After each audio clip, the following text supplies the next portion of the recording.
Prologue.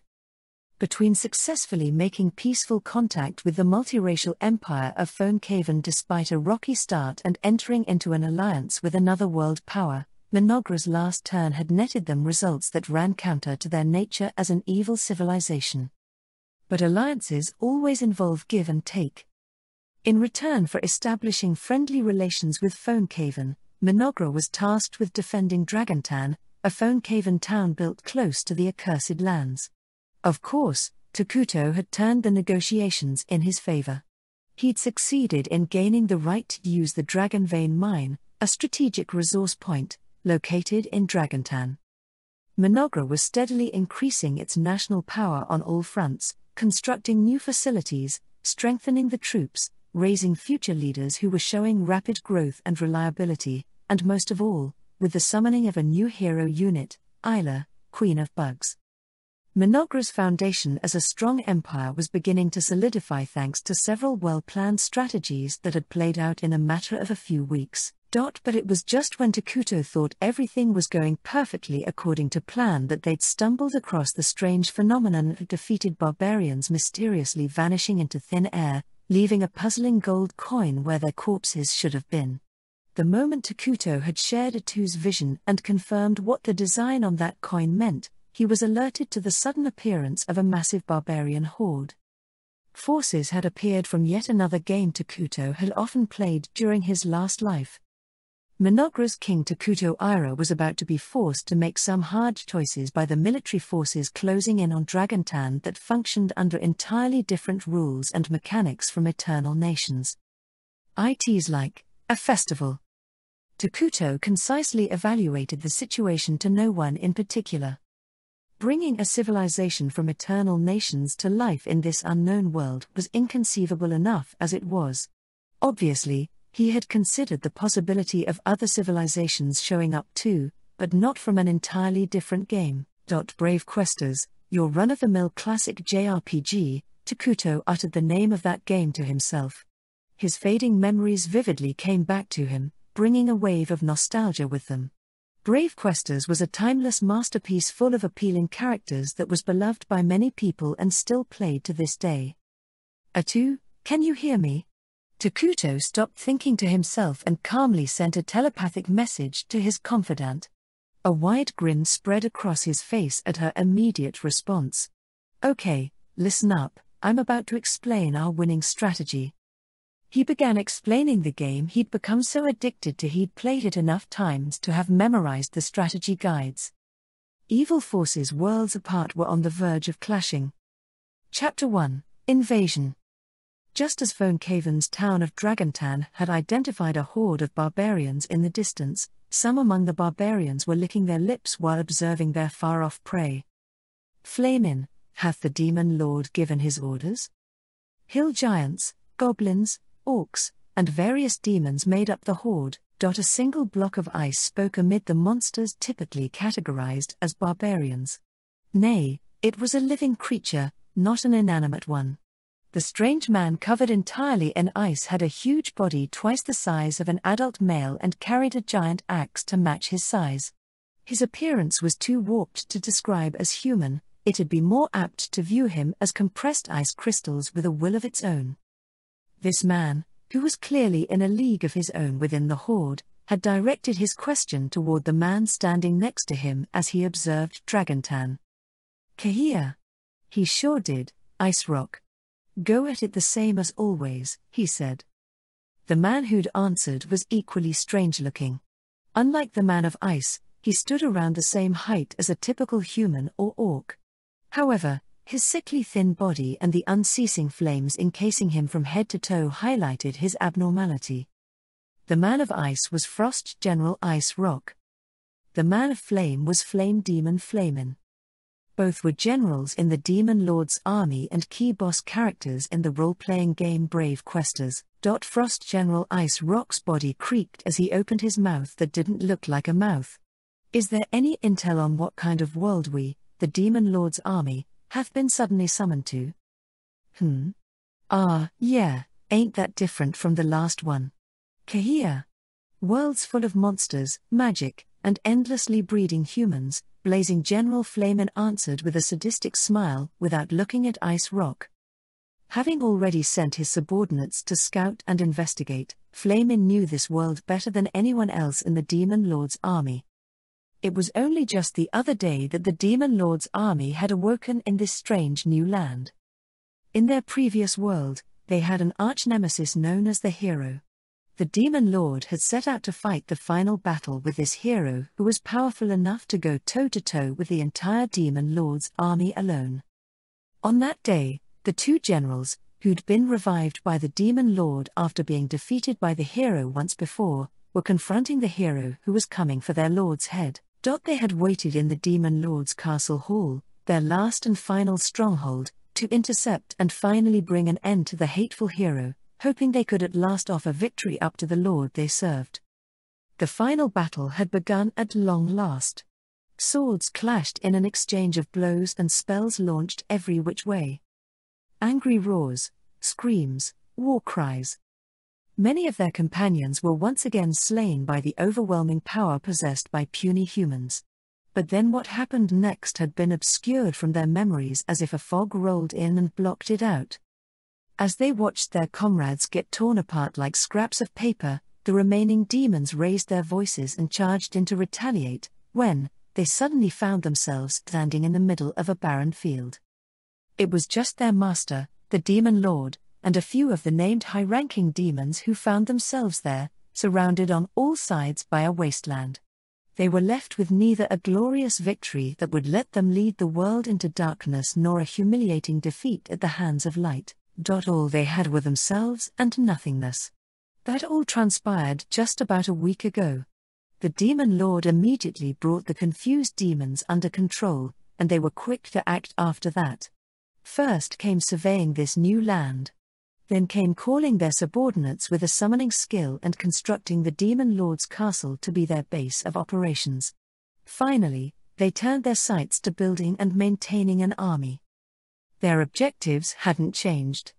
Even if the world and rules it was governed by had. They had swiftly laid down the groundwork necessary to achieve their sole goal. And once the stage was set at lightning speed, they moved to overrun this world just like they had tried to do in the last. "'Tis a beautiful world, indeed," General Ice Rock muttered to no one in particular, slowly raising his cold eyes to the heavens above. He could see birds comfortably soaring through the cloudless, blue sky. The land itself was so vast it seemed endless, and the breath of resilient life could be sensed even from the barren wilds. Ice Rock didn't understand why he was in this peculiar situation or what he was supposed to do in this world.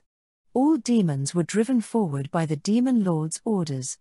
They always wielded their full power, following the instincts raging within them like a flooding river. Everything was done to fulfill their almighty Demon Lord's wish, to annihilate humanity and create a paradise for demons. Such ambitions were what allowed them to live how they pleased and were also the reason for their existence. "Our mission is to conquer the world. We'll annihilate humanity and build our paradise." The Demon Lord's orders were to conquer. Just as they had been in the last world, so they were in this one.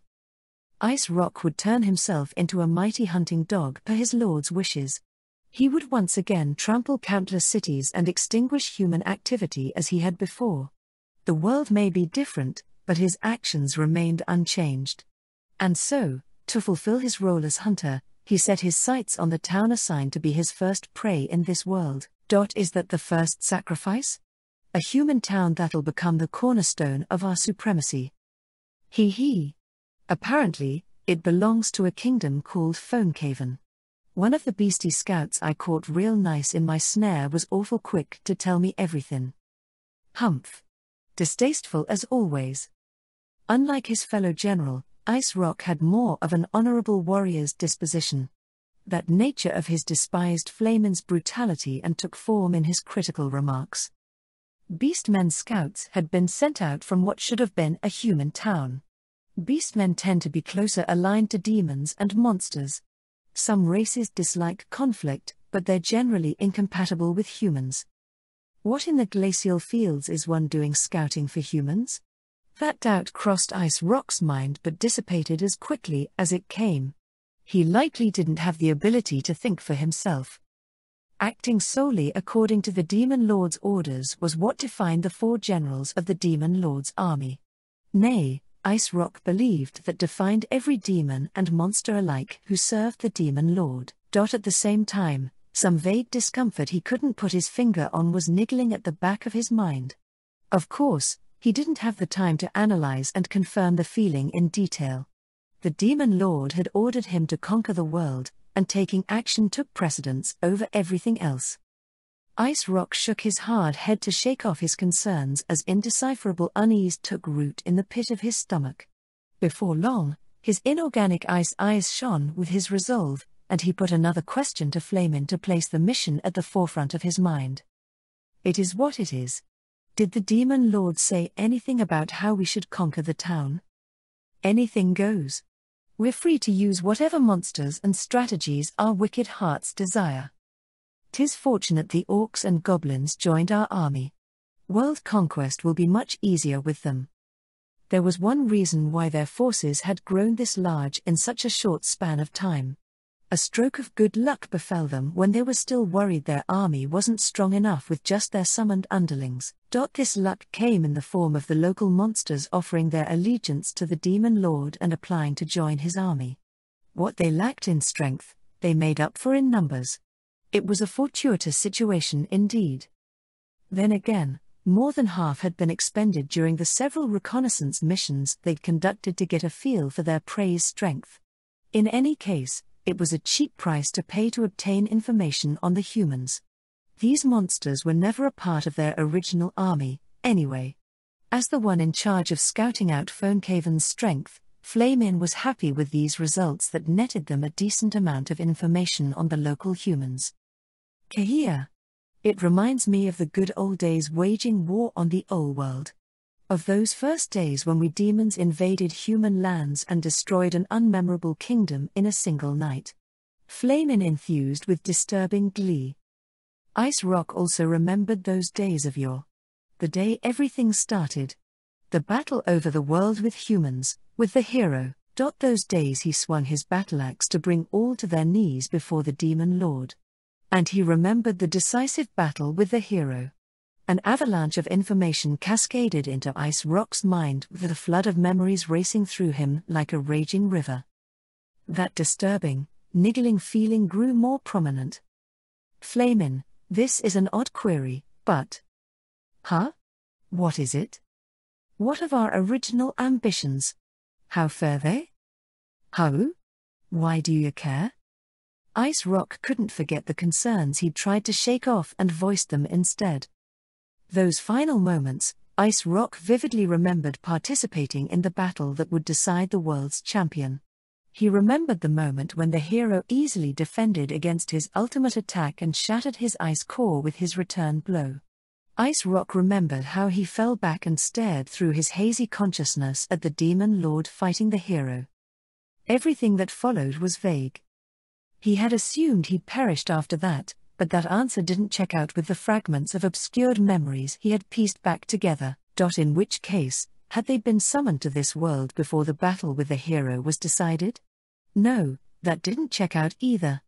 After all, Ice Rock had definitely seen the hero's blade pierce the Demon Lord in his final moments. Thus, he endured his shame to ask Flamin. He chose to borrow his serpentine wisdom despite knowing that Flamin was scheming to outsmart the other 3 generals to become the Demon Lord's closest aide. He hoped he'd find the answers to the discomforting doubts surging within him. However, doesn't matter. Getting the prey in front of you comes first, doesn't it? Am I wrong, Ice Rock? You're not. Unfortunately, Flamin didn't give the answer he was hoping for. Actually, Flamin did seem to pause and think about it. He was likely experiencing the same conundrum as Ice Rock. Things started to get noisy around them. The monster's excitement and thirst for blood had reached an uncontrollable high. With unintelligent growls and strange cries filling the air, they didn't have time for idle chit-chat anymore. Ice Rock sensed the time had come without finding the answer to his questions. Move out the monsters. We'll start by destroying this Dragontan town and offer up the suffering and despair of its humans to the Demon Lord. The adjutant waiting beside him, a demon clad in a robe with a wand in hand, nodded respectfully at his orders. The demon drew letters in the sky with some sort of magic spell. The unintelligent monsters slowly began their forward march on cue with that spell. "What'll ye do, Flamin'?" "Ah, I'll sit this one out. You can have the lead. You'd better be grateful, Ice Rock." "Is that so? You have my gratitude." The ice giant drew the enormous battle-axe from his back and brandished it with both hands. This was the thick and heavy weapon he had proudly slaughtered many an enemy with. None had stood before him and this battle-axe and lived to tell the tale, except for the hero. Ice Rock took a step forward. The earth shook, the dirt sinking and freezing under the giant's unbearable weight. He marched toward the town of Dragontan, aware of the gaze on his ice-cold back. Flamin' couldn't be trusted. Ice Rock couldn't understand what the man of flame was thinking. But that was no excuse to stop in his tracks. All was well if the Demon Lord obtained the world in the end. And Ice Rock had the power to make that dream a reality. "Everyone but us can perish." So decided Ice Rock with the arrogance and short-sightedness of one of the Demon Lord's 4 generals. Flamin' spit on the ground with utter boredom and disinterest as he watched Ice Rock and the monsters march toward the town, kicking up dust and dirt in their wake. But his expression instantly shifted when a bird-shaped monster covered in flames landed beside him and gave its report. He turned his gaze toward the northwest with his lips twisting up in wicked delight. Insubordinate, uncooperative, sadistically cruel. If Ice Rock had an honorable warrior's disposition, then Flamin' would be the living incarnation of a venomous snake. Flamin' gave the bird-shaped monster some sort of instructions. The bird took flight to loyally fulfill its master's orders. Blazing General Flamin's gaze remained locked on one location, a faint smile tugging at his lips. His sadistic grin belonged to someone who didn't doubt he was an absolute being in the universe and a destroyer about to trample on innocent life. He. Yes, I'll go snag us another town. To get one step closer to my goal. His sights were set in the direction of the accursed lands. Chapter 2, 2 Shades of Evil Don't Mix. Several hours later, the troops led by Frost General Ice Rock had already set up camp south of Dragontan and were putting pressure on the local armed forces. There was almost no resistance beyond the sporadic arrow shot to scare off monsters that had come too close. This did some minor damage to the general's troops, but viewed on a military scale, it was no different from being stung by a bee. Seeing his opponent's meager resistance, Ice Rock nodded with the satisfying knowledge that things were proceeding smoothly to conquer the town. I was staying cautious, but this is all they've got? I suppose 'tis to be expected given the town's size. Ice Rock had mobilized 5,000 troops for this operation. While it wasn't a large army by any means, it was the perfect fighting force composed of monsters that were physically stronger than puny humans. This base strength was further amplified by the addition of Frostfangs, Ice Rock's direct subordinates. Considering the strength of his army, even if the town concentrated all its efforts on defense, it was bound to quickly fall before him.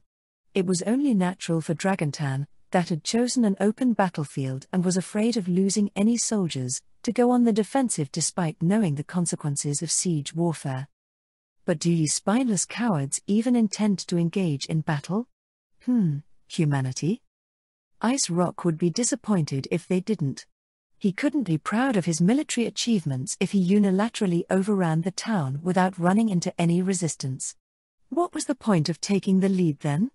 The current situation was unsatisfying to Ice Rock, who wanted to prove his usefulness to the Demon Lord by lavishly putting his power on display. Were his feelings venting themselves by taking physical form?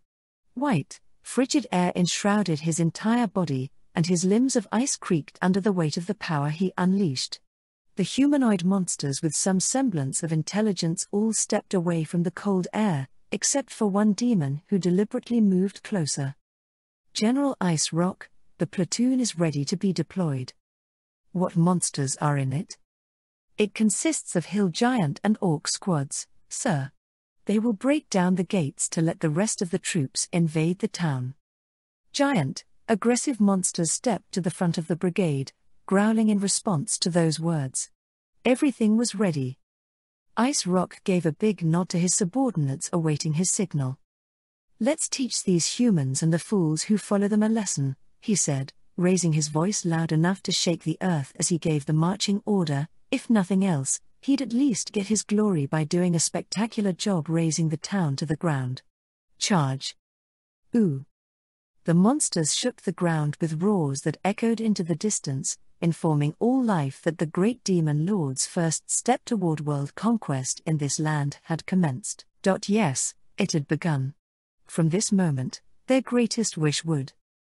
And then it happened. The heavens suddenly turned black and were consumed by eerie darkness. The previously blue sky transmogrified into a horrifying, spine-tingling shade of black, and the passing clouds became a venomous shade of purple. The vast land below became even more distorted than the sky above. What should have been a barren wasteland started to rot and decay, giving off the stench of rotten eggs left in the sun. Unrest shot through the Demon Lord's army like a lightning bolt at this abrupt shift in the environment around them. Even Ice Rock, who was said to be so brave he knew no fear, couldn't hide his surprise. It didn't take long for confusion to spread through the ragtag horde of monsters and demons. What the demi-hell is this? What's going on? What happened? Ice Rock and the intelligent monsters and demons cried out as they looked around and took defensive positions. But they were visibly flustered over how to defend against the sudden environmental change surrounding them as far as the eye could see. Ice Mage.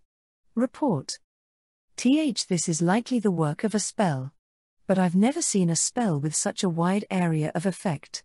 It covers our entire battalion. The demon mage standing right beside Ice Rock cried out as if he couldn't believe his eyes. All the spells in his world were meant for a single target. He'd never heard of a wide area spell that could affect a whole army or the terrain. He couldn't even imagine what effect it'd have. Calm the monsters. Ice Rock finally ordered around the time monsters had started killing each other out of fear. His intelligent subordinates hurriedly tried to control the rampaging monsters with little luck. They were no longer able to advance on the town. Monsters are driven by their strong instincts.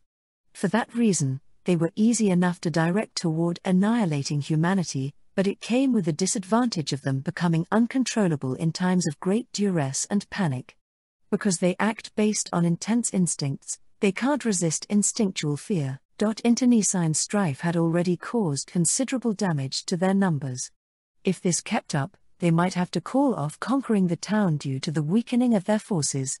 While his limited number of demon subordinates frantically tried to control the situation, Ice Rock determined this bizarre phenomenon was the work of hostile forces, and he tried to analyze the situation with mounting consternation. Odd. The goblins, orcs, hill giants, and their kind are growing more fatigued by the minute. Meanwhile, pure demons such as myself are growing stronger. It almost seemed as if the environment was being recreated into one meant for the forces of darkness. He thought it strange that the non-demonic monsters were being negatively affected when they had a lot in common with the creatures that resided in the demon realm. This was the difference between evil civilizations and chaotic neutral civilizations. The critical distinction between these alignments in eternal nations was what brought about this result, but it was nigh impossible for Ice Rock to even begin to guess at that possibility when those rules didn't apply in his world. Did they use some sorta unique spell? And what is with this thick smell of darkness? Who the blazing inferno are we dealing with? Things feeling oddly out of place made it difficult for Ice Rock to make a snap decision. That said, it didn't change the fact his troops were sustaining massive losses.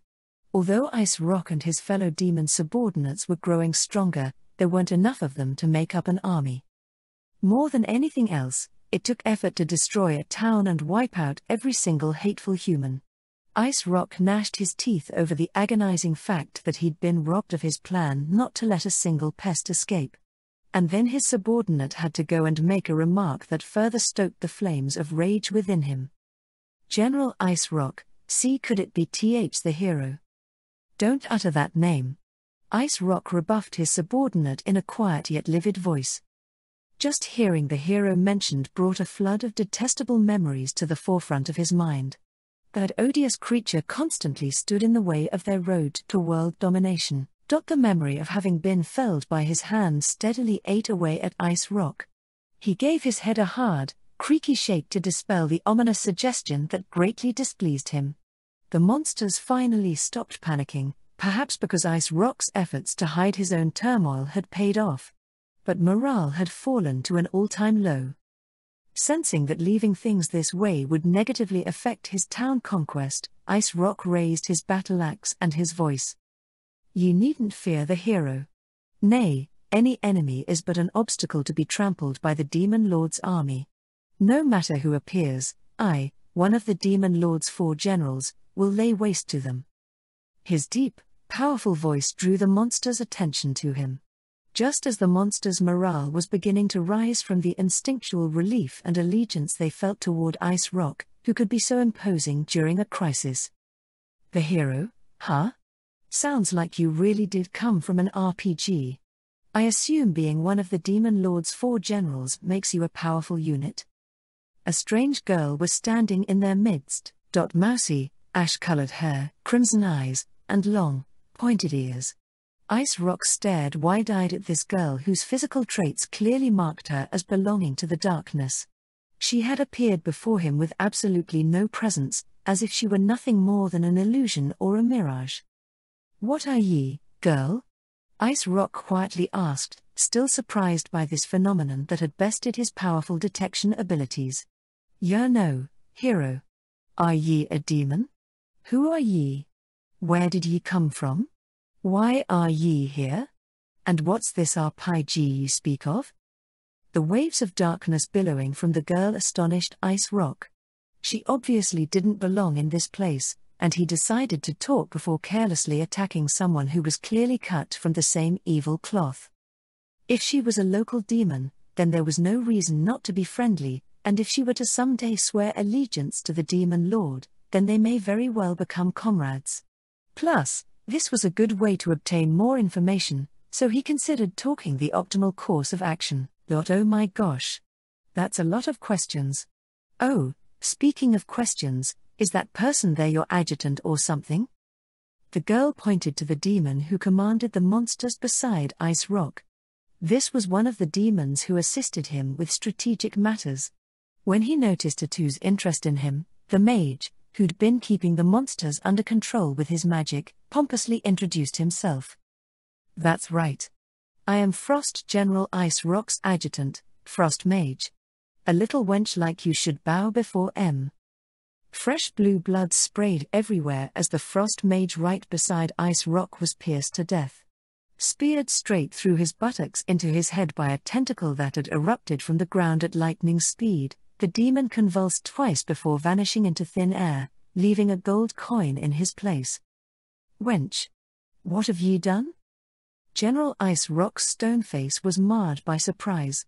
He may have selected the Frost Mage to be his adjutant for his intellect, but he was by no means a weakling.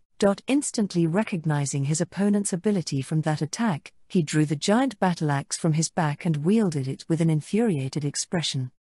Ice Rock had forgotten to consider the possibility that the girl could be an absolute adversary who operated under different logic and convictions from himself. Nay, it wasn't even possible for him to consider it in the first place. After all, his people had never encountered a non-human enemy. Answer me. Who are ye, wench? The girl chuckled at his angry roar. Countless tentacles extended from her back and skewered the defenseless demons who were concentrating on controlling the nearby monsters. Then came the death cries of the monsters. Ice Rock glanced over his shoulder to see a gigantic insect had torn his supposedly strong soldiers to pieces. War cries rose from the direction of the town. When he looked, the gates had opened and a small platoon was coming out. Arrows and spells were launched in a volley from atop the outer bailey at the monsters ordered to destroy the town's external walls. Ice Rock groaned, his stony face distorting with rage when he realized the initiative had been taken from him. The insect-type monsters that had appeared out of nowhere seemed to be compatible with the land and were unilaterally eliminating the exhausted monsters.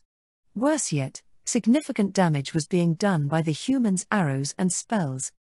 If nothing else, his mission to destroy the town gate and external walls was doomed to fail.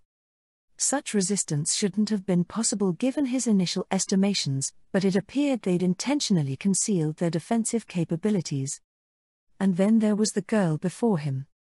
He fell into this one-sided predicament and was made a fool of in the short time he was distracted by her. His failure began the moment he let down his guard thinking she was cut from the same wicked cloth. He had to kill the pesky girl. No, killing her wouldn't be enough. With magma-like rage bubbling up inside him, Ice Rock exhaled a frosty breath. How did the girl perceive that action? Chuckling, she flashed a belittling smile as she pinched the sides of her dress and politely curtsied. How do you do? I'm Sludger 2 from the wonderful world of 4X strategy games. For the time being, I would like to kill every last one of you. You wee-itch. Ice Rock's shout echoed through the battlefield, signaling the opening of hostilities. The first all-too-familiar war began for Mynoghra. Mynoghra's prized hero, Sludger 2, and the Demon Lord Army's prized general, Frost General Ice Rock. Just before these two boss-level entities from different worlds crossed paths. In the town of Dragontan, Mayor Anteli's Antic commanded the self-defense force in a draconian manner no one knew she was capable of. Don't think about what comes next. Bring all the arrows to the outer walls. Evacuate all citizens to the northwest block. We're going to abandon the town as soon as we secure a path of retreat. Beastmen runners rushed around in response to the instructions he gave in rapid succession. Antilles was standing on top of the southern gate's bailey wall. Under normal circumstances, the mayor should have retreated to a safer location to give orders, but certain circumstances made that impossible. Town Hall still hadn't recovered a quarter of its functions from the Crook Lane Trading Company's recent act of treason. Trying to tackle this crippling disaster right after the last one was too much for her to handle alone. That was why she took command right where the action was. There was no room for middleman messengers to botch up their reports. Seeing and analyzing the situation for herself was more effective. But even under such stressful circumstances, her brilliant mind made a calm analysis of the situation. Dragontan was doomed to fall before long at this rate. They needed something that could overturn the overwhelming difference in strength. Obviously, they couldn't expect reinforcements from Conquest to save them. Of course, Antilles did still dispatch a messenger by horse. The request for reinforcements was signed by staff holder Pepe, who was currently focusing his efforts on leading the citizens to safety. The mainland would probably send reinforcements in response to a plea from one of their staff holders, but given the pinch they were already in, they'd never make it in time. They had no choice but to play all their cards. Otherwise, they'd lose everything. Literally everything. That was how much evil and brutality Antilles sensed from the barbarians, who'd marched close enough to be seen from the walls. Oh elementals! Tell me the situation around Dragontan. Antilles activated a search spell using Elven Elemental Artes. Pale lights glowed and danced around her. However, the flickering grew unstable and eventually disappeared with a small pop. Earth. Antilles choked and threw up. Gah. Oh elementals, heed my call. She tried to use the same Artes again. One of the soldiers guarding her hastened over in a panic. Mayor Antic. Stop this. You'll hurt yourself at this rate. Forget about me. Do your job instead. I'll pay you handsomely for it later. Buy me as much time as you possibly can, she shouted, rebuking the few familiar faces who'd survived the attack on Town Hall. But there are some things sheer willpower and grit can't fix. The fact was, her body had reached its limit from continually using Elemental Artes. Don't overdo it, Mayor Antilles, someone suddenly said to her as she cursed herself for neglecting her health too much for alcohol. Ugh, Sage Moltar. The man who'd appeared behind her without her realizing it was the elder sage Mynoghra had sent. His infamous name was one of the most feared of all the dark elves who'd made a living as assassins. Antilles couldn't help being anxious when someone from the horror stories of her childhood suddenly showed up, even if he was there as reinforcements from an ally nation. Ho ho. It makes me uncomfortable when you go rigid like that. His merry belly laugh made him seem just like a good-natured old man, if you could overlook the way he carried himself like a trained assassin who could kill you in the blink of an eye. Antilles just couldn't feel comfortable around him when she could sense the evil at his core. Please hold off on abandoning the town just yet. Mynoghra's army has been dispatched to handle defense. But Sage Moltar, we're massively outnumbered even with your forces. We're not even close to their numbers, Antilles shouted at her ally for interfering in her decision. Requests from an ally nation shouldn't be outright rejected. But they were in a state of emergency. She could never plead for enough forgiveness if the townspeople were slaughtered because she pandered to their allies. Antilles didn't become mayor for the fame or money. Even if it resulted in bad blood between nations, she wouldn't go back on her decision now. Steely resolve gleamed in her green eyes. Sage Moltar, I can't accept your request. But her unshakable resolve was dispersed by yet another interruption. Jai Gi. Who is, what the? Gya ah. Be big be buyoyuejk. Jai? Several giant bugs suddenly surrounded her. They had mantis-like bodies and big, restlessly rolling eyeballs. Antilles nearly fainted before these creatures that dripped sticky, black fluid from their triangular mouths. The soldiers guarding Antilles drew their weapons. Ooh, my mighty king. I'm grateful for the reinforcements.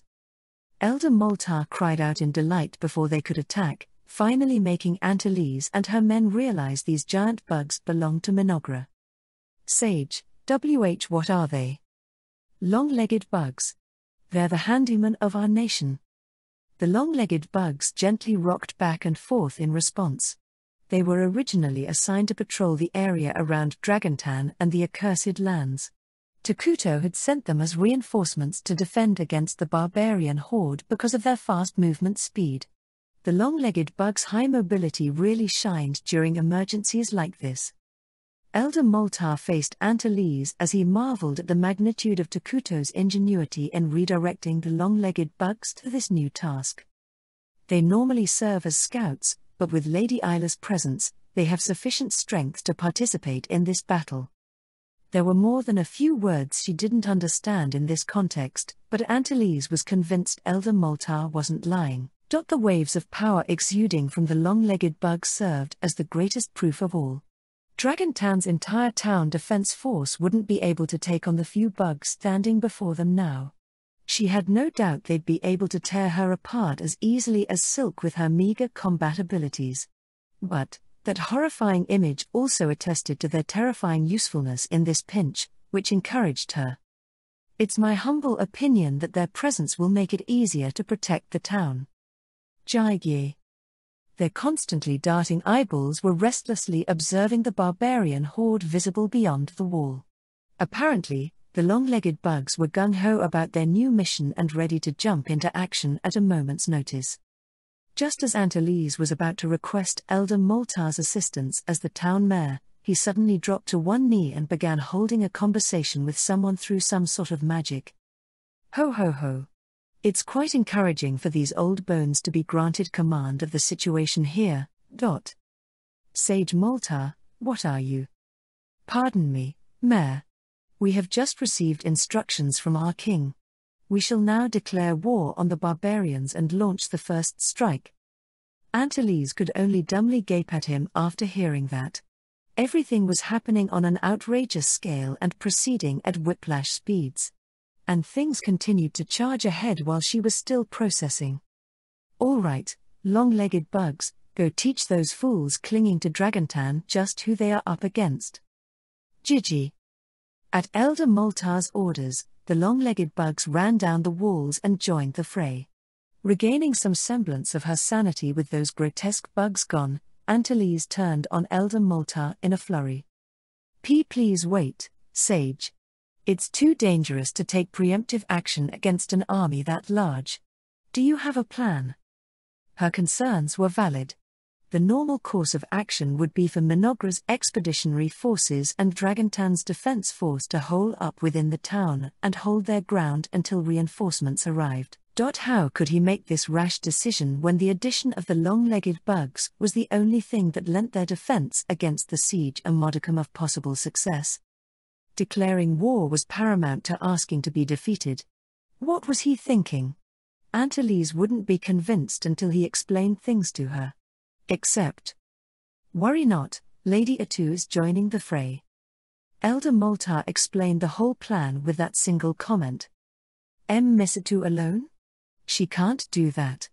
I'll send out some of our men to support her. There's no need for that. Elder Moltar calmly turned down Antilles' panicked proposal. How is there not? There are too many of them even for her. Antilles and Atu had already interacted several times. Antilles definitely acted awkward out of fear of the girl's inherent wickedness, but Atu had treated her with unfettered kindness. Frankly, Antilles held a relatively favorable opinion of her. So, as a kind person herself, she was naturally shocked and worried about Atu's deployment. Ho ho ho. I once shared the same misplaced worries as you, Mare. However, Elder Moltar was telling her that her worry was misplaced. She is Mynoghra's prized hero exactly because. Euphoria and absolute confidence gleamed in his elderly eyes. What exactly had to happen to acquire that level of unshakable trust? What kind of insane power did one have to show to obtain that level of absolute fanaticism? She never loses. Antilles could only nod in response to Elder Moltar's proclamation. How did he perceive her response? Either way, once he saw her nod, he climbed onto the battlement and silently raised his staff in the air. Then it's about time for these old bones to do their part. Dense magical power instantly gathered around him. Antilles instinctively backed away from the presence of darkness unlike anything she'd ever experienced before. Glimpsing her move out of the corner of his eye, Elder Moltar swung his staff down in the direction of the barbarian horde clustering in front of the town. Ruin magic, cursed terrain. The ground shook with a rumbling boom as a nauseating level of evil drifted in from the distance. The land was being polluted. The sky stagnated and the earth decayed. Everything alive in the land was cursed, while those of the darkness were blessed. This was the moment when Mynoghra's highly esteemed military magic was first used in real combat. What is this? Let's just call it a state secret. In any case, we don't have the time to talk at length about such things. Elder Moltar's subordinates gathered around him when he raised his hand. As he said, there was little time for idle chit-chat now that the battle had begun. Antilles could hear an altogether different kind of monstrous roar on the gusts of rotten wind blowing her way. I'm heading out with my subordinates to offer backup. Please send a runner if anything comes up. Until later. Antilles couldn't get a word in edgewise before Elder Moltar left like the wind. As far as she understood it, the barbarian horde boasted overwhelming numbers. Although she knew Atu was strong, she doubted the young woman could take a horde on alone. But then Antilles recalled the crazy incident from the other day. She recalled the freakish monsters the twins brought as escorts on their first mission. She remembered how those monstrosities skinned Vesta's henchmen like they were playing dress-up. The words Karia, the girl who'd comforted Antilles in her state of panic, had said stuck with her to this day. She said that those birdmen were medics. Their primary purpose was to heal sick or injured soldiers, not fight. If monsters that embodied terror were simply medics in Mynoghra, then what kind of abomination was their hero? Mynoghra, the country where monsters with terrifying power reside. Just how powerful of a being would be revered as the hero of the King of Ruin's people? And here Antilles thought she was finally starting to become desensitized to the craziness that was Mynoghra. Realizing she'd barely scratched the surface when it came to understanding them, Antilles was so dumbstruck that her mouth fell open and she forgot to give orders. The angry roar in the distance grew even louder. She could tell two enormously powerful forces were clashing even from this distance. The sky and ground were rotten, and the elementals were quaking with fear. It was there, in that noxious space, where the powerful weapon Mynoghra revered as a hero was wielding her strength. There she took on an entire army all alone, as if it were the natural course of things. Is this the real Mynoghra? Mère Antelize could only mutter those stunned words. A monster had appeared. Ooh! Ice Rock's battle-axe struck the ground, sending broken stone fragments at Atu like sharpened bullets. Atu dodged his attack with the grace of an acrobat and eyed him with an amused smile as she methodically swung her holy sword. I see. So he's a melee boss, eh? Atu calmly analyzed her opponent as her whipping tentacles helped her maintain a safe distance from him. How do his stats translate into strength? He's from an RPG, so he must operate under completely different mechanics and power balancing. Any misstep in my assessment of him here will cost me. That much is certain.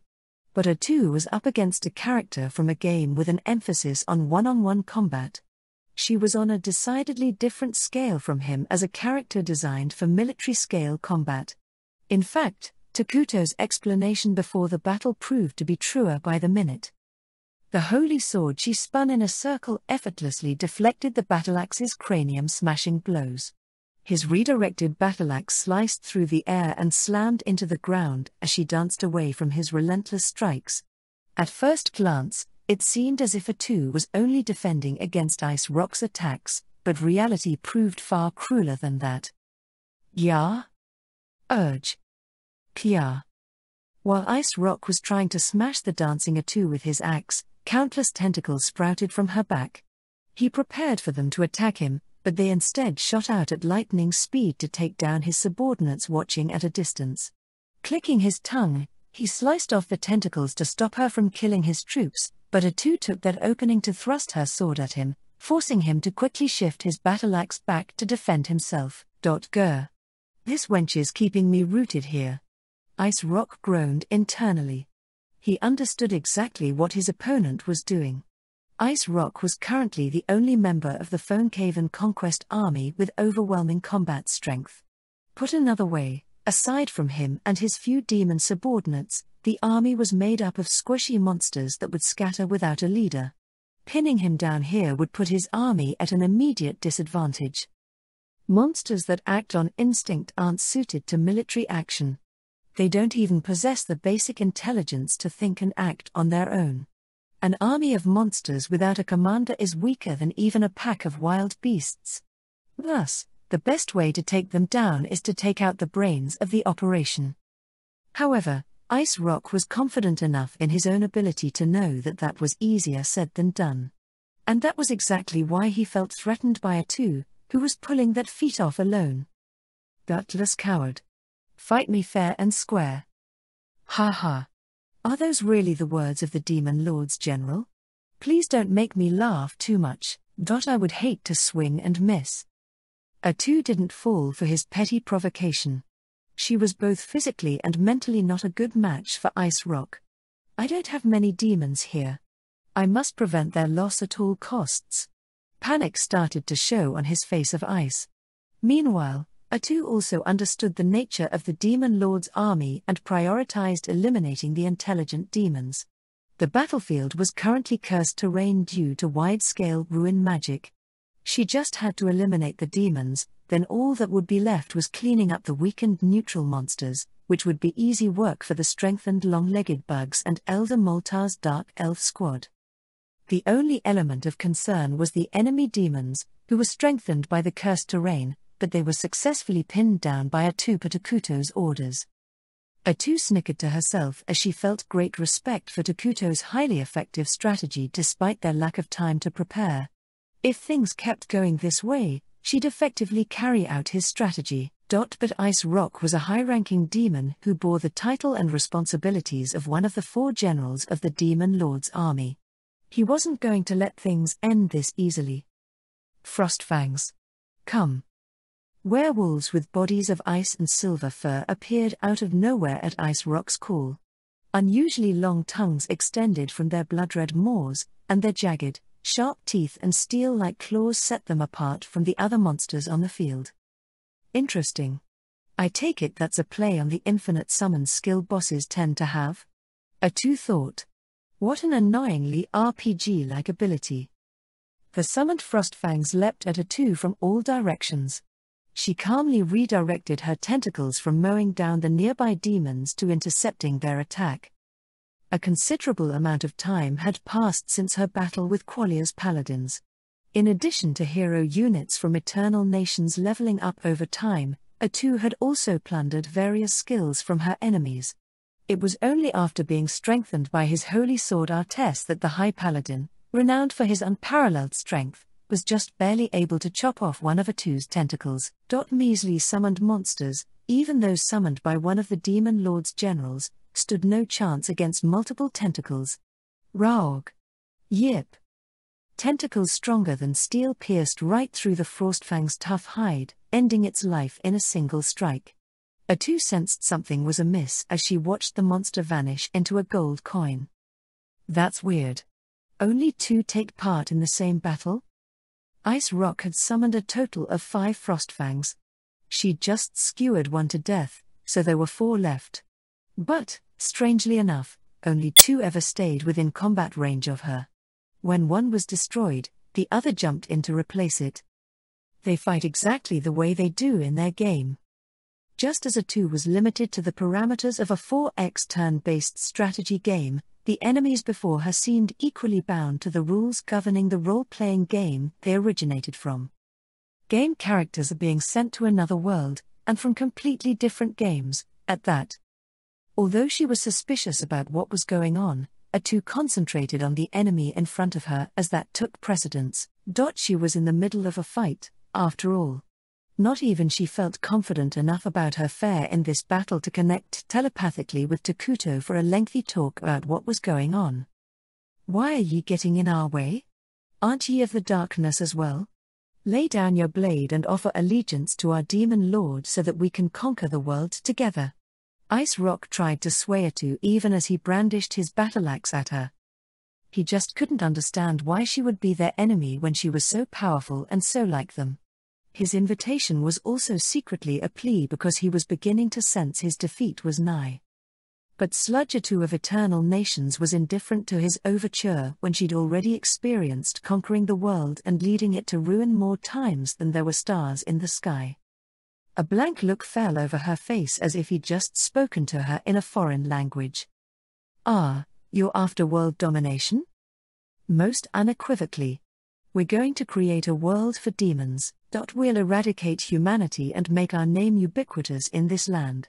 The glorious and prosperous age of darkness shall come. Ice Rock spoke passionately as if he were reciting a speech. He was completely open to attack, and A2's tentacle could easily pierce his ice cranium if she struck now. Isn't it considered taboo to attack a character during a transformation scene or a lengthy speech when it comes to RPGs? A2 thought and decided to kindly reply to him instead of cutting his talk short by killing him then and there. I can understand the temptation, but what will you do after you conquer the world? Ice Rock's brain froze with that unexpected query. A2 sighed at his reaction and expanded on her question like she was talking to an imbecile. As it is, I'm already buried under a tiresome mountain of work, you know. I'm even giving up my precious time with my king to get a handle on everything. This is how bad it is just running one smallish empire. And what, you want the whole freaking world? Do you like administrative work that much? She asked. World domination was a lofty ideal, and A2 could understand it as a means to an end. Building your own ideal world after exterminating all your enemies isn't that strange of a goal, and it's a kind of utopia many leaders have dreamed of. A2 had of course achieved that very thing with Takuto on countless occasions. But world conquest was always the means to an end, not the actual end itself. What do you gain after you conquer the world? What will you do after that? Those were the things that mattered more than conquering itself. But Ice Rock had a hard time answering her. He'd never actually given any real thought to what came after world domination aside from vague, theatrical notions of how it should be. He desperately racked his brain for an answer until he realized he had none whatsoever. Could it be your character backstory is so shallow that your thoughts and actions default to the most simple-minded ones? Atu said with a contemptuous look when he failed to answer her. Well, I guess most RPG bosses don't get any more storyline after you defeat them, do they? You poor thing. Brave Questers is an old-school, trope-laden JRPG. Often cited as the first computer RPG, it has a long history that has seen it remade with every new video game console. Although every remake gets some new features, the story tends to faithfully follow the original's core layout and conventions. The story is always incredibly simple, likely to feed off of player nostalgia, making it the complete opposite type of game from Eternal Nations, which adds depth to its game world with vast amounts of flavor text. Thus, Frost General Ice Rock's flavor text was limited to nothing more than just a melee boss with a warrior's spirit. What's this nonsense ye speak of? What are ye trying to say? Ice Rock shouted. All he could do was shout. He couldn't comprehend even half of what the girl was saying, but what he did understand was that it was lethal to him. Burning unease consumed him like a wildfire. His heart of ice accelerated as if to drive home that uneasiness, and frigid white air poured off his body in the place of sweat. Atu exhaled another long suffering sigh upon witnessing his mounting panic. You're even stupider than I thought. What did ye just say to me? The weighty battle-axe's edge gleamed as it moved up and swept down. Following the trajectory of that storm-like strike with both eyes, Atu spun her sword once and sliced upward, meeting the blow head-on. Sparks flew as metal clashed against metal. Utter shock widened Ice Rock's cold eyes, and Atu flashed a wicked smile. When Atu snatched the holy sword Artes from the veteran High Paladin, she also obtained his observing eye skill, which allowed her to roughly grasp the skill and strength of her opponent after crossing blades only once. However, this only acted as a final confirmation of her opponent's ability. She'd already figured out what he was made of from their initial confrontation. In other words, he was easily managed at this level. Atu determined that while he was indeed stronger than the paladins she'd fought before, he wasn't much of a threat to her now. Holy Sword Artes are a god-tier skill Qualia's made-up god created to eradicate evil pests like you. What do you think? Frightening just to look at, isn't it? She taunted. GHH. How can a demon like ye wield such a skill? Did ye become gods, bitch? No, the gods have nothing to do with technology trees. This is just one of many skills up for the taking. Atu had a very cut and dry manner of thinking. Takuto always came first and foremost. Everything else, whether it be supernatural or otherwise, held little interest to her. Thus, she'd enthusiastically make use of whatever technology and skills she could without caring whether it originated from holy gods or debased demons. This was why she could interact with the Dark Elves without conflict and make the most of the Holy Sword Artes. Everything was for Takuto.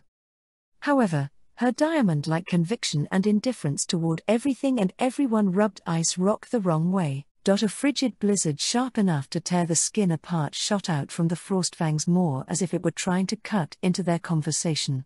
Atu spun elegantly out of the way and sent a single tentacle straight through the Frostfang's open mouth. A gold coin flopped onto the cold ground with a sad clang that rang throughout the battlefield. They may be easy fodder, but there's a lot of them. A drawn-out battle will put too great a burden on the long-legged bugs and defense force. I can't take things the fun and slow way, Atu thought. The long-legged bugs received massive buffs from the cursed terrain and Isla's passive skills. Low-leveled monsters might not hold a candle to them, but they were still just scout units. The risk of taking damage and getting destroyed increased the longer the battle dragged on. A battle of attrition would be even harder on Dragontan's defense force and Elder Moltar's Dark Elf troops. Although they were primarily using long-ranged attacks from the Baileys, they'd eventually need to take to the field to get rid of the monsters littering the town's perimeter. And when they did clash, The differences in latent strength between humanoid races and monsters would make for a hard fight. A2 finally decided to annihilate Ice Rock. Now that she'd seen what he was made of mentally and physically, she doubted his destruction would lead to any disadvantageous circumstances. She switched her grip on the holy sword, completely changing the aura she gave off. "You said there's a demon lord, yes?" she asked. She'd already wiped out the last of the Frostfangs. She'd taken care of them while having that lengthy conversation with Ice Rock. There was a set cool-down time before Ice Rock could summon more, and that was by no means a short amount of time when it came to an active battlefield. He was on course to being completely crushed. He couldn't even use the Frostfangs as bait to aid his escape anymore. Ice Rock regretted the careless misstep that led him to underestimate his opponent's strength based on appearances. He needed to request the assistance of all the generals, nay, even the Demon Lord's presence may be necessary to deal with his current foe. His thoughts went to the wretched hero who'd thoroughly annihilated the Demon Lord's army and eventually drove their blade through the Demon Lord's heart. And then there was the evil girl A2, who attacked regardless of his attempts at persuasion. The hero and the girl were completely different in appearance and disposition, yet they seemed eerily similar enough in Ice Rock's eyes. Why are your people trying to conquer the world? Out of instinct? Or of your own volition? Have you ever wondered why a hero always stands in your way? A beguiling voice gnawed at Ice Rock as if it were burrowing into his core and chiseling chunks out of his cold heart. Every fiber of his being screamed out in instinctual warning, but his body felt as heavy as lead. A hero appears over and over again, bringing about your ruin every time. The same thing repeats endless. Silence. Silence. Silence. Ice Rock screamed. He screamed like a pathetic creature. He'd lost his presence of mind in a way most unbefitting for one of the 4 generals who served the Demon Lord, but fortunately and unfortunately, he no longer had any intelligent subordinates left to witness his shame. You've realized it, haven't you? You can't not have realized it by now. If you are like us, then you should have all the memories. Ooh. That expression. I love it. So that's what an evil monster that attacks humanity and heroes looks like when it's in despair. Pure perfection. It only took 1 or 2 spins for the girl to effortlessly repel Ice Rock's madly swinging battleaxe. A2 was laughing. Laughing at the foe before her. After all, the puniness of this pitiful creature only served to prove how great and mighty she and, by extension, her king was. What is it ye want from me? What the demi hell are you trying to say? You are nothing more than a minor boss character from a video game, she stated. Ice Rock remembered everything. He remembered he was nothing more than a pawn. He remembered how he'd thought he should fight the hero with the other generals. How he'd thought they should go kill the hero in the starter town before the hero had a chance to accumulate any strength. And yet, before he knew it, he was always facing the hero in the exact same spot as the last time and the time before that. Despite thinking up many different ways to turn the tides, everything always ended before he could act on it. No matter how many times things repeated, no matter how many redoes he got, the end always came with his annihilation without him ever reaching the hero first. Yes, in this very moment, Ice Rock remembered everything and realized he was nothing more than a single obstacle meant to be cleared on the way to the end of a video game called Brave Questers. Your fear is palpable. Did you know that, pride of the Demon Lord's 4 generals? Ooh. His cry was no longer the majestic roar of a brave warrior but rather the sorrowful wailing of a beast. As she watched him go through the motions, Sludge A2 sneered like she was having the time of her life. Tears of red blood flowed from his icy eyes. His was the anguished and despairing expression of someone who'd realized they were nothing more than puppets on a string without any freedom of their own. A2's face twisted with sheer delight as she enjoyed every bit of his wailing, suffering, misery, and meltdown. She wanted to egg him on to further bathe in his anguish. The girl who showed absolute trust and devotion to Takuto to the point that fanatical couldn't even begin to describe it, was utterly evil when it came to others, even if they were characters from a game world like her. Then it can start now. Everything can start from here. World domination in the truest sense will begin for us today. This time for sure, we will be the victors. The battlefield consisted of a 2 ice rock, and a treasure trove worth of gold coins gleaming on the ground. Frost General Ice Rock of the Demon Lord's 4 generals had lost all his direct subordinates and was on course to lose sight of his very reason for existing. But just as Takuto was a 2's reason for existing, Ice Rock also found his self-worth in another. O Demon Lord! Our great overlord! I offer ye true victory today. My name is Frost General Ice Rock, the one who crushes all enemies. Ice Rock experienced a sudden morale boost. In RPG terms, he didn't receive any changes to his immediate stats, but he had pumped himself up to be a proud warrior with the will to move forward. Unfortunately for him, a 2 sneered at the first real resolve he had found since being teleported to this new world. Ah ha ha ha ha ha. What a riot. You amuse me, you really do. Do you honestly believe that level of awareness, that level of resolve, that level of power is enough to proclaim you can defeat me? Sludger 2? That you can shout to the heavens that you will take over the world? Ha! She laughed and laughed and laughed until tears formed in her crimson eyes. Ice Rock trembled as he realized she viewed his noble determination as less than rubbish tossed out on the wayside. She was the embodiment of pure evil. Ice Rock's feelings and resolve meant nothing to the girl who only saw value in Takuto and herself. Just as humans and animals can't converse. Just as animals and bugs can't converse. Just as bugs and rocks can't converse. A 2 was incapable of truly understanding anyone other than Takuto. In that case, I'll deny all of you. I'll destroy everything you believe in. My name is Sludger 2.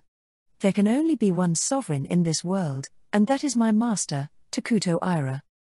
That was what it meant to be Mynoghra's hero. That was what it meant to be Sludger 2. And so began the first and final battle between them. Ice Rock's pride and ego were on the line for the first time with this fight. He freely wielded his ice battle axe, striking at her from overhead, the ground shaking with the power behind his attack. A 2 bent her tentacles out of the way like living whips and effortlessly parried his first strike with the holy sword. Then she thrust out with the blessed blade in a counterstrike. Half-frozen gravel shot out at a 2 like machine gun fire from where Ice Rock had slammed his foot on the ground. She nimbly manipulated her tentacles out of the ground to deflect and repel the gravel bullets with inhuman agility. It was like a mythical battle spoken of only in legends was unfolding there on the battlefield with their inhuman display of attacking and defending at unimaginable speeds. The solid ground was torn up from the shockwaves and the sky constantly shook with the impact of each attack. That turbulence reached the town of Dragonton in the distance, and everyone who watched this battle that exceeded human understanding felt their very soul shudder. It won't end. I won't let things end this way. Even if I perish here, I will get my revenge on ye. Ah ha ha ha. What the heck? What kinda cliché line is that? You sound just like a manga protagonist's party member. Are you trying to get this battle illustrated in the color character pages? A 2 cackled. Malice seeped from her every word. Mynoghra is set as the evilest civilization within eternal nations. And that was exactly why there was no way its hero unit, a 2, wouldn't delight in trampling the hopes and dreams of another under her foot after spitting all over it. Tell me how you will recover from this? How are you going to defeat me? Come on, tell me. No matter how you look at it, you're scree-wedged. Ice Rock neither had the leeway to strike back to see if it was impossible for him to regain ground nor to laugh off her taunting as nonsense. In a situation where he was so close to losing, he couldn't even bluff, he still wielded his full strength to fulfill his reason for existing. However, a very sad reality hung over this battle. Role-playing game monsters typically have fixed action patterns. They're from a video game, after all. Several different behavior patterns are generally sufficient for most players to enjoy the game. On the opposite hand, too many programmed actions tend to create bugs and errors that only confuse the player and reduce a game's playability. When it came down to it, Ice Rock's fighting style was so one-note that it was far too easy to predict his next move. "I already know your every move, Ice Cube. Ah ha ha ha ha ha." A2 slid in close to Ice Rock as if she'd already predicted he was about to swing his battle axe down from above. He hurriedly slammed the axe into the ground, unleashing the next wave of gravel bullets, but A2 dropped to the earth like a snake and avoided the attack entirely as if she'd known it was coming next. If this were a game, then all of Ice Rock's attacks would have come up as null against A2. On her turn, A2's attack finally struck his icy torso. Critical hit. Whoopsie. Whatever shall we do now? I did way more damage to you than I expected. Are you all right, Ice Cube? How much HP do you have left? So sorry, I don't have a game guide on me, so I don't know how much of a weakling you are. His large arm hit the ground with a thud. Although he'd managed to block a blow to the gut, he lost one arm in the process. Ice Rock's battle axe only manifested its true strength when wielded with two hands.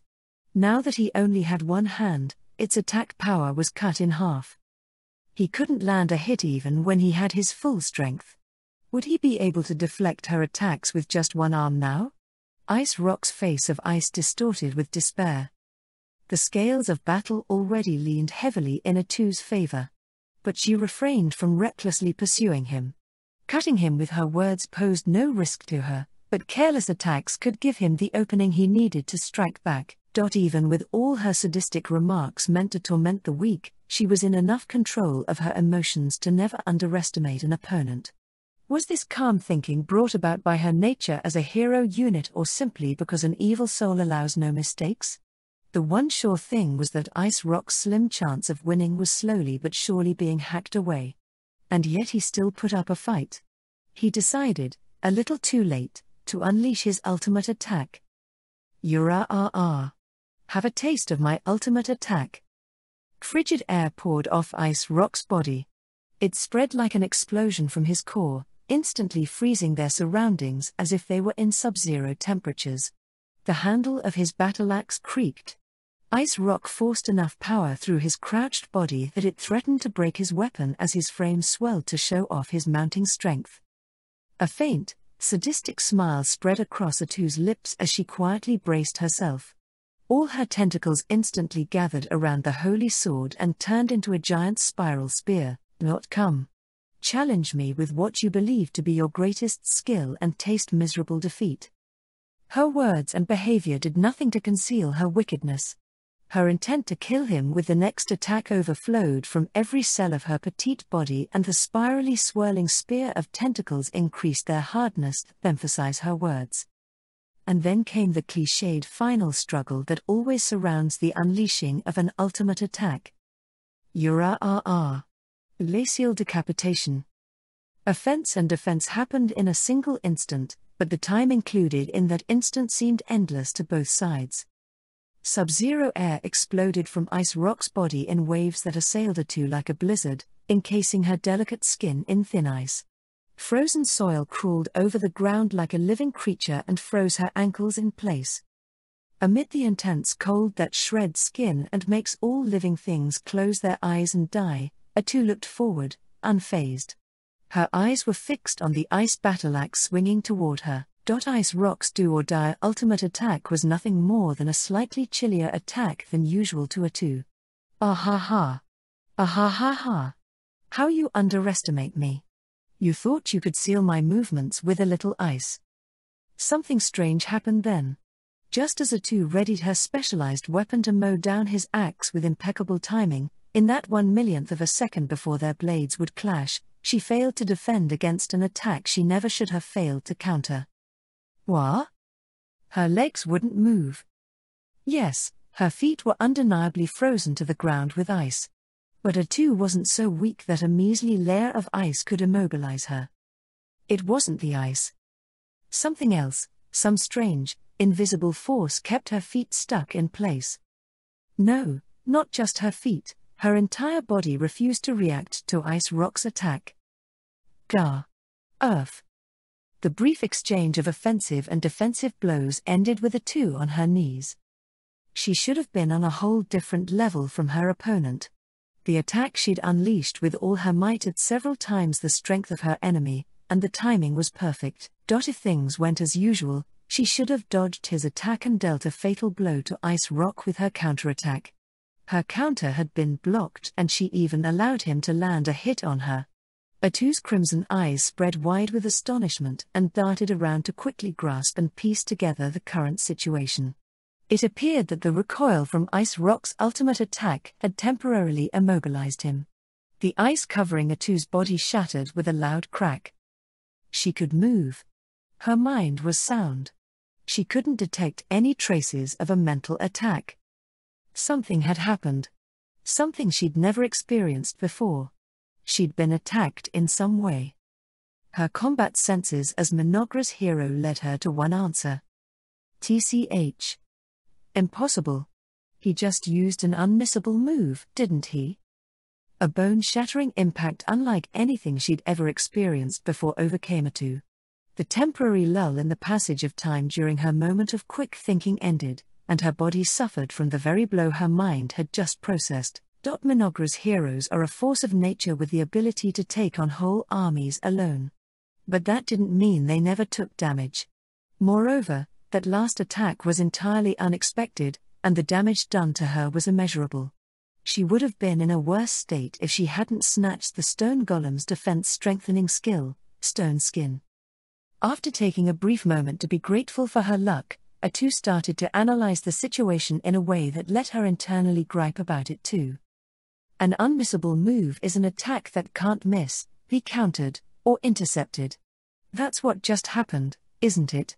Just like how everything I do is governed by 4X strategy game rules, he's governed by RPG rules, isn't he? Having the very game system make your attack impossible to counter is just plain cheating. Atu's internal organs spilled out of the ginormous gash sweeping up from her abdomen to her chest. Finally freed from the after-effects of his ultimate attack, Ice Rock turned toward Atu, and his expression stiffened.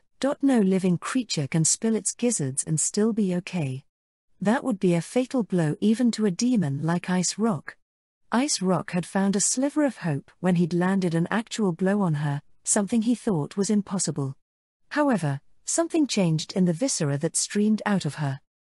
Her internal organs, which had gushed out of her with a pool of bright red blood, a color unbefitting of an evil being, gradually turned jet black.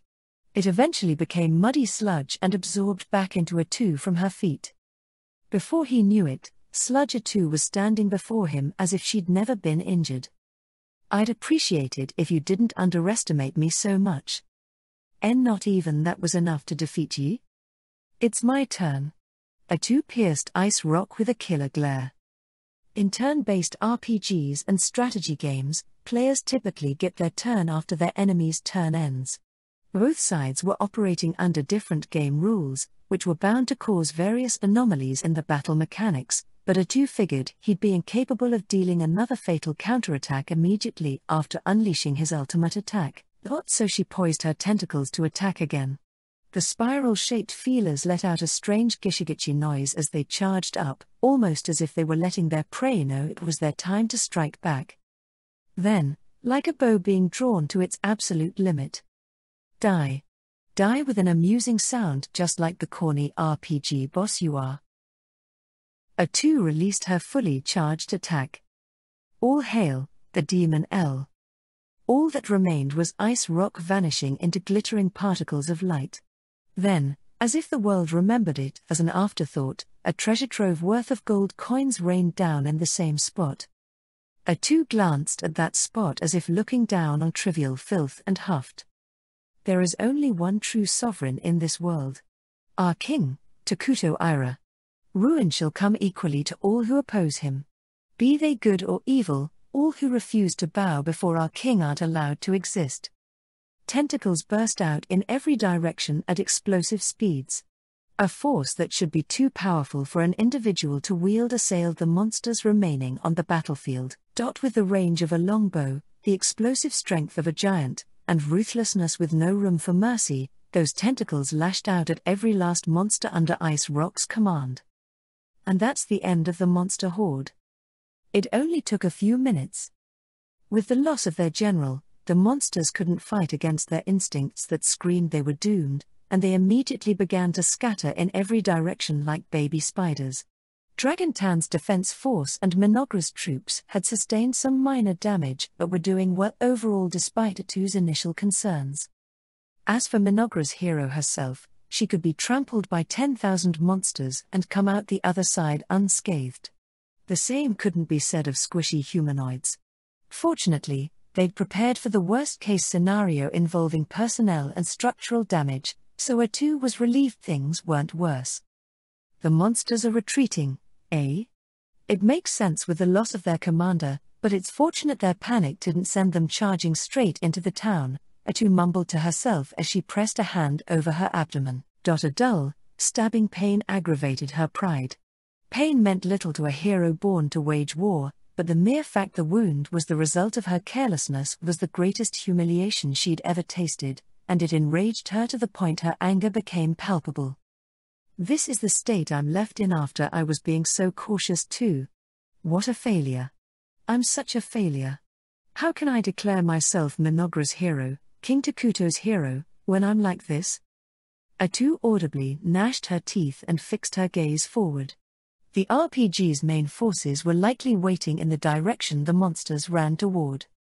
Confronting a completely different game makes things tricky. They're too unpredictable because they move according to entirely different rules from us. Atu put her brain in high gear to analyze and pick apart the current situation. She'd always believed that this world they'd been transferred to was governed by 4X strategy game rules just like her and Mynoghra. But she needed to alter her thinking now that an enemy army had arrived from a role-playing game. She now believed it was too dangerous to draw conclusions with her lack of knowledge. Her beloved king instantly came to mind.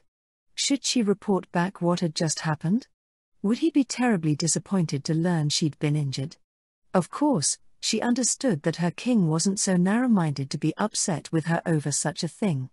But she had really wanted to tell him that she had successfully completed her mission without any issues and receive his praise in return. Takuto had given Atu a simple explanation about the game called Brave Questers shortly before the battle began. She could have predicted her opponent's attack as long as she was paying closer attention. At the very least, she could have handled things better. Nevertheless, what was done was done. Boundless anger at herself ate away at her. She couldn't shake her regret and fear of relaying her failure. Then there was her absolute trust that her king wouldn't scold her for it. But her heart longed for those invaluable words of praise. Various thoughts and painful emotions spun around in her head, driving her into the proverbial corner. Enough. She finally let it all out in a loud shout and shook her head. There was still so much left to do. She didn't have time to spare worrying herself sick. When she finally looked up, she confirmed the long-legged bugs were waiting on standby around her. They likely came for their next orders after the monsters they were fighting fled the field. Long-legged bugs. Thin out the defeated army within range and earn experience points. King Takuto will give you an upgrade later if you do. Gigi. The long-legged bug zoomed off in the direction the monsters had fled at terrifying speeds. Since they'd earned a lot of experience points during this defense mission, they were ready to be upgraded into more powerful units through the upgrade system. The loser loses everything while the victor gains it all. Acquiring higher-ranking units at this stage in the game was a very beneficial achievement for the Empire of Mynoghra. I'd like to pursue the enemy now too, but what should I do? No, enough procrastinating, I should report back to King Takuto first. Atu also needed to give orders to Elder Moltar and the rest of the troops from Mynoghra. Most of all, she still hadn't spoken to Takuto yet. Recklessly pursuing the enemy without handling priority matters first would be a disgrace to her role as mission commander, much less as a hero. With that in mind, Atu sucked in a deep breath to calm herself and connected to Takuto's mental channel to send him a telepathic message. Her inaudible voice sounded so much like an adorable young lady it belied the crazed madwoman taunting voice she'd used during her battle with Ice Rock. King Takuto, I have successfully completed the Defend Dragontan mission. One of the Demon Lord's 4 generals advanced on the town with his army, but I have successfully crushed them. It was a piece of cake with my strength. However, you see, I kinda let down my guard, I guess. I have some things to report later, but before I do, I was kinda hoping you could praise me for all my hard work away from home, ha ha ha. Fidgeting shyly, Atu began to relay her message while looking into the distance where her king was. Did she bow several times in his direction because she'd picked up that Japanese habit from Takuto? But the adorable sunflower-like smile on her face instantly wilted. What? In less than a fraction of a second, her expression shifted from a girl in love to the hero of an evil civilization. Enemy forces have invaded Mynoghra's inner citadel. The brief report Takuto had shared with her was enough to chill Atu's heart. Chapter 3, Surprise Attack. What a big fat pain. I should have planned for the unforeseeable. Isla silently tried to guess what her master was thinking based on his muttered words. It all started with the barbarians plaguing their ally nation, Conquest. Their sporadic raids had suddenly turned into a huge horde bearing down on them. And if that wasn't bad enough, they originated from an entirely different game. It was foolish to apply common sense or typical tactics to this situation, but there was too little to go off at this point to make an appropriate judgment call. And their enemy wasn't going to wait for them to make their move. Enemy forces were currently marching closer to the heart of Mynoghra, its imperial capital, threatening their peaceful way of life. They were in a dire situation, if there ever was one. Indeed, we never expected them to discover our location so soon. It's only a matter of time before we clash. However, taking the initiative and striking the Demon Lord's army was a wise first move, my master. Isla casually tried to sound out the reason for her master's decision. She thought Takuto's military orders were a tad hasty, regardless of the results. She understood speed was of the essence when dealing with an enemy with so many unknowns. She also understood the need to defend Dragontan from attack until the bitter end. What she could not wrap her head around was his decision to open hostilities at Dragontan before having a firm understanding of their opponent's nature and origin. His decision had directly resulted in defeating one of the enemy generals and repelling enemy forces from Dragontan. Isla believed he must have possessed some external information she did not that led him to make that judgment call, and she wished to know what it was. I guess, you could say that. But it was a botched operation since it ended with the enemy invading our main base. If memory served her right, Takuto was the cautious type. He was unique in his desire to put peace and domestic affairs first, to the point he avoided conflict whenever possible. The Takuto Isla knew should have been so careful in his decision-making that he would have considered abandoning Dragontan if it benefited him. So, why did someone like that fire the first shot? That was the question that plagued her. I'm just glad that their strength was about what I'd expected. We should be able to handle the Demon Lord if his generals are all that weak, Takuto muttered to himself. The information from Atu's telepathic message fortunately gave them an approximate idea of the general makeup and strength of the Demon Lord's army. They weren't in dire straits yet, and they now knew that they could get out of this pinch as long as they didn't botch their next move.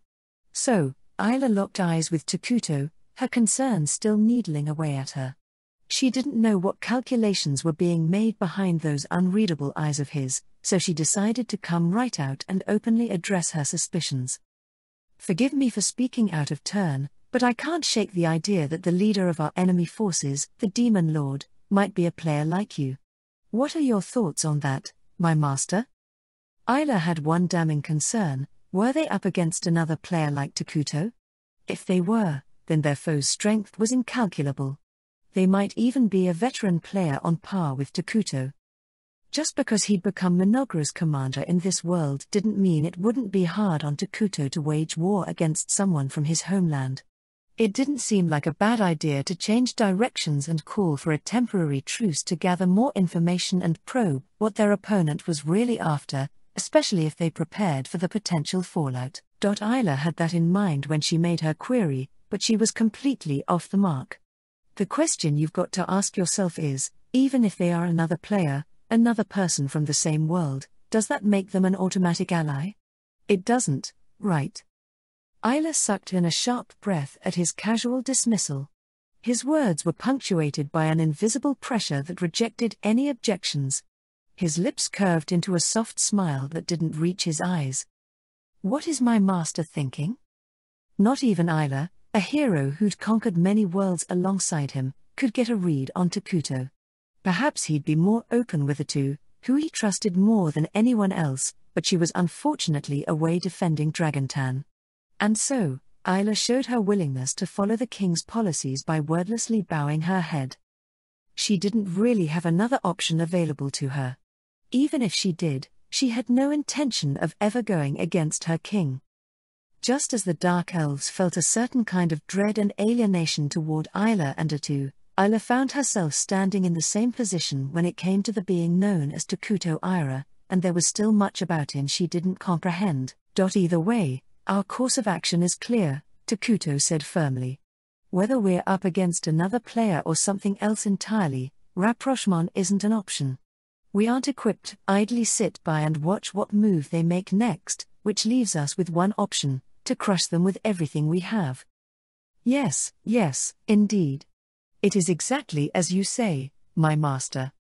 Given their current situation, it was a waste of precious time to raise further doubts.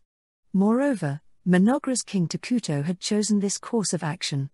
In which case, it was his subordinate's job to carry out his will no matter what. Isla completely changed her perspective on the matter, gave a big nod, and bowed in the way unique to Mynoghra's vassals. Unnecessary hesitation has a way of coming back to bite you. One of the keys to a successful strategy is not meaninglessly rehashing the details after you've already decided. You are absolutely right, my master. Takuto ran several strategies through his head. He dug up old memories, traced through the countless battles he'd played, and considered the most effective and efficient strategy for the current situation. Of course, he'd already taken unknown factors into consideration too. This wasn't the world of eternal nations. There was an ocean of unknowns and even more potential for things to go wrong. Takuto felt his heart race with unexpected excitement at the prospect of it all. He found it kind of strange and exhilarating how much he was enjoying what should be a bad situation. Bad news, Your Majesty. Enemy troops are en route to Mynoghra's imperial capital. One of the Dark Elf runners stumbled into the throne room with a look of abject horror on his face. This was around the same time Takuto had settled on his next move and was beginning to send orders to the warriors with his commander skills. With his ability to grasp the whereabouts of every citizen, Takuto already knew about the invading forces the warriors had discovered. However, warrior Captain Jia had sent a messenger just in case. I know. Entering the throne room without permission under normal circumstances was a criminal offense. But the situation being what it was, Takuto raised a hand to stop Isla from saying anything and briefly spoke to the messenger himself. Seeing the scared messenger sharply suck in a breath at his king's words, Takuto signaled Isla with his eyes. Knowing exactly what her master wanted from that simple signal, Isla offered the man several words of praise for his work in a softer voice than usual, then gave him his next orders.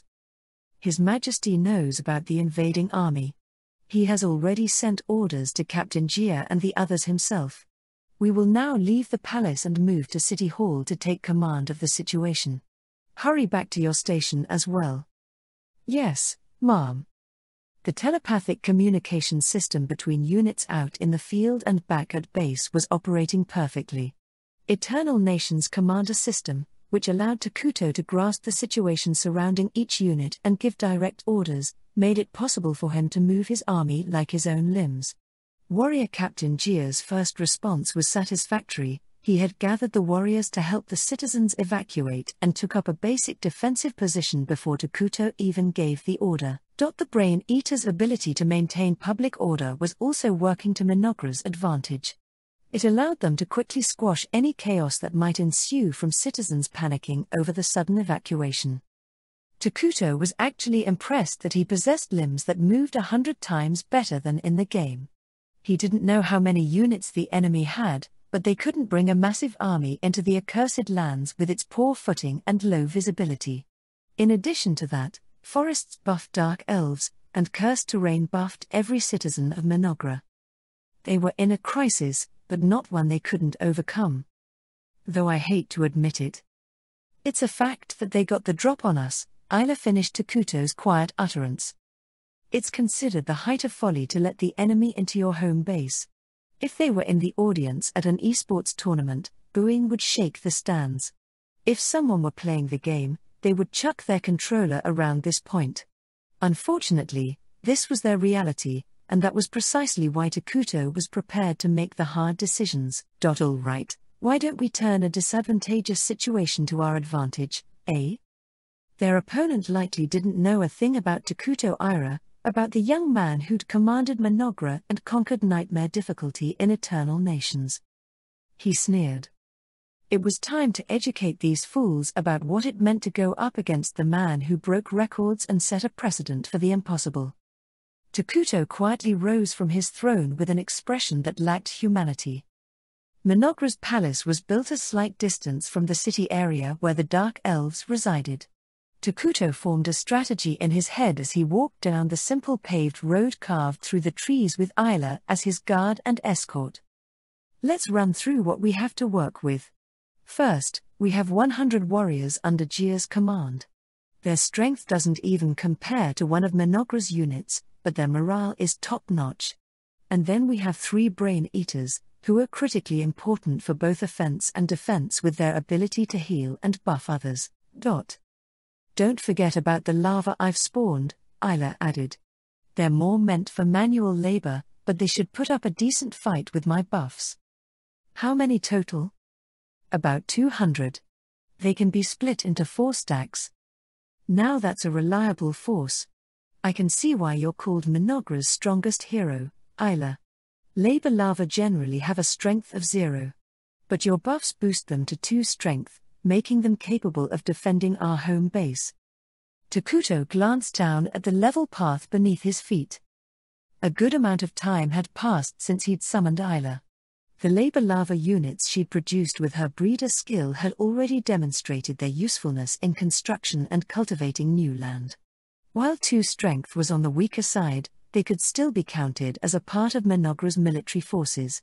They should be easily capable of squashing goblins and would make for the perfect frontline assault troops to clear out the weaklings. Isla was putting her dual abilities to spawn and buff to good use. We would have had a solid defense if I'd only spawned combat lava, too, Isla lamented. Disasters always strike at the worst time, don't they? It's actually kind of a relief to think this is the worst it'll get. They were definitely in a disastrous situation, but Takuto was encouraged by Isla's presence. He would have been more melodramatic if he hadn't summoned her in time. To him, Mynoghra's hero units were who he could rely on the most in this world, showing just how much the time he'd spent with them during his past life had stuck with him even after death. Yes, you couldn't be more right. Now then, my master, how's Jia faring? Isla's question spurred Takuto to switch gears and telepathically check on how things were faring domestically. He needed to use the cards he had on hand to win the round, given that A2 wouldn't be able to make it back on time. He couldn't overlook a single thing. One tiny mistake could become irrecoverable damage, eventually leading to his empire's downfall. The situation in the city isn't too bad, Takuto said. Non-combatants have been evacuated to the government buildings, and our soldiers have already taken up a simple defense formation to protect the city. We also have the upper hand with bonuses from the cursed terrain and forest terrain, making it easy to defend and difficult to attack, Isla added. It would have been a perfect opportunity to earn some experience points if we had the time to properly prepare our forces and national power. The standard figure for a successful attack on a dug-in/fortified defender is 3 to 1. Thus, by a general rule of thumb, an attacker would require 3 times as many numbers as the defender, all other things being equal. This theory not only applied to eternal nations but was modified for the defender to have a greater advantage thanks to the various buffs granted by the fantasy game elements. However, that only applies when the proper preparations are made. In Mynoghra, where the national power and troops were still scarce, and even the construction of defensive facilities was postponed, it was hard to say that the situation was optimistic, even though there were powerful terrain bonuses in their favor. Gia sent me a message, Takuto said. About 1,000 enemy troops have entered the accursed lands. There's definitely an enemy general leading the invasion, and we still don't have a firm grasp on what the RPG monsters are capable of. This will be a tough fight if there ever was one. But you've already thought up the perfect strategy, haven't you, my great and talented master? Isla queried, although she already knew everything she needed to. She knew her master had the answer to the problem despite the crisis they found themselves in. If things went south and they felt the Empire was at risk, they could just retreat toward Dragontan with the Dark Elves. They still didn't have many citizens, and the Dark Elves should have enough of an advantage in the forest to make a clean break for it. Moreover, joining up with the two, Elder Moltar and the rest of the mages under him, and Dragontan's defense force would be the safest and most effective way to take out the enemy. The capital might get burned to the ground, but the accursed lands were ripe with building supplies. The city was still in the development stage, so it'd be easy enough to get back to this point. But Takuto's decision was the opposite of retreat. He planned to repel the enemy. As it stood, he didn't call Atu back to Mynoghra but ordered her to pursue the army that had tried to invade Dragontan. He was clearly hiding enough aces up his sleeve to be confident he could win. Takuto grinned at her amusing question as if he were pleased she asked. Then he laid down the law. We've got mana stored up for times like this. If their side can make monsters appear out of thin air like a cliched RPG, then it's time for us to show them the true nature of a strategy game. He. It's fortunate that there's no limit on how many units we can produce with emergency production. Being able to produce as many units as we want as long as we have mana is quite the game-breaking rule in our favor, if I say so myself. Simply mentioning the word mana cued Isla in on exactly what kind of tactics her master had in mind. During normal gameplay, emergency production had a set cooldown period before you could use it again. But they had discovered through rigorous testing that no such restrictions existed in this world. With that in mind, the obvious tactic would be to mass-produce as many long-legged bugs, the cheapest units, as their mana reserves allowed. Buffed to 3 strength by Isla's passive skill, the long-legged bug now boasted impressive stats that combined its new strength with its high mobility and speed as a scout unit. Plus, they made it easy to check on the state of things with their long-range vision. After calculating how many long-legged bugs they could spawn with Mynoghra's mana reserves, Isla determined that they could indeed overtake the enemy general if he showed up as she'd feared. However, Isla, I hereby grant you all of Mynoghra's stored-up mana. Level up as much as you can and defeat all our enemies. This is an order. For a moment, Isla's mouth fell open as if a mental attack had struck her. If she were humanoid, she'd likely have a dumbfounded expression on her buggy face. A moment later, her mind caught up to reality.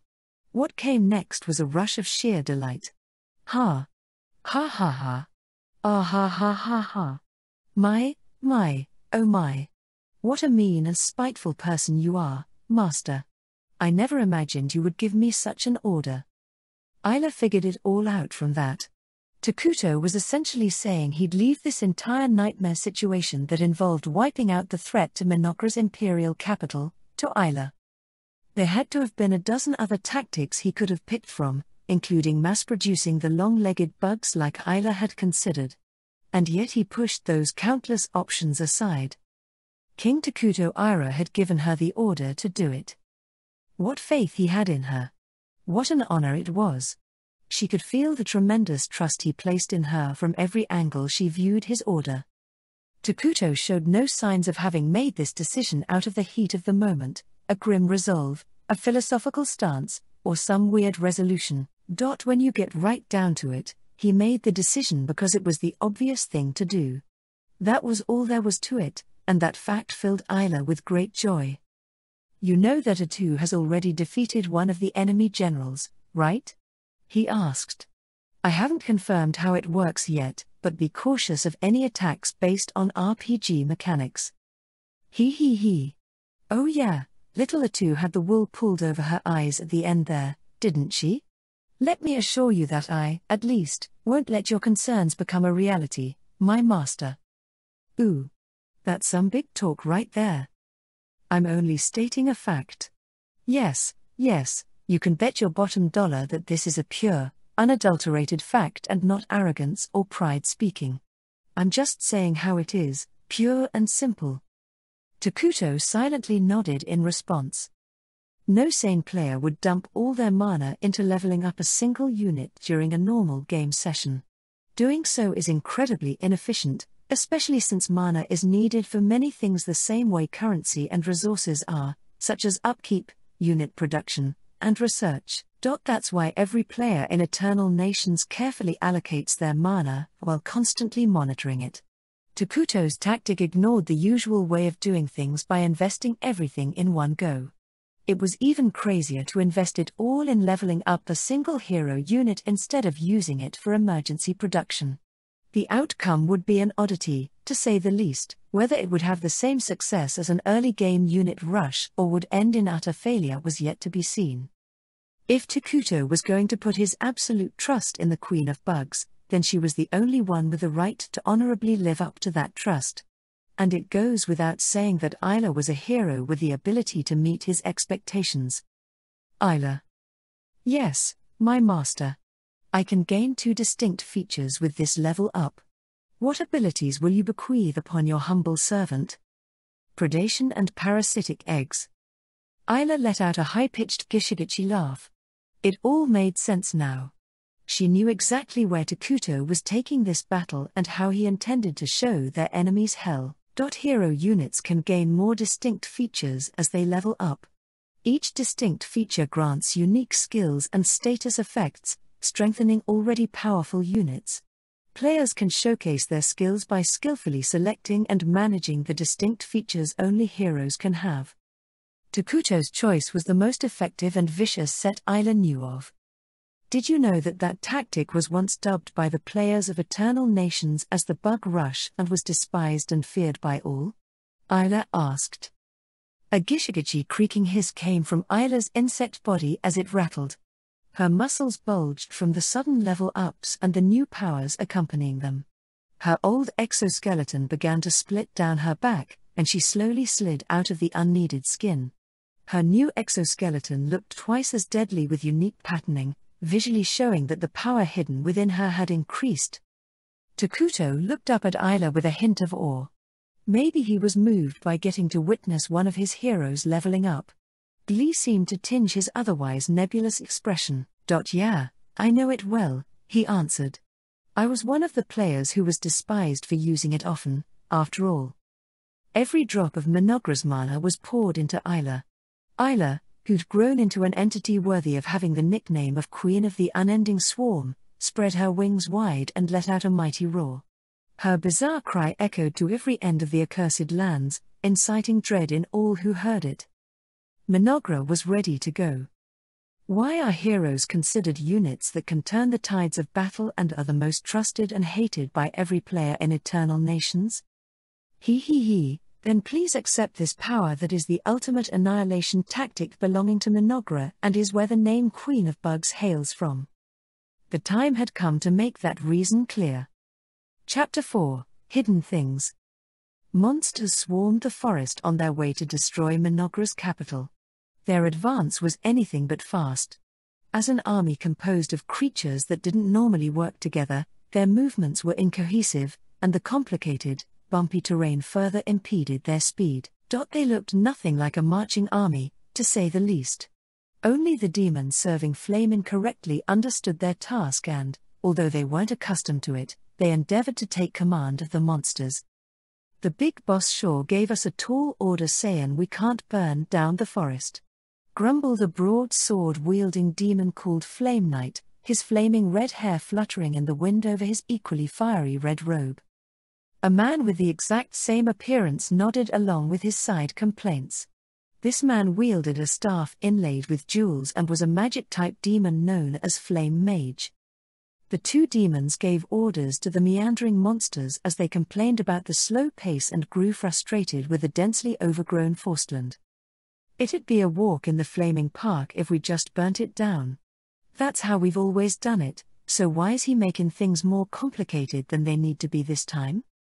Flamin had prepared about 1,000 troops to capture the city within these strange woods. One of the reasons he'd kept his invading army small was that the city they discovered inside wasn't much bigger than a village, but the biggest reason was that he was afraid their forces would be exposed. He said he doesn't want to get discovered. I mean, our boss has always had a thing for slinking around in the dark. He's probably going with a sneaky plan this time too. He'll roast you up if you say that to his face, you know. That's why I'm saying it when he's not around, smartass. After glancing over his shoulder at the unintelligent monsters, mostly goblins, orcs, and like, trudging behind them, Flame Knight turned to his companion. Their boss, Blazing General Flamin of the Demon Lord's 4 generals, was a cunning and ruthless man. If that wasn't bad enough, he was a hard-to-please, hot-tempered boss. While the demons were too talented to be easily offed, they still needed to tread carefully not to earn his wrath.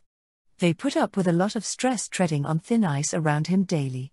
Being able to toss their complaints back and forth without him breathing down their back like this was their way of relieving stress. Although their boss wasn't the only reason for their stress this time. I know he told us not to torch it, but it's a hecka creepy forest. Couldn't find a forest this poisonous back home even if you tried, and that's saying something. They didn't know it, but their troops had already invaded territory under Mynoghra's influence. In other words, the scenery around them had changed from the accursed lands into the more vicious cursed terrain created by Mynoghra's mere presence. The earth reeked of rot and the trees were gnarled monstrosities. Flowers oozed liquids with a striking color and dense miasma hung thickly over the whole area. Demons were unaffected by the miasma, but even with their mentality as demons, they still found their surroundings grotesque and strange. Yeah, it's not something you see every day. Boss said there's an enemy who could get in the Demon Lord's way up ahead, but what kind of beast are they? Well, they ain't no hero, that's for sure. Ha ha. You can say that again. Dry laughter echoed through the accursed lands, earning curious looks from the low-level monsters keeping a watchful eye on their surroundings. Unsettling silence followed their laughter, and the two demons silently exchanged looks. It was strictly forbidden to mention the hero within the Demon Lord's army. Severe punishment was unavoidable even if he was mentioned with innocent intentions, so only an incredibly rash person or someone with an ulterior motive would ever utter that name jokingly. Flame Knight brought up the hero for the latter reason. With that joke, he'd determine whether his companion was worthy of hearing the treacherous tale he was about to tell. And it seemed Flame Mage had passed the test. Did you know boss is gonna betray the Demon Lord? Come on, buddy, what's gotten into you? That's too much, even for a joke. You really will get torched to death if the boss overhears that one. There's a high chance he didn't get permission from the Demon Lord to start this little war. Whoa, that's bold. Flame Mage was more shocked by what Flame Knight said than he'd thought. He'd expected Flame Knight to reveal some big secret from the way he tested the waters first, but talking about betraying the Demon Lord was on an entirely different level. As far as he knew, the Demon Lord's army had rock-solid unity, and even the cunning and ruthless Flamin was loyal to their cause. Rather than thinking he'd heard something he shouldn't have, he was more surprised about how that could even be possible. Never mind, let's stop talking about this, Flame Knight said. I might just suspect the big boss's motives because he's been acting funny. Don't wuss out on me now. We're in the same boat now that we both know. We might even be able to pick up on something if we both keep an eye out. Isn't it better to have somebody to talk to, especially with our lives on the line? Flame Mage was so passionate that he'd started speaking in a loud voice that he quickly tempered to continue persuading his companion. His words seemed to convince Flame Knight, because he nodded with a stern expression and began to talk about what led him to believe the treacherous secret he'd shared. Do you remember when we first came to this world? If you're like me, you would have woken up in the same place as everybody else. Yeah, that's how it was for me too. Unlike the monsters we summoned later, us high-ranking demons remember being with each other from the start. But the demon lord and boss had a different experience. Seems like something went down before we ended up in this world. Something only the 4 generals and the other top dogs know about? It's hard to say. Boss said he was chosen. At any rate, whatever happened was enough to push him to make up his mind big time. Flame Knight had only heard bits and pieces from Flamin', but connecting the pieces together made it clear that something had happened. Something so shocking that a cunning man who never revealed what he was thinking accidentally vented secrets to one of his subordinates. Flame Knight noticed the subtle change in him because he was always closely watching Flamin' to make sure he didn't upset him. But it was all speculation on his part. He didn't hear Flamin' say a word about betraying the Demon Lord. More than anything else, the event Flamin' and the Demon Lord went through was something so unrealistic that he didn't want to accept it. Come on, stop beating around the man-eating bush. Out with it already. It's not smart to let ourselves get too distracted by chit-chat while we're leading a literal army of monsters. So, what happened to 'em? Flame Mage pressured him to go on, his voice raising a notch with his impatience. His remark brought Flame Knight back to his senses and he nodded, his mind made up to go through with telling what he knew. He wasn't getting any closer to the truth thinking about it on his own, after all. So, he decided to lay out everything he knew and see what his buddy thought. Yeah, you've got a point there. Truth is, Boss and the Demon Lord met some being before they came to this world. And that being told them that. Flame Mage swallowed the lump in his throat after he learned a piece of the truth. He had a fairly high rank within the Demon Lord's army, and not only did he not know anything about what had happened, but the Demon Lord and the others had kept it a secret from the rest. In other words, that was proof that what had happened to them before coming to this world had significant meaning. Anxiety over what the future held for them and curiosity about what was happening to them raged within Flame Mage as he impatiently waited for Flame Knight's next words. But their situation suddenly changed before the veil could be lifted from the truth. Hold on, the Vanguard unit's back, Flame Knight said. Looks like something happened. Damn it, just as we were getting to the good part. Oh well. Flame Mage turned from his companion to direct his questions to the returning Vanguard. So, did you get any intel? What kinda enemy are we up against? We know they have a city, but were you able to locate it? The branches rustled as they parted, revealing the familiar build of one of the orcs they had sent ahead to scout. No matter how confident the demons were in their strength, their opponent was still a mystery. It never hurt to be cautious. They had sent several monsters to investigate how strong their enemy was. Flame Mage was about to sigh over how slow-witted the low-level monster was as it ambled closer without an ounce of wariness, but what he saw caused his eyes to widen with shock instead. Whoa, what the flaming pits of hell's wrong with you? He shouted in surprise. It was definitely an orc that had stumbled out from between the trees. They weren't the fastest or most agile of monsters by any means, but the demons had sent them out to scout because they could at least communicate on a basic level and did well enough in battle. And yet, the orc that had returned had such a grotesque appearance it was easy to tell something was seriously wrong. Oh, GH? What? It let out a strangled croak that erupted from its throat and sounded nothing like a noise an orc would make. Orcs are demi-human monsters that look like someone placed a pig's head on top of a large, adult human male's body. There was something on his face that shouldn't be there. A large, fleshy growth was protruding from his eye sockets, and it almost looked like a hornworm or something was growing inside of it as disturbing, pulsating shades of red, green, and yellow writhed about. It didn't look like an injury caused by an attack. It also didn't seem like he'd contracted a strange, new disease. No, something had clearly parasitized him. As soon as they realized this, the two demons drew their weapons and put the monsters with them on high alert. WH. Air. BO. ES. C ant. S. E. Don't come any closer. Get ready to attack. Flame Knight shouted, and the monsters around him fell into a confused uproar. Unintelligent monsters were impossible to get under control once they became confused. Flame Mage repeated the orders to help control the situation, but it only spurred the chaos. The two flame demons leading the monsters were better suited for taking orders than giving them. They didn't have enough experience to think calmly and quell the panic mounting within their disorganized troops, which resulted in them taking their eyes off the obviously infected orc, who staggered toward the closest monster. Boo boo ree hee hoo ah. Blue yara. GHH. Gya.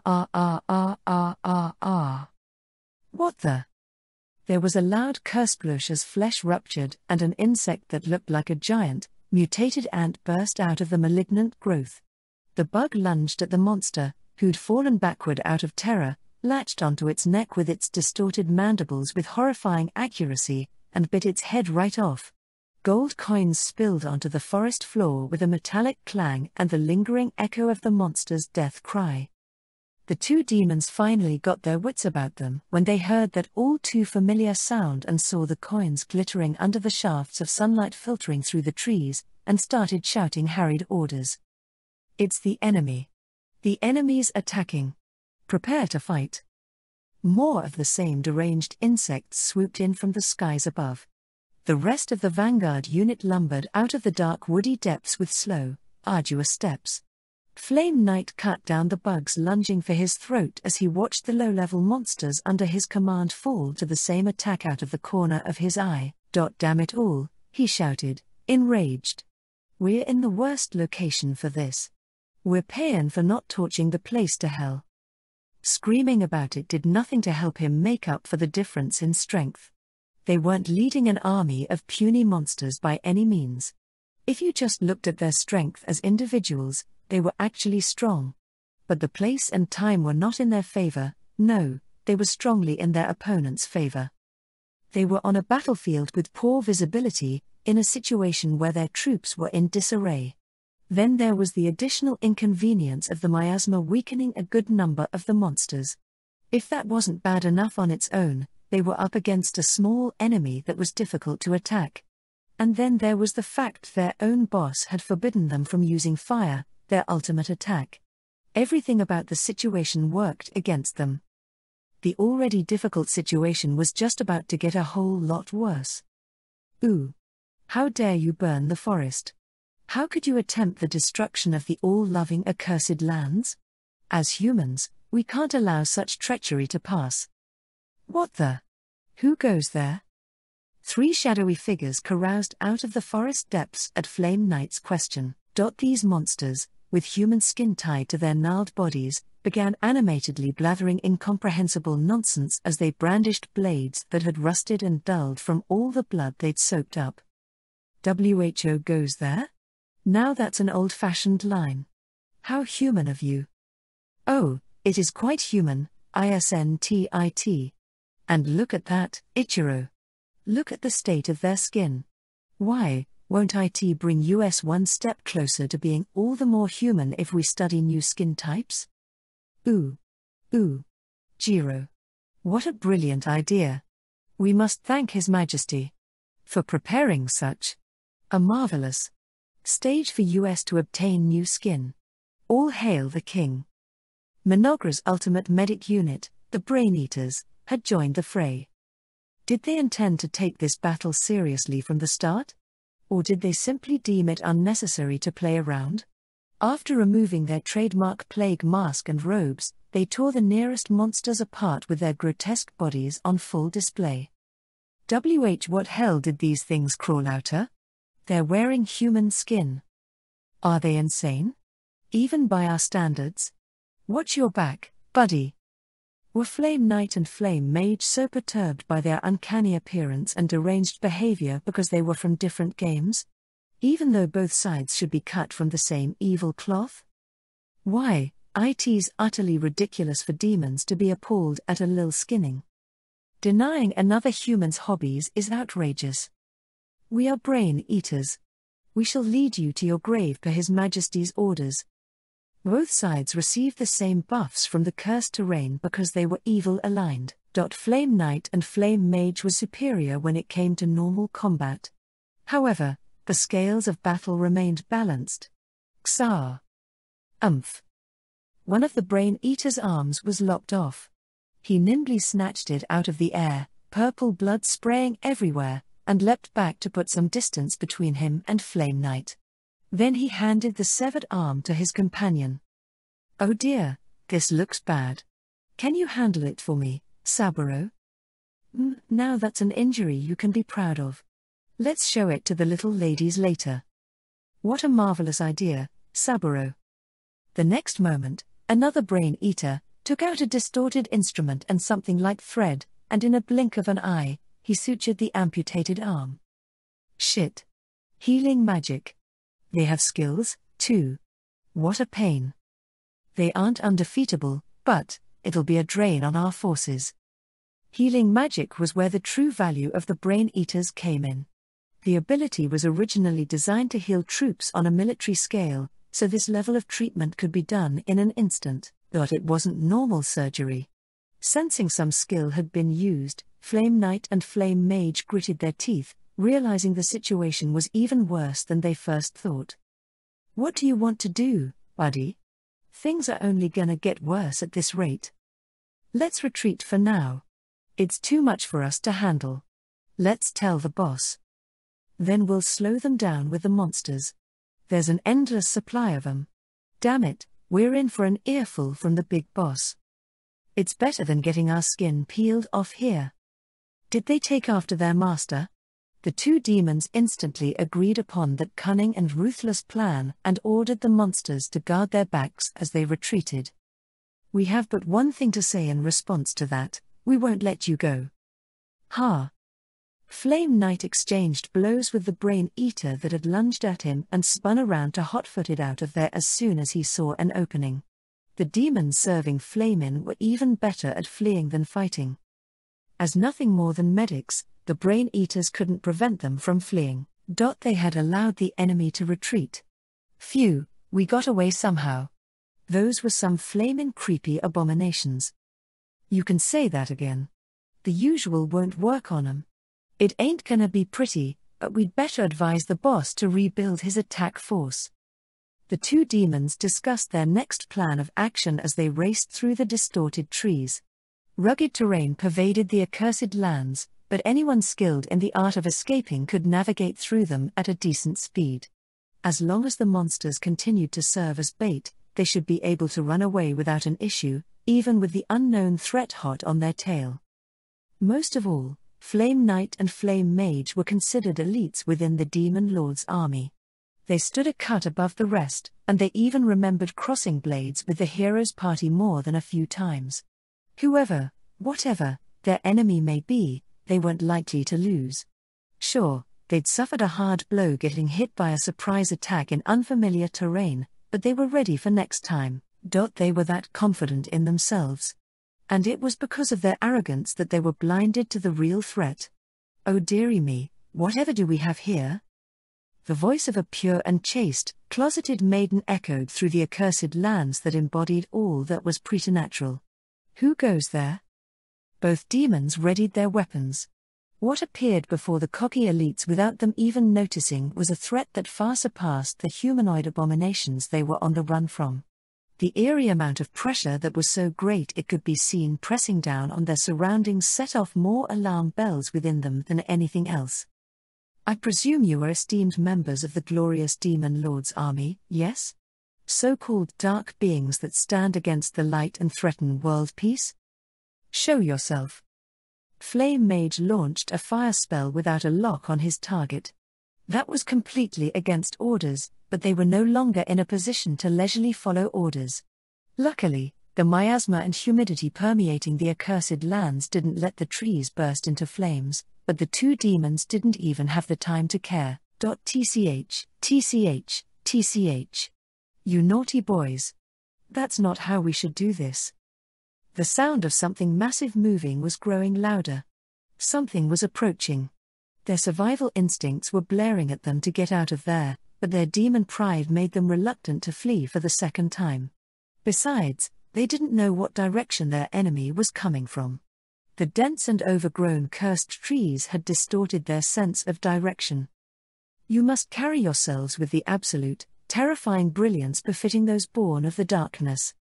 They ran out of time. It was there. A giant insect had emerged from between the trees. It descended between the two demons with a thudding sound that made them feel its sheer mass. This bug, which was more dreadful looking than any monster they'd ever seen, aroused a whole different dimension of horror in them. Enormous breasts protruded from its huge insect torso. Its two sets of wings glistened with a rainbow of colors as they flapped in tandem, almost at odds with its razor-sharp, sickle-like forearms. Perhaps no more at odds than its disorienting gishigichi hissing was from its soothing voice that comforted the ears like a masterpiece sung by a songstress. Everything about it equated to crushing pressure and overwhelming fear in their eyes. Flamin's two demons had stumbled deep into the Queen of Bugs' dominion without realizing it. Chapter 5, Defense. Crunch, crunch, crunch. Bleg. Not very nutritious, are they? The sounds of a hard skull being chomped apart and the soft, inner flesh being ripped out and masticated echoed through the eerie woods. Isla dexterously used her forearms to eat something humanoid and then tilted her head like a sommelier appraising a poor excuse for wine before she chucked what remained of Flame Knight, onto the ground. The flavors lack cohesion to tie them together, and it has such an odd aftertaste. And it's so sinewy, some weird little bones got stuck in the back of my throat. How unpleasant. Threads boasting the strength of steel were strung around the trees, and monsters missing parts of their bodies hung from them. Body parts were impaled on the tips of twisted branches like butcherbirds impaled on twigs for later consumption, and the blood dripping from them soaked into the cursed land. But that wasn't all there was to the disturbing scene. Eggs contained within sticky mucus sacs had been laid all throughout the ground and trees, pulsating with new life as they fed off the dead. If the concept of hell existed in this world, then any good soul would say that this place was hell on earth. Perhaps there were even some evil souls out there who'd consider this spot a demented form of paradise. The one thing that could be said for sure was that the monsters from brave questers who'd tried to pass through this place had all become insect fodder. Master told me they were fairly strong opponents, so I got my hopes up, but I must say I am quite disappointed, rude as that may be to His Majesty. They lacked toughness as prey and as a meal. Isla exhaled a disappointed sigh, elegantly wiped the blood from her mouth, and turned her massive body completely around to face another direction.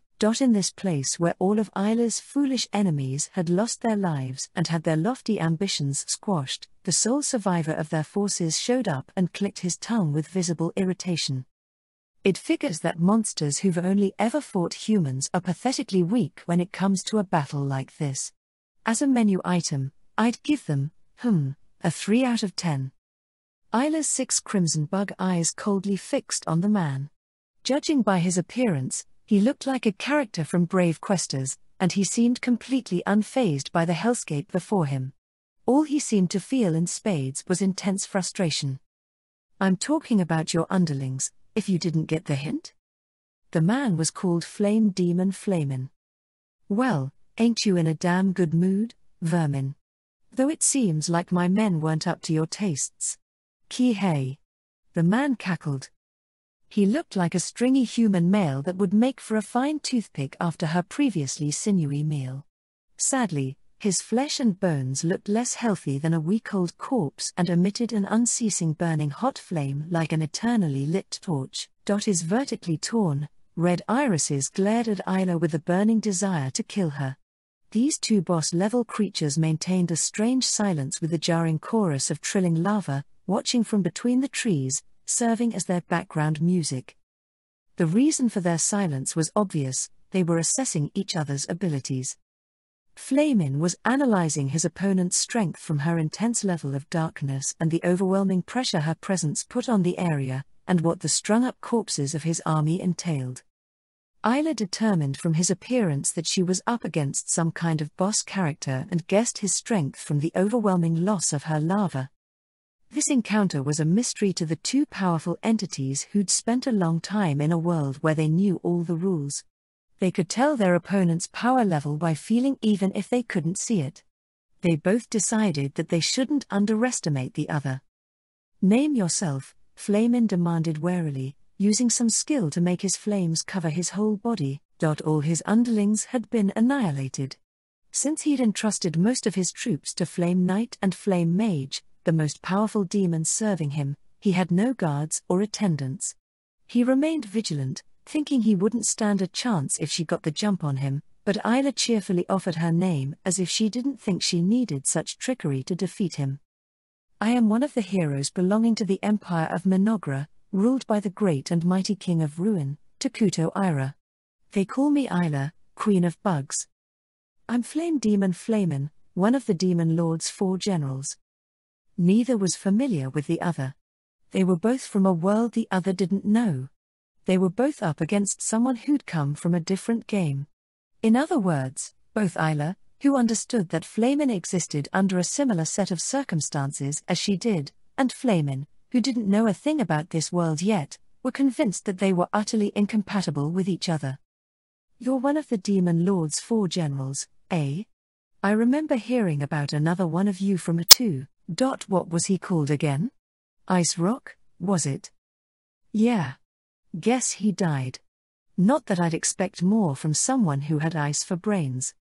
Although the giant bug deliberately avoided telling him exactly how their encounter had ended, Flamin guessed from her goading tone that his fellow general had been defeated by these freakish abominations and gnashed his teeth in frustration because of it. Ice Rock had been ended all too easily. Flamin didn't realize they were up against such a difficult enemy. The Demon Lord's 4 generals were equal as far as their title, but there was a clear hierarchy when it came to their strength differences. Ice Rock was undoubtedly the weakest of the 4. There was a clear gap between him and Flamin. But they were all members of the Demon Lord's army, the spawn of malice that made its name known throughout the world and from which every living being ran from in fear. They were the destroyers that could only be opposed by the hero, the direct counterpart to evil. How could such a force be so easily defeated? He should have had a huge army under him. Flamin thought. I doubt they were all killed. Damn it. I can't even confirm things in my current position. Not only did the Dragontan invasion force consist of the monsters they'd summoned, but many of the demons under Ice Rock had joined the fray too. The number was overwhelmingly larger than the small brigade Flamin had mobilized behind the Demon Lord's back. It shouldn't have mattered how easily the weaker monsters could be squished by the Demon Lord's 4 generals, they had always been a serious threat to the humans they'd faced before. It wouldn't be an exaggeration to say the invasion force's size was overkill to take down one little town. So how could such a large division of the Demon Lord's army led by one of his generals go down just like that? It'd take time for even a smart man like Flamin to accept what Isla said to be true. But, I guess small fry will be small fry no matter where you are, he thought. However, even when faced with the dire reality that his fellow general and his troops had been entirely wiped out, Flamin was convinced by his tremendous confidence in his ability to survive what they could not. After all, monsters were nothing more than pawns to brave Quester's Demon Lord's army. It wasn't purely due to incompetence or a lack of cohesion as an army that led to their pitiful downfall. Ultimately, even the biggest horde could be easily taken down by the strength of a single person. Everything could be flipped around by a single individual. The hero and the Demon Lord were perfect examples of that. In their world, war was settled by an ultimate duel between 2 individuals. To them, taking action with an army was secondary. Essentially, The way they used their army was similar to a rear support guard or along the lines of a throwaway match. Hence why Flamin remained where he was. He believed that if he defeated the enemy before him, he could overturn the results of the last battle. And he actually wasn't that wrong, given that brave Quester's demon lord's army could summon monsters at little to no cost. Well, you should know he's the runt of the 4 generals. I'm at least twice as strong as him. You're in for a world of pain if you expect things to go down the same way. Kihei. Why, aren't you confident? Are you saying you're different? Different enough to roast your carapace and drag the big bug you serve off his throne like the loser he is. What was his name again? Takuto Ira? Mwahaha. It was petty goading. But disrespecting the king, even as petty goading, was the biggest taboo offense to Mynoghra's citizens, especially its heroes. Oh my! You have some nerve setting your filthy sights on our mighty master and king, demon scum. Isla's fangs snapped together in her fury and the invisible pressure exploded like a bomb going off. As Isla erupted with rage that was unlike her usual calm persona, Flamin was buried under a rush of lava triggered by their queen's anger. His skeletal body was covered by the swarm, instantly creating what looked like a human-shaped, bug-covered black statue that made buzzing noises. Isla watched in silence. An explosion suddenly went off in the center of that disturbing art piece, and red-hot flames consumed the black. So that's how you work, eh? Kihei. Bugs are my favorite. There's no shortage of enemies for me to burn. I'll burn you down like the annoying gnats you are. Flamin appeared from the fire, the flames covering his body growing more intense to burn off the lava swarming him. He cackled with glee as the lava let out giggy death throes and turned to ash. Come at me then. I don't mind rough men. However, you are still up against a lady. I expect you to be the perfect gentleman while we do this little dance. Queen Isla also laughed. The rondo between 2 bosses boasting absolute power was about to start. What's CHA thinking, Your Majesty? Is there anything we can help with?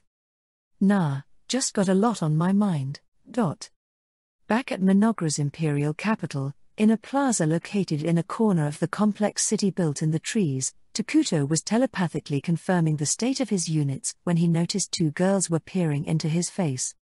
The 2 girls were the Elfur sisters, Maria and Karia, Takuto's caretakers and Mynoghra's future leader candidates. All the civilians had been evacuated to one safe location because of the invasion, but the 2 girls who served as Takuto's attendants refused repeated orders to leave, choosing to instead go where he went. They refused to leave, saying they needed to fulfill their duties as caretakers, but it was obviously because they were frustrated that they couldn't do anything to help in this time of need. There was also the fact that the Brain Eaters, who'd become like their direct subordinates, had sortied too. So, Takuto had lost the chance to convince them to evacuate and had unofficially allowed them to stay with him because he was also under heavy guard by the warriors. Those girls were worried about him, meaning, he let how he felt show on his face. Shocked that he'd become so lost in the labyrinth of his thoughts, Takuto decided to tell them what was on his mind so he could better organize his thoughts on the situation. When it comes to characters from strategy games and characters from role-playing games, strategy game characters are overwhelmingly superior, he explained. The difference should be huge if both sides have to conform to their game standards, given the advantages granted by Eternal Nations settings, but... He looked at each girl's face, then up at the sky and groaned. Isla is currently fighting Flame Demon Flamin. The Brain Eaters are on standby to jump in as backup if anything funny happens and to watch the rear too. The rest of the lava are on guard throughout the accursed lands as well. Everything seemed to be going according to plan. He'd weaved his strategy based on intel from A2, and the analysis of their forces and the transition between battles was all happening within the expected range. Gia's warriors are on standby at the defensive barricade they built at the city's entrance and are also guarding the dark elves evacuating to the office building. He cast down his gaze and stared at the wood grain in the floorboards. We'll deal a fatal blow to our enemy's forces if we defeat Flamin. Going off of Ice Rock's combat ability, Isla should be more than capable of dealing with him now that she's leveled up. Takuto squeezed his eyes shut and irritably scratched his head. The twins tilted their heads, confused by his reaction to his own explanation. They had no idea what was bothering him so much. What about what he just said was a problem? A single doubt had plummeted Takuto into the sea of thought and caused him to groan endlessly since a little while ago. I'm overlooking something. That tiny, baseless doubt gnawed away at him like heartburn. The difference in strength is staggering. The scale between the world settings for eternal nations, which allowed players to create natural disasters, build ginormous weapons that pierced the skies, and move armies in the tens of thousands, was drastically at odds with the world settings for brave questers, which were more about giving the player an adventure and using magic one-on-one, rather than army against army. Takuto had been extremely wary because he was up against someone from an RPG, but once they clashed, he realized they were easy enough to deal with. His biggest concern was the unmissable move that Ice Rock had used. As far as he remembered of his time with that game, Ice Rock did use an attack like that. It annoyed him in the game too, but it was a million times worse to deal with in real life. But that skill only belonged to Ice Rock of the Demon Lord's 4 generals. Even after Takuto dug through his memories, he couldn't remember anything about Flamin having any special attacks. He was renowned for being near impossible to beat on normal mode without equipping the proper anti-fire accessories because the flame spells he'd launch one after the other with his strong magic were killer. But, put another way, that's really all there was to him. It should be possible to win with Mynoghra in its current state as long as they didn't let their guard down, and if he was right about the randomly appearing barbarians coming from the RPG's ability to summon monsters, then they'd practically solved their greatest concern. But Takuto couldn't shake the feeling something wasn't right. Alarms blared in the back of his mind with the same anxious feeling as a small bone being stuck in the back of his throat. He double-checked the status of all his active operations and carefully scrutinized the information coming in from his units. A2 and Elder Moltar had already squashed a division of the enemy's army and were currently cleaning up the stragglers. Takuto considered reconnecting telepathically with A2 to ask for more details about her battle with Ice Rock, but he held off because she was still fighting, even if it was just the stragglers. If anything, forcing a conversation with her might confuse the situation more than solving anything. Takuto ran through his thoughts in every way possible to find the cause of his baffling anxiety. But no matter how he thought about it, he couldn't pinpoint what it was. Is this a case of foreboding that you just feel in your bones? Do either of you have any concerns about any of this? Seized by an escalating sense of foreboding, Takuto turned to the 2 girls serving him for answers. Karia and Maria exchanged baffled looks and shook their heads at the same time. Chapter 6, The Result of Freedom. Shit. Shit. Holy shit. This world has such a flamin' awesome boss monster. This world has such an effed up denizen. Hell yeah. Flamin shuddered with what could only be described as boyish glee. Had he ever experienced such excitement, such a thrill in the many repeat lifetimes he'd lived through? Was there any emotion to be felt when he was stuck fighting the same enemies and doomed to taste the same exact death 1,000 times over? This man, who'd come to the unfounded conclusion that all battles were essentially worthless, was now thrust into the fight of his life that was nothing like any battle before it. The instincts screaming at him to avoid incoming attacks and the throbbing rage telling him to defeat his enemy invigorated him. How rude. You must never call a lady a monster, young un, Isla chided. Nah, you're a monster, all right. You're as monstrous as they come. Flamin wasn't exactly wrong about her. Isla's body was 100 times bigger than any bug and her strength could only be described as monstrous. Plus, her abilities were still a huge unknown, and it was easy to tell that she was born out of some pretty whacked up laws of nature. On top of all that was her personality. She normally behaved like a proper lady, but as a hero, she had a certain fondness for battle too. When she fought with delight for nation and king, she became a true monster. And then there was Flamin, another picture-perfect example of a real monster. Inexhaustible flames lashed out from his body at his enemy, and his cunning turned into poisonous fangs that ripped into any weakness they found. In the world of brave questers, Flame Demon Flamin is said to be responsible for the destruction of countless kingdoms, and the hero's party is required to make a great sacrifice to defeat him. In fact, many players hate his character a lot. The madness and malice he harbored within made him far more of a monster than looking like someone had lit a man at death's door on fire. Only a naughty man would keep calling a lady a monster. Oh, I know, why don't I seal that yapping trap of yours? You'll purr for me if I crush your throat, won't you? A torrent of power destroyed the massive trees as easily as snapping a stick. The hellfire Flamin released as he agilely danced around, twisted about like a giant dragon, burning all in its wake. Ooh, hot damn, somebody's impatient. Sounds like you want to put a quick end to things, so let me make that wish come true, by roasting you up nice and fine. The fight was at a stalemate, but the damage to the surrounding area was increasing at an accelerating rate. Trees fell and erupted in flames. Infinite lava burst from their eggs and swarmed Flamin to aid their queen. After burning them out of existence with a light wave of his hand, Flamin spread his arms wide in an exaggerated gesture, his face distorted with euphoria. Qua ha ha ha ha. It ain't fair if you're the only one using pawns. Flamin summoned monsters. Fire-spewing dogs answered his call.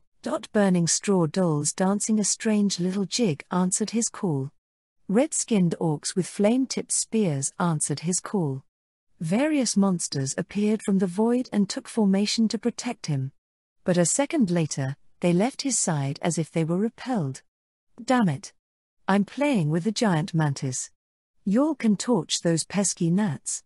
Use whatever method, fire magic included. I don't give a damn about anything anymore. Burn it all to hell.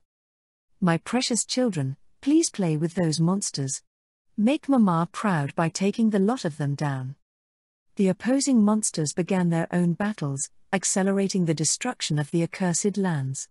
Inhuman battle cries echoed through the woods, followed by the loud reverberations of things being destroyed left and right.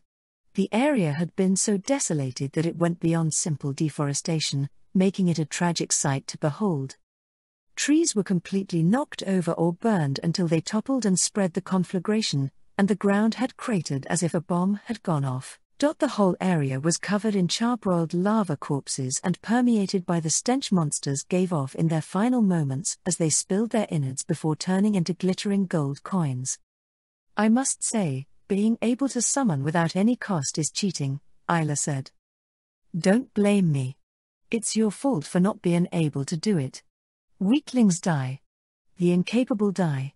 Isn't it the way of the world for only the strong and capable to make it? I have to agree with you there, Isla replied. The world is cruel. There's no kindness or lenience for the weak, just those who rob and are robbed. There are no rules to protect the powerless, just violence. Both Isla and Flamin came from such twisted worlds. No matter how they won or lost, it'd always be brushed under the rug with the reasoning that the loser lost simply because they were weaker. However, nothing in their worlds was so convenient as to allow the infinite summoning of underlings without any limitations whatsoever. Oh dear, it looks like the rules governing you come with some annoying side effects. Isla observed. Damn it. With every positive comes a negative. In Brave Questers, only a set number of monsters can participate in any single battle. In other words, there were no melee mechanics in their world. They had to select a specific target to fight, and that restriction wouldn't be lifted until some unknown mechanic determined their battle was over. This was why Flamin's summoned monsters had immediately left his side. Fighting Isla wasn't allowed because of the limit on the maximum number of enemy groups. Being able to summon an infinite number of monsters was actually a fatal drawback against Mynoghra's forces. Not even Flamin himself could escape from this deadly constraint. Worst yet, he was locked out of being able to escape because he was a boss character. Ultimately, he was stuck fighting Isla until the battle ended. Isla, on the other hand, was free to choose her combat actions.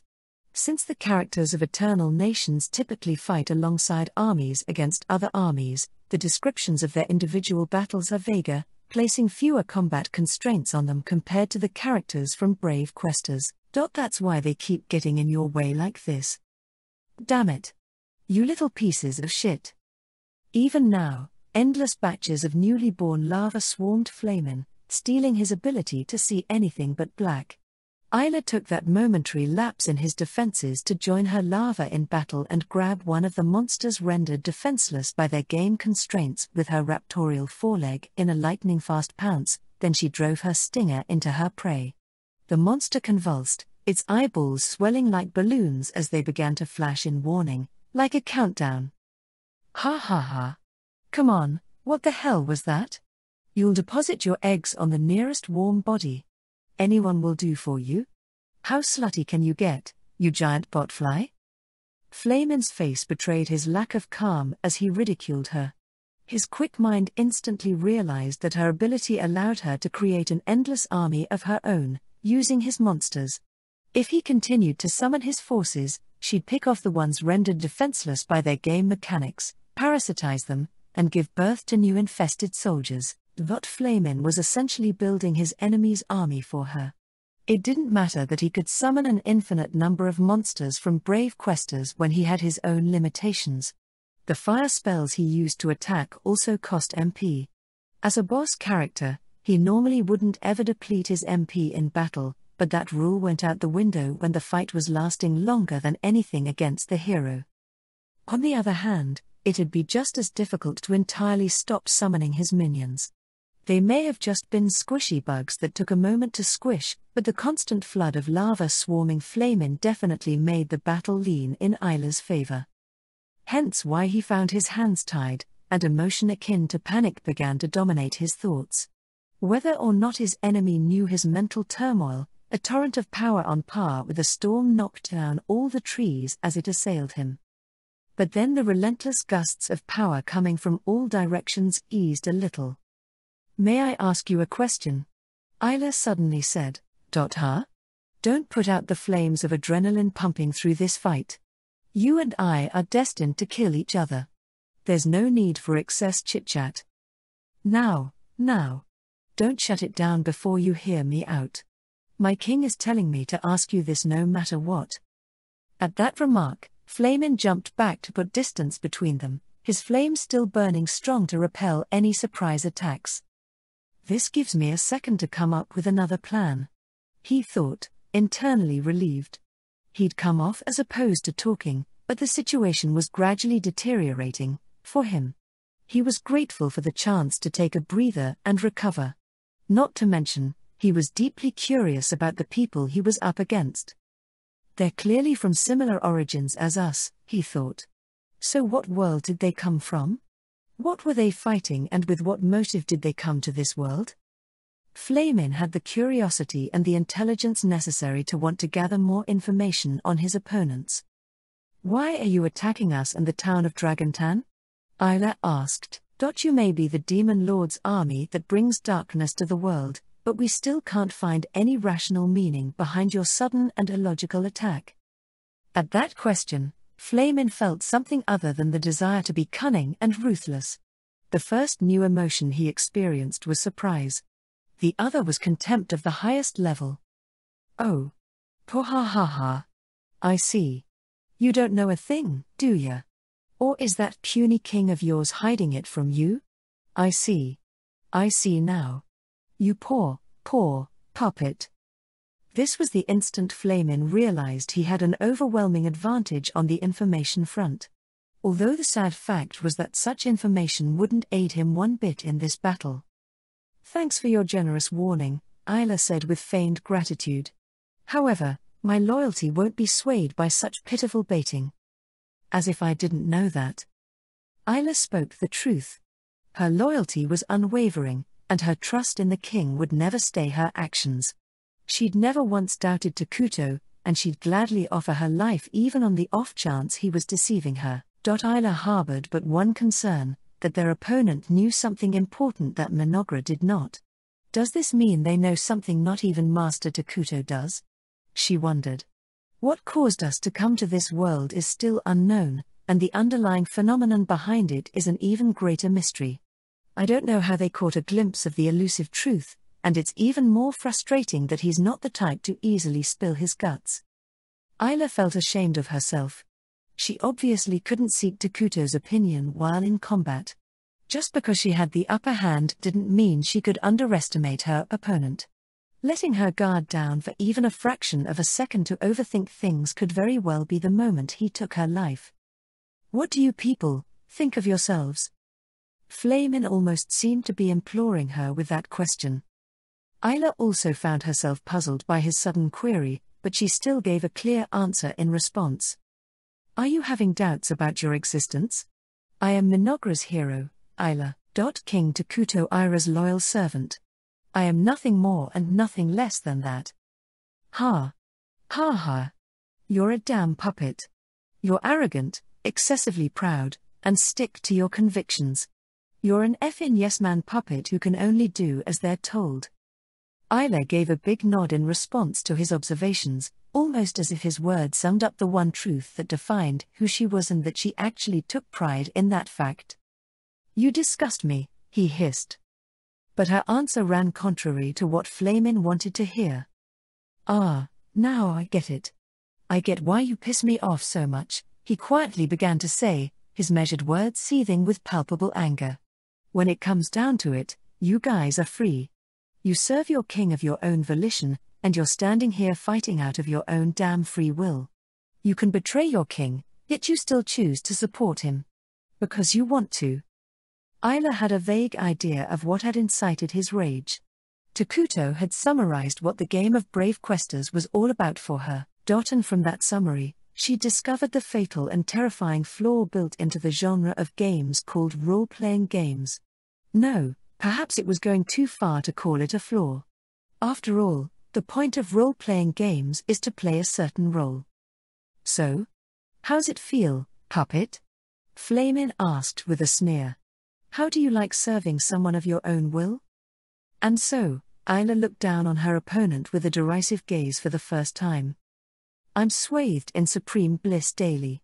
So, let me ask you, how does it feel to have no freedom whatsoever as you're forced to play out your role, you pathetic string puppet? I feel like shit. The battle resumed. The same scene repeated as if their battle had been rewound like a videotape as their minions and the terrain continued to be obliterated, except the battle now included a war of words too. But you know what? I'll be freed if I kill you here. I'll finally be free. For the first time. I see. So that's what you're after? That's your desire? Oh my darkness. Whatever shall I do? You have become quite appealing now. Shut the hell up, you buzzing botfly. Burn up and disappear already. The battle was progressing in Ayla's favor. If you boast the strength of 100 warriors, then you are bound to be tripped up by your own arrogance at times. But Ayla's strong force of will as a hero never allowed for such mistakes. Meanwhile, the enemy she was cautious of was confused and panicked by the mysterious rules governing his incomprehensible foe. Damn it all to hell. She just won't burn. Why isn't it working? Is there some sort of element affinity at play here too? Flamin had been unloading fire damage on Ayla with his constant flame spells. Each spell packed a mighty punch, even from an objective view, and had enough firepower to instantaneously melt even the hardiest fire-resistant armor. On top of that, he was fighting a big-ass bug. Although she appeared to be a subspecies that far exceeded the size of a normal insect, she didn't fall under any other classification than that, and fire was typically the weakness for most bug-type monsters. And yet, Flamin's flames failed to penetrate the defense offered by Ayla's hard carapace. Actually, he had to be damaging her if the black smoke smoldering from his direct hits was any indication. But he was doing far less damage than he thought possible. Don't tell me, even elemental affinities function differently for us too? Can this battle get any more annoying? Flamin had come up with a hypothesis he seriously didn't want to be true. Unfortunately, he'd hit the nail on the head with his guess. In the world of brave questers, each character can have a weakness or resistance to any element. Their elemental affinity determines the damage they'll take from offensive skills of the same element. For example, if the target is weak against fire, the damage of attacks from that element will be increased, and if the target is resistant, the damage will be lowered. Characters can even be weak against physical attacks. These weaknesses are built into the game system, and even Flamin was designed as being weak to water and ice. Basically, the weakness or resistance applied to the character themselves, whereas Eternal Nations applied the same thing to the attack. It worked like this. This unit causes 10% more damage to ice units. This spell is 1.5x more effective on evil-aligned units. Moreover, Eternal Nations doesn't emphasize weaknesses because of the wide variety of skills and their complexity. It has no system that allows another player to steal the win from a stronger opponent simply by exploiting their weaknesses. Strong units are just that, strong. They have no convenient weaknesses or strategies to exploit. Unparalleled beings reign in that position because of their overwhelming strength. If you want to overcome the difference, you either have to hit them with an equally outrageous unit or use good tactics to steadily wear them out. That difference in game mechanics took what looked like the worst matchup and flipped it on its head. And to them, being strong meant overwhelming the loser. TCH. Monsters, get out here already, Flamin shouted. More monsters answered his call. I don't have enough firepower. Gimme a hand, Pipsqueaks. Take turns attacking her. Attack until we wear her down to 0 HP. Flamin forced his newly summoned minions into his limited party size and had them attack Isla from every angle. But the moment they tried, they were snatched up and devoured until they filled her belly. Her sizzling forearm that had been seared by their fire spells rapidly regenerated as she snacked on his monsters. He'd witnessed her regeneration skill throughout the battle. As long as she had this skill, he'd never be able to end her no matter how many powerful spells he unloaded on her.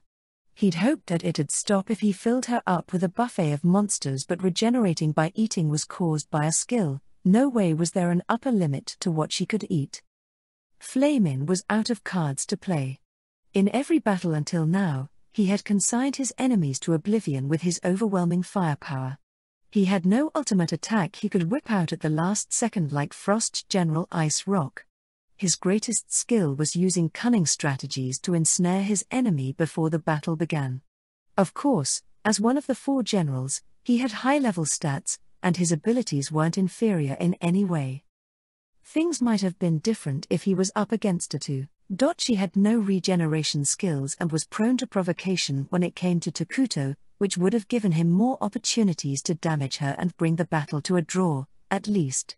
But the hero unit he was up against wasn't Sludger 2 but Isla, Queen of Bugs. What it all came down to was that he was paired up with the worst opponent. In every possible way. Do you know why I, Isla, am called the ultimate defense hero? Isla asked, in a sonorous voice. Flamin thrust out his palm to cast a special fire spell on her ugly, buggy mug, but then he noticed nothing was happening and realized that he'd completely depleted his MP. In other words, not only do I have abilities for defending cities, but I can also regenerate by using predation, increase labor and combat forces with lava, and, while I didn't have the time to make them for this battle, I can produce traps as well. And if that wasn't enough, I also grow stronger by gaining experience with every enemy I defeat. It's a general rule that an invading force needs 3 times the strength of the defender to take a city, but if you want to get past me, then you need to bring at least 5 times my strength, or it's not even worth my time. That was also the moment Flamin's fate was sealed. Ha! You sound damn proud of yourself. Think you've got this in the bag already? Huh? Perhaps depleting his MP also affected his energy levels, because Flamin felt unsteady on his feet as he put on a false show of power with less oomph than he had throughout their battle. Once Isla confirmed there was still a little fight left in him by the light of life gleaming in the depths of his eyes, she let out a gishigichi cackle and imparted an unavoidable truth as her lips curled up in a ghastly cruel smile that shouldn't be possible for an insect. Mynoghra's king sees all that goes on within his domain. To spell it out for you, that means the second you set foot within this cursed land, your every move was already in the palm of his hand. Flamin's eyes bulged with surprise. Isla ate up his reaction like it was a feast for the eyes and gave a delighted nod. Yes, yes. That's right. Surprise attacks, subversion, sabotage, and cloak and dagger activities are all pointless within Mynoghra. His Majesty even knows his citizens' intimate interactions at night, so he knew about how you sent your elite forces on a separate mission to assassinate and take our most important people hostage. Damn you, you overgrown botfly. It was a good try. All of your forces have been cleanly picked apart. From that comment, Flamin understood that the final ace he had up his sleeve was rendered useless from a very early stage. She only revealed it to him now out of spite. Flamin gnashed his teeth and gnawed on his lip. He had ordered the elite minions he'd summoned to invade and raid the capital, but he didn't think they would be dealt with in this way. The more powerful a nation is, the more important it becomes to defend. Flamin was confident that his opponent would show some sort of weakness he could exploit if they learned their capital was being invaded. And even if his opponents continued to fight with an iron will after that, he could still inflict massive damage to their city and citizens. From their conversations during this battle, Flamin inferred that his opponent hinged the meaning of her existence on belonging to the nation called Mynoghra, and he'd planned to win indirectly by destroying the source of her explosive strength. But all his plans had come to naught. Who in their right mind would ever think that his enemy's commander possessed the ability to see all that went on within his domain while giving real-time orders to his subordinates? There should be a limit to possessing such an overpowered, unfair ability. Isla had accused Flamin of cheating, but that was a case of the pot calling the kettle black. This was the obvious outcome resulting from the difference in strategy games, which progress in terms of moving around empires and armies, versus role-playing games, which progress simply by following a linear story. Flamin let out a long-suffering sigh. His MP had run out, and he was covered in injuries. It was a miracle he'd even lasted this long with how many high-tier spells he'd cast in succession. He slowly moved one foot back, then another, until an invisible force locked his feet in place. You can't escape from boss monsters in Brave Questers. Put another way, bosses have no means of fleeing either. The battle had reached its end. The loser was one of Brave Questers' 4 generals, Flame Demon Flamin. The winner was one of Mynoghra's hero units, Isla, Queen of Bugs. And in accordance with the laws governing them, the winner is granted everything, while the loser is robbed of everything. I have a message for you from our king, Takuto Ira. Isla elegantly raised her raptorial forearms like a noblewoman lifting the sides of her skirt in a curtsy. Your strategy wasn't bad, you were simply out of your league, says the king. Ha. Ha ha ha ha ha ha.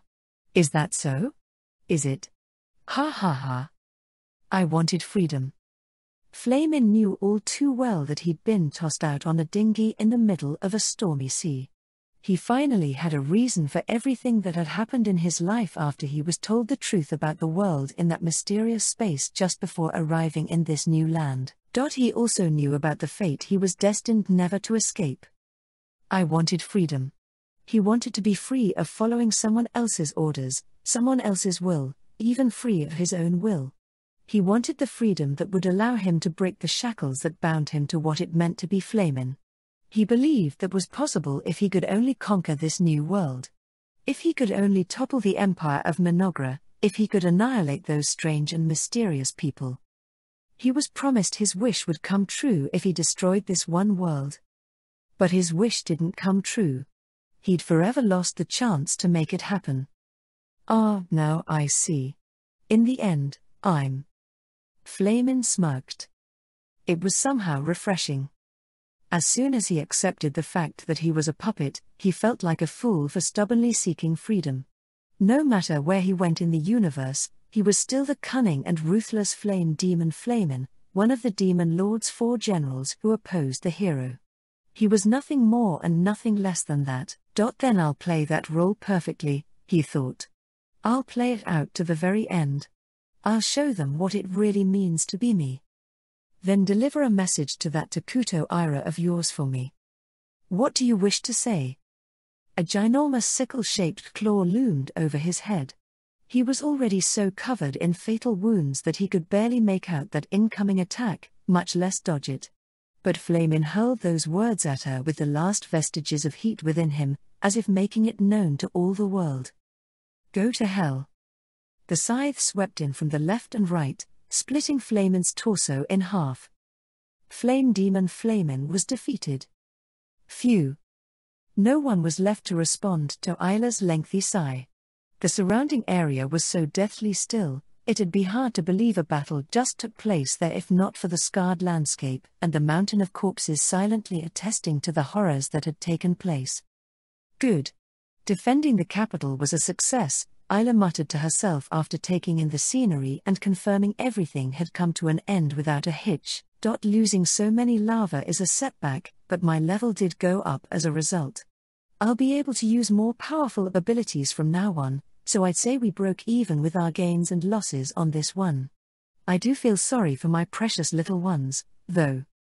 Mynoghra had suffered a slight blow with the damage dealt to its lava numbers and the parts of their territory that had been turned into battlefields. But this was about as perfect an outcome as they could hope for coming out of a surprise attack on their capital. The lava and land could be replenished and repaired in due time, and they even got the extra benefit of Isla leveling up from her battle. Of all the things to be gained from this battle, her level up was the most delightful achievement. Isla thought over the various new abilities she could obtain from her level up.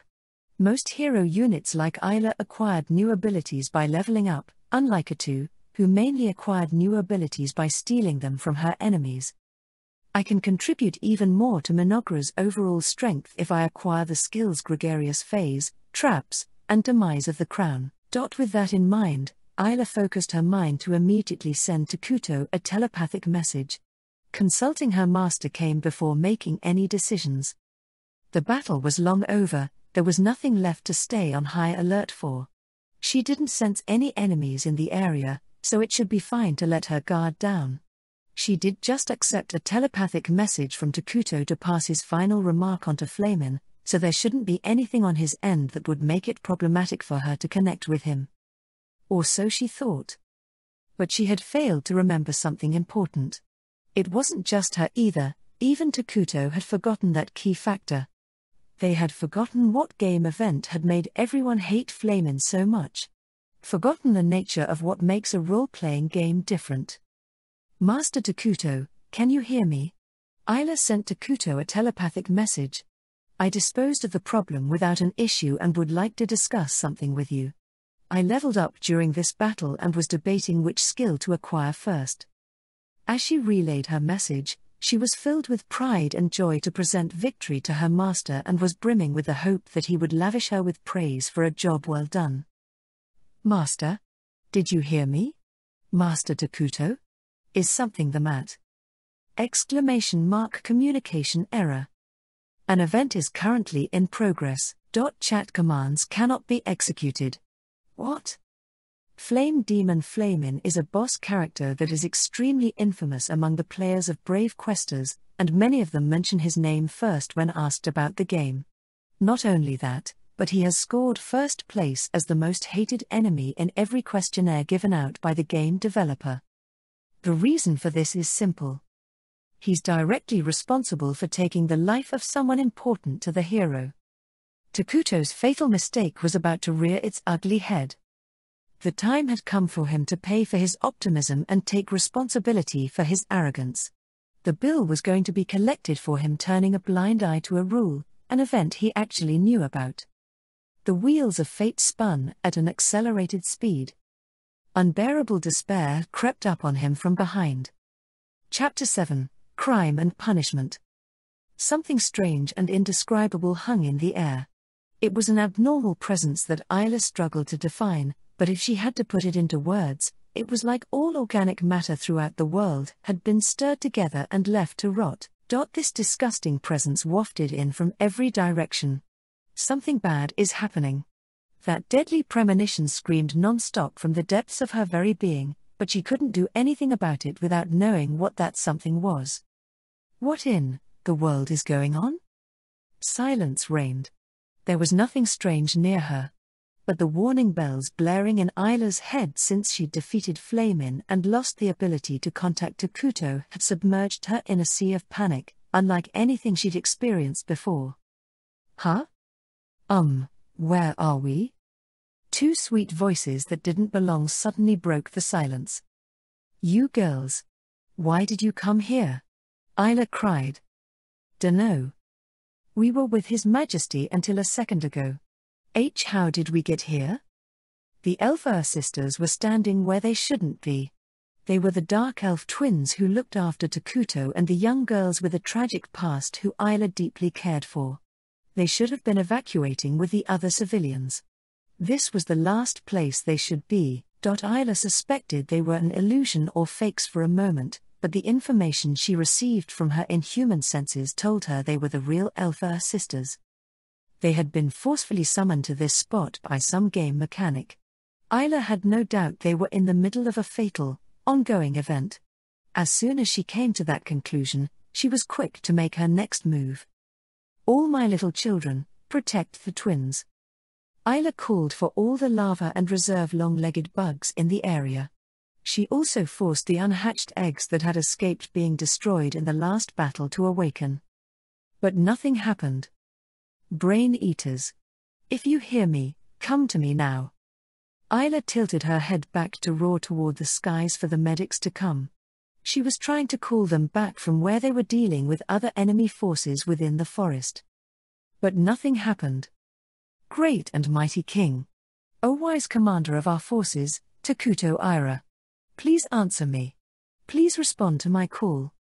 Isla sent both a telepathic and an audible message to the person she trusted the most in the world and the only soul capable of getting them out of this pinch. But nothing happened. Why? Why can't I get in touch with anyone? Are you hurting? Maria asked. Oh no. What should Carrie and Big Sister do? Karia asked. Every action Isla took ended up futile, as if the very spot they stood had been ripped out of space and time. She tried to pull the twins close to escape with them, but when she moved her arm, some invisible force reset the movement, making it so it never happened. Isla's unease ballooned. She didn't know what was happening, but she was certain that if she let things progress unchecked, she'd come to regret it. Put simply, she was unable to take any action. She was locked into a forced standby state until the event continued. The twins anxiously looked up at her. Just as Isla reached out to pat them reassuringly on the heads with her forearms. Kuei. Kuahaha. Gyahahaha. Jarring laughter forced the stagnated time to move once more. The owner of that grating voice was right before her. It was the same annoying voice she'd conversed with not that long ago. Immediately assessing her situation, Isla pierced the laugher, pierced Flamin, with the same agility of a praying mantis pouncing on its prey, her movements more fluid than seemingly possible for such a large body. Yeah, sorry, this thing can't die. The man who should have died answered her. As it was, his torso had been split clean in half, and Isla's subsequent attack completely destroyed his skull. And yet, despite that, Flamin was talking just the same as before. Isla instinctively stepped back from the anomaly happening before her. How? I know I killed you. In this single moment, she was so astonished at what happened that she lost her normal calm. She was in a situation where she couldn't obtain instructions from Takuto. Without a clear course of action, time just passed by, frustrating her. This was the moment it became clear just how powerless units from eternal nations are when they are completely isolated from their commander. Yeah, I died. I'm as dead as can be. So dead, there's no room for debate, Botfly, Flamin's corpse spoke. His skull was cracked, his brains were spilling out, and his bulging eyeballs stared into empty space. Death is inevitable for all living things. Even the undead will eventually find themselves stopped dead in their tracks. And yet, that very dead man was talking about his unique situation as calmly as someone commenting on the weather. But damn, it's exactly as it said. This is a shitty world. A hella shitty world where clumps of shit believe they're alive and live out shitty lives. Isla ignored his monologue and stabbed Flamin's corpse with yet another decisive move that should have finished him off. Auto defend enabled. Protects key characters to continue the event. But an invisible force field activated, preventing the attack as if to imply further destruction of the corpse wasn't allowed. Bwahaha. You can't kill me. Since you know, I'm already dead. Ha ha ha. Flamin laughed. The mutilated corpse laughed. For the first time since coming to this world, no, for the first time ever, including her experiences within Eternal Nations, Isla couldn't grasp the true nature of the event taking place. Perhaps Takuto could have made an educated guess about what was happening, but her options were limited while she was locked out of communicating with her commander. Mama. What should we do? Is there anything we can do to help? The Dark Elf twins anxiously clung to Isla. They were both non-combatant civilians. They didn't have an astounding defense or exorbitant regeneration abilities like Isla. They were fragile little lives that could get hurt and die from the most trivial things. That fact worried Isla more than she had ever worried before. But as their mother figure, she concealed all her worries behind a gentle smile as she soothingly addressed her girls. Goodness me, aren't you the most precious little worrywarts? She cooed. It's going to be all right, darlings. You are safe with me. Your mama Isla will never let anything bad happen to you. But we can never fully protect our children from the cruelty of reality. Even more so when your reality is fodder for a story, and stories always seek out tragedy and misery to make their narrative all the more engaging. Their situation was harrowing, to say the least. Somebody get me a tissue, you're making my rotting corpse tear up, Flamin sneered. So heartwarming. Now that's love for you. Okay, I've decided. It's gotta be those two. Won't that strike the best chord with ya? Wouldn't you say, monster? At first, Isla didn't understand what he meant, but the events that followed made it abundantly clear. For some reason, the twin sisters staggered away from Isla's bosom in the direction of Flamin's corpse. It seemed so natural at first, that even Isla temporarily blanked out that it was a bad thing despite being on full alert to anything unusual. What are you girls doing? Isla shouted. Hide behind me. Why are you walking that way? Huh? I didn't mean to, Maria said in a daze. Why? My feet aren't listening to me, Karia cried. Isla reached for them. The girls dug their feet into the ground and tried to retreat back to her. But all their attempts to stop ended in vain. Flamin's shattered jaw clattered in a distorted laugh as his eyeless eye sockets fixed on the approaching girls. You can't fight it, can ya? You can't defy it, can ya? I'm about to tell you something good, so you'd better listen while you can. Your precious ones will die. They will absolutely, positively die. No matter how strong, mighty, or important they are, they will die. Yes, you heard me right. They will die. Get it? Make sure to let me know with a smile once your buggy pea brain processes that part. This was the moment Isla was convinced this was a forced game event. Mynoghra's characters were influenced by Eternal Nations game mechanics. Those mechanics could also affect beings outside the game, as proven by Takuto accepting the Dark Elves into Mynoghra as refugee citizens and then switching them from neutral to evil alignment. With that in mind, the same should be true for other games in this world. Clearly, something was causing the game mechanics from Flamin's brave questers to have complete control over what was happening to them. But even though Isla knew what was happening. Impossible. How is this happening? It doesn't make sense. It just doesn't. This can't be happening. She just couldn't accept the unreasonableness of it all. In their worlds, might made right. Power was everything. This power could be anything from the basic concepts of military might and physical prowess to more indirect forms, such as knowledge and wealth. The only one and true rule was that the people with the power acquire everything and have their way in the end, while the powerless experience the agony of being robbed of all they have. It was an absolute rule because of its simplicity. And that was exactly why she couldn't accept the event happening now. Isla immediately came to the conclusion that this event was triggered by Flamin's death, but she was the one who'd won their battle. If winning meant she was forced to face such a dire crisis, then what was the point of power in the first place? Was there even a point in winning when her fate was sealed regardless of her actions? Yeah, I get how you're feelin'. There are some things you just can't change no matter how hard you struggle. But I ain't too upset knowing that I can see your ugly mug twist with your suffering at the end like this. Isla paid no attention to the gleeful gloating coming from Flamin's smashed face. His baiting was the least of her concerns now. For Isla was the only one capable of saving the two girls from the brink of death now that they'd all been cut off from their commander and king, Takuto. Isla struggled against the invisible force binding her in place with all her might and then some. But it was futile. Gore. Gar. Gra. Don't think you can restrain me with something like these. Okay, Botfly, I'll give you one last tip. Make sure you hear this. You see, I call this shitty mechanic. In this world, there are some things that can't be overturned or changed no matter how hard you try. Those are called forced story events. Flamin finished. The true nature of this hopeless situation was steadily proceeding against their will. I don't know what world you came from, but I can tell it was freer than the world I'm from. Flamin almost sounded philosophic as he spoke.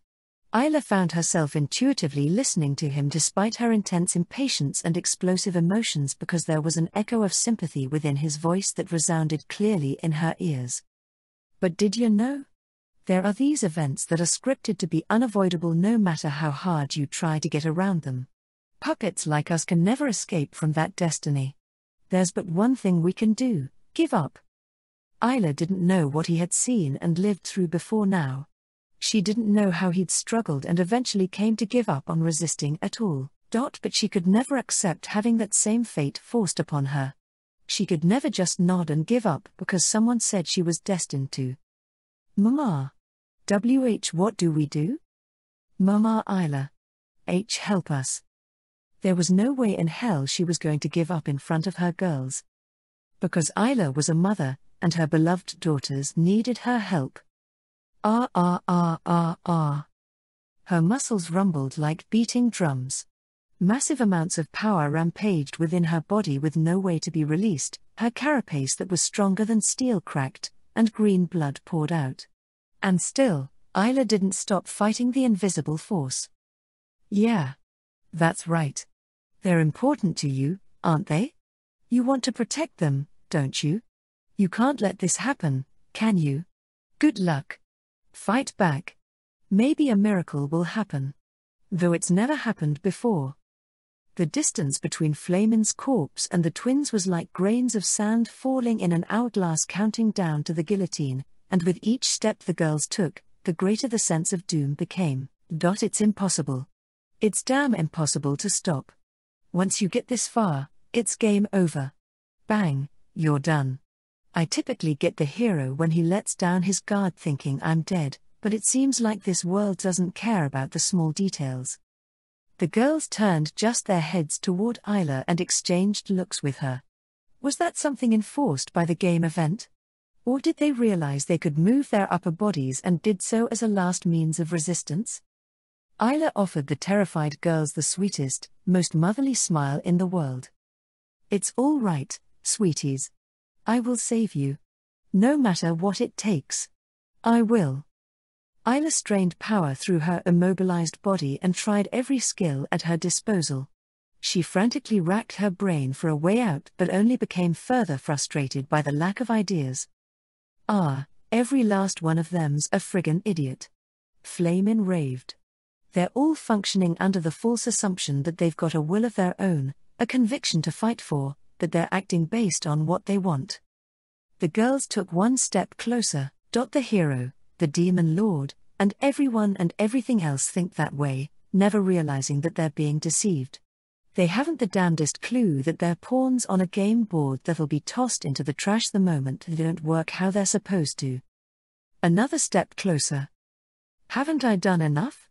He continued with a hint of pleading in his tone now. Can't I be put to rest now? I did my best. I did enough. I fulfilled my damn role. Another step closer. You can all just go to hell. Stop making me the butt of your jokes. Does my life only exist as a bump along the way in the hero's story? That's friggin' screwed up. Each step brought them ever closer to the end of the road. No one was listening to Flamin's monologue anymore. Isla, the Elfur sisters, and even Takuto Ira, who'd detected the anomaly there, were doing their best to avert the tragedy that would soon come. Did Flamin understand no one was listening to him, or was he just too angry to think straight? Whatever the reasoning, he directed his hissed curses at something not there. You too. I know you're listening, damn it. You're watching, aren't you? Why the hell did you say you will become free if you conquer the world when you never planned on keeping your damn promise? Hayuu? There wasn't anyone around with the wherewithal to pay Flamin and his comments any attention. Or perhaps, there was one person who had, but there was no way to know for sure. At the very least, the actors participating in this event couldn't have. And there you have it. This is the closing act, Flamin shouted at them again. I'm dragging the lot of you down the road to hell with me. Your precious little kiddos are comin' with me too. You can hear me, can't you, King Takuto Ira? You're a bloody player too, aren't you? You read all about our story somewhere just like that person, didn't you? Did you have fun thinking stuff like, oh, I'd better craft some new equipment after defeating this bosses while you watched me fighting for my life against the damn hero? No one answered him. Screw you. I exist. This is where I live. I'm friggin' alive. That's why I'm gonna make you pay in the worst way I can. I'll kill the ones you care about most. Because that's the kind of screwed up event this is.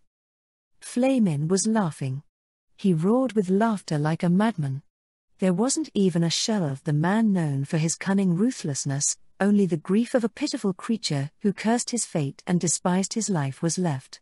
He didn't even know if this was how he really wanted to behave. All he knew for sure was that the event was playing out how he'd hoped it would. At long last, the two girls arrived in front of the cackling corpse. Their faces had crumpled with the fear of dying, and tears poured from their big eyes. Not only Karia but even Maria, who rarely showed an emotional reaction to anything, was reduced to frightened sobs. The sisters who'd cursed their lot in life and always longed for death found themselves paralyzed with fear when they were finally faced with it. Or rather, they had grown terrified of dying now that they'd experienced the warmth and affection of their new family and mother. Their experience starkly contrasted with the man before them, who also cursed his lot in life but never found someone who understood him. Not even once. There was a clicking noise as a flag was raised. It wasn't heard by anyone or understood by anyone, it just signaled that the end had come and that their fate had been sealed. Death comes equally to all. Despair comes equally to all. Even monsters existing outside the realms of the imaginable are equally susceptible. Those two things can never be escaped. Wait. Please. Don't. Isla screamed at the top of her lungs with a sliver of hope that it'd do something. You ain't waiting. Not for you. I hate you. I hate all of you. That's why this is my parting gift. You'd better enjoy it. Gya ha ha ha ha ha ha. Hope as we may, reality is ruthless. Mama is, the girls cried for their mother. Flamin's corpse shined for a moment before an explosive flame with an indescribable amount of heat and destructive power consumed everything. The whole area turned to ash, and the burning hot wind became a storm that blew everything away. The already devastated land was further razed to the ground like a bomb had gone off for the second time in the same spot, and a mushroom cloud of dust blocked out the sun, bringing about night during the day. Splintered chunks of charred wood rained down, and the scorched air quietly swayed. Eventually, true stillness reigned with no one claiming victory. The story event came to a close, with everything happening exactly as it was scripted without the slightest deviation whatsoever. Chapter 8, That Which Can Never Return. "You don't have to come with me, you know," Atu crabbily told Elder Moltar and Mynoghra's soldiers, who followed behind her as she bounded through the craggy wasteland strewn with the occasional jagged boulder. She ran at superhuman speeds. The power unleashed from her slender legs was enough to crack the dry ground under her feet, and each stride took her across vast distances. Although the Dark Elves had become evil beings with Mynoghra's blessing, they were still humanoid at their core. They were only able to somewhat keep up with Atu because she was slaughtering every brave Quester's monster along the way. Her tentacles had a much wider attack range than met the eye. Not to mention the number of enemies they could lock onto at once. Dozens of monsters were split in half with a single flick of the tentacle, and even more were skewered through the skull by a single thrust. Elder Moltar felt a pinch of pity for his enemy as Atu knocked the monsters around the field to vent her anger. "You're still here?" She directed her irritation toward Elder Moltar next. She spun toward him with a look that could kill and an intimidating air that warned one wrong word, and he'd end up with one of those swaying tentacles through his heart. This was the intense pressure emitted by the Inhuman, by beings known as hero units. Gut twisting with nervous tension, Elder Moltar answered her deadly query with a measured tone that wouldn't incite her wrath. "His Majesty ordered me to advance with you. I may not be of any use, but I cannot defy the king's orders." "Humph. Then don't slow me down." "Yes, ma'am." Did Atu lose interest in skewering him? Or did more entertaining prey catch her eye? Either way, she moodily looked away from Elder Moltar and stormed down the road per her instructions. It seemed there was no shortage of enemies for her to take her anger out on if the endless chorus of monster death throes coming from up ahead was any indication. Elder Moltar. "Don't say it. I know." One of the mage apprentices under Elder Moltar whispered his name. Elder Moltar knew exactly what the apprentice wanted to say and quickly cut him off before he uttered such dangerous words. It didn't matter if they spoke in barely audible whispers, the person they were talking about could hear them. Elder Moltar didn't have a hobby of earning unwarranted wrath that ended in his death as a miserable punching bag. What anger! I feel like I'll get burned alive just standing beside her. Elder Moltar contemplated what he wouldn't allow to be said aloud. Atu's mood grew caustic after she'd defeated the enemy general, Ice Rock. Or, to be more precise, it soured after she'd delivered the news to their king, Takuto Ira. From that conversation, they learned about the enemy's violent invasion of Mynoghra's imperial capital. The news was enough to shock all of Mynoghra's forces in Dragontan and fill them with a strong sense of impending crisis. Mynoghra was still a far cry from being a powerful empire yet, and that was coupled with the detrimental fact that a good portion of its military forces were currently deployed to Dragontan. Just because Isla, another hero unit, was handling the capital's defenses didn't guarantee they were out of the woods yet. To make matters worse, there were a lot of civilians there too. If their defenses were overrun by sheer numbers, then not only would harm come to their defenseless citizens, but it could even endanger their king. These personally insulting events transformed Atu's fanatical loyalty and concern for Takuto into unbridled rage. "I need to hurry to King Takuto's side right away, but this filth keeps getting in my way." Atu effortlessly cut down the hill giant that grimly approached them with the knowledge that escape was futile. She'd already grown so strong that hill giants couldn't even get close enough to land an attack, and all the monsters she was actively slaying were surrendering their strength to her in the form of experience points. These very monsters were what had caused her to fly into a fit of rage. After being shaken by the news that Mynoghra's main base was under attack, Atu had offered to immediately return home to join Isla in defending the capital and eliminating their enemy, but Takuto rejected her proposal. He instead commanded her to hunt down the retreating enemy forces to the far south of Dragontan, where she was to defeat the Demon Lord and the remnants of his army that they believed had spawned from that location. With his knowledge of brave questers, Takuto thought it'd be possible for Atu to completely annihilate the Demon Lord's army, given the difference in strength between her and the Demon Lord's 4 generals. Ultimately, he had prioritized eliminating the Demon Lord's army sooner rather than later to avoid any unexpected developments that might occur by letting them live longer. How did Atu feel when he told her, "I'm placing Isla in charge of defending Mynoghra and me"? Naturally, there was no room for her to argue. After hearing his explanation, she determined there was nothing wrong with his strategy based on his choice of hero or allocation of forces. However, just because she understood the reasoning behind his strategy didn't mean she agreed with it. As it was, the hero Atu was far more attached to Takuto Ira than to her empire.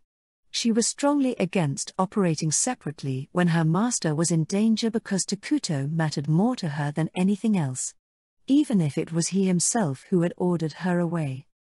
She wanted nothing more than to immediately return to her king, protect him with her own hands, and crush their vile enemies herself. She wanted to fulfill her role as hero alongside Isla. But reality didn't coincide with her wishes. Takuto had chosen a different strategy. Takuto had chosen a different hero. Her mental turmoil and frustration over that decision manifested as pure rage, and the pitiful monsters were mercilessly slaughtered as an outlet for her unbridled anger. There are no ifs in history. Redos are possible in games but not in real life. So it's a moot point to rehash what's already transpired. No one can ever say for sure whether things would have been completely different if Takuto had ordered Atu back to Mynoghra instead. It can't be. It happened suddenly, really suddenly. Atu stopped dead in her raging tracks and started to tremble. Lady Atu, is something wrong? Elder Moltar was obviously the first to sense something was wrong. He'd been keeping a decent distance from Atu to avoid becoming an outlet for her anger, so he didn't know what exactly had happened, but he knew something had changed. The sun had already begun to set and the hour was approaching dusk. The orange sunlight illuminated Atu in red from behind, almost making her look like she'd just bathed in blood. Elder Moltar took a step closer to the inhuman girl and was about to speak to her again, when "Everyone, get down. Hide behind the rocks." He noticed the danger a second before it was too late. It just can't be. It can't be. It can't be. It can't be.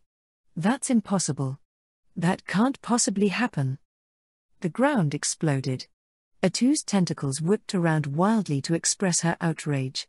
They whooshed around furiously, smashing everything that had shape with the same ease as a child playing jump rope. She's a hero. Mynoghra's hero. How could she? At this point in the game? The dark elves who dove behind the nearby boulders in the nick of time were lucky. It almost seemed like a blessing from the spirits that there were even boulders around this particular area for them to hide behind. As the stones swept into the air rained down like bullets, Elder Moltar thanked the spirits for his luck while he loudly admonished Atu's outburst. It was obvious that if he didn't do anything, even the rocks protecting them would eventually be carved away, leaving them exposed to her violent attacks. "Please quell your anger, our great hero. Your power is meant to be wielded for Mynoghra's king Takuto Ira, not wasted on something like this." Atu's fury had ballooned to the point where she would have destroyed everything around her. One wrong word could have resulted in not only Elder Moltar but every dark elf with him being erased from existence. Only 2 words had stopped the rampaging hero, Takuto Ira. The name of her one true master, to whom she devoted her everything, pulled her out of her fit of rage and returned her to the edge of calm. "I lost my composure a moment there," she weakly muttered and relaxed as if her outburst had never happened. Her rampaging tentacles now hung limply in the air until they eventually slithered back within her. After cautiously observing that Atu was once again in control of her rage, Elder Moltar determined they had escaped certain death, let out a sigh, and signaled his subordinates closer. Calm had returned to her crimson eyes, meaning it was safe to assume that Mynoghra's hero wouldn't recklessly take out her wrath on her allies now. That being said, none of them would ever be able to forget the carnage they had just witnessed. Awkward silence reigned as the gathered dark elves anxiously stared at her two. "What, in the spirits happened?" Elder Moltar bravely asked her. Tension filled the air. This was the first time he'd ever seen Atu lose control this badly, and it was also the first time he'd witnessed her in such depressed spirits. It was obvious that something terrible had happened. It was possible to guess what that was from some of the words she'd uttered during her outburst. But just because his intelligence had led him to that conclusion didn't mean that his heart had accepted it. He needed to hear it directly from Atu to believe it. "Isla has." The name of the hero every person present knew slipped from her lips, and just like that, everyone knew what words would follow. Isla has died. She finally squeezed those 3 words out, her expression twisting with anguish. The death of Isla, one of Mynoghra's heroes. The defeat of a hero who was the Empire's sword and a symbol of power for the King of Ruin. Not a single soul standing there could accept that news. "What?" Takuto let out an awfully stupid-sounding croak. He was in one of the recently constructed houses turned into a temporary command center since it didn't have a tenant yet. He'd moved his base of operations to this house near the evacuation center because it was hard to defend the palace where he usually resided. Fortunately, no one overheard him. "No way, this can't be happening." Change came suddenly, like a bolt out of the blue. Takuto had been watching the course of events with the twins. He fully demonstrated his ability as a 4x strategy game player by checking the status of each battle, assigning soldiers tasks, informing Isla of her opponent's characteristics and skills, and then laying out the path to victory for her. The battle played out exactly how he'd simulated it, and the moves he'd made like a master solving a chess problem eventually came together in the form of Isla's victory. Just when he was about to contact Isla to reflect on what they could have done better after reaching the obvious result with no problems whatsoever after taking the safest route, his connection to Isla was severed, and the 2 girls at his side had vanished. It was already too late by the time he'd realized something had gone wrong. "Isla, answer me." All communication was severed. He couldn't share Isla's vision, which was normally as easy as seeing with his own 2 eyes. The last image he'd received was of the twins being summoned to her location. He could tell the conversation was a turbulent one. Next, he tried to send telepathic messages and connect his vision with the lava and brain eaters in the area, but that failed too. Mynoghra's commander Takuto Ira could see through the eyes of all his citizens, including the twins who served as his caretakers. He hastily tried connecting with the older sister. No response. Then he tried the younger sister. No response. "See, come on. This can't be real. What's going on? Why? Is something jamming our connection? Arg, but they're in a pinch. I need to send reinforcements first." His voice quivered. He hoped he was wrong and tried reconnecting. He attempted to send another telepathic message to Isla. He attempted to send a telepathic message to the units under his command. He attempted to send a telepathic message to the sisters. He kept telling himself it'd be okay. That there was no way they'd die in such an unreasonable way. "First, I need to confirm they're okay, then I'll apologize," he thought. "Then I need to earn their forgiveness for letting them get hurt because I'm such a feckless fool who let his guard down. And then I'll immediately send reinforcements to save them. I'll save them." Communication error. Unit does not exist. You gotta be kidding me. The past can't be changed. The decision he made came back to bite him. Isla, Karia, Maria. He pathetically uttered their names as that was all he could do. This world wasn't a game. It wasn't eternal nations. There was no reset or loading. If you die, you're dead. That's it. And because of that, this was a reality Takuto had to accept. A reality he couldn't change. a route he couldn't divert. On this day, someone Takuto loved was lost from the world. Chapter 9, Lamentation. Before the Demon Lord's army invasion event took place, two young girls gazed up at the night sky from the top of a giant tree. What a big moon! It feels like forever since we last saw the moon, huh? Mynoghra's forest had become cursed terrain under the influence of the civilization's distinct traits. The gnarled trees twisted in unnatural directions, making it difficult to climb or secure satisfactory footholds.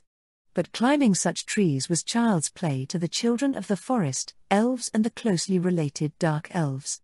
Climbing the tallest giant trees on the city outskirts was like going for a stroll through the neighborhood for them. That being said, given the age and government position the two young girls held, it was a serious problem for them to be loafing around in the treetops at this late hour.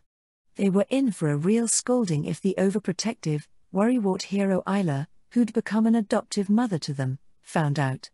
So sneaking out like this was a small but thrilling adventure for the sisters. The peaceful and happy lives they'd been living recently had made the girls brave, and just a little daring. The scenery seen from the treetops was drastically different from what they saw on the ground. A poisonous-looking sea of trees spread out in every direction, blanketing the land, while the cloudless night sky shimmered and sparkled like a child had emptied the contents of a treasure chest on a black rug. The most remarkable sight was the huge moon that illuminated the whole area like the sun and shone down on them with a mercifully tender light. They had set out on this little nighttime adventure to find that light from Mynoghra's palace. The moon is beautiful, isn't it? Karia was captivated by the beauty of the moon she hadn't seen in a long time, when her older sister made that confusing comment. The moon was certainly smiling at them encouragingly with its bright and beautiful light. But Maria's comment sounded more like a set phrase than a casual remark.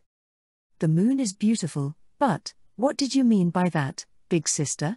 She asked. His Majesty told me that if you say the moon is beautiful, isn't it? That it can mean I love you. Maria faced her younger sister with a rare, tender smile. When did those two have that conversation? It was sparked by their king gazing up at the moon and muttering, the moon is here too, like it was a curious thing to him. Already on friendly terms with King Takuto by this point, Maria let her curiosity lead her into asking him about it, and she got that anecdote in place of an answer. He dodged the question, she understood in her own way, but the story he'd told her was so interesting and entertaining that it stayed with her positively rather than leave her dissatisfied. And that was exactly why those words had spilled from her lips when she looked upon such a gorgeous moon. Wow! I've never heard that before, Karia exclaimed. His Majesty's a walking dictionary. Yeah. I learned about it for the first time from him. His Majesty knows everything. The secret moment she had shared with her precious king, she then shared with her equally precious little sister. Seeing her sister's eyes sparkle with glee the same way hers had when she first heard that anecdote brought a real smile to Maria's usually unreadable face. Her cherubic smile was like any other girl her age, and it seemed to make the twins forget that they had survived till this day, harboring a sad and painful past. The twins were gradually starting to heal from their trauma since becoming Mynoghra's citizens and the king's caretakers. It wasn't easy to overcome the trauma of having eaten their mother in order to survive their endless journey on the run from the other species who'd chased the dark elves out of their own land.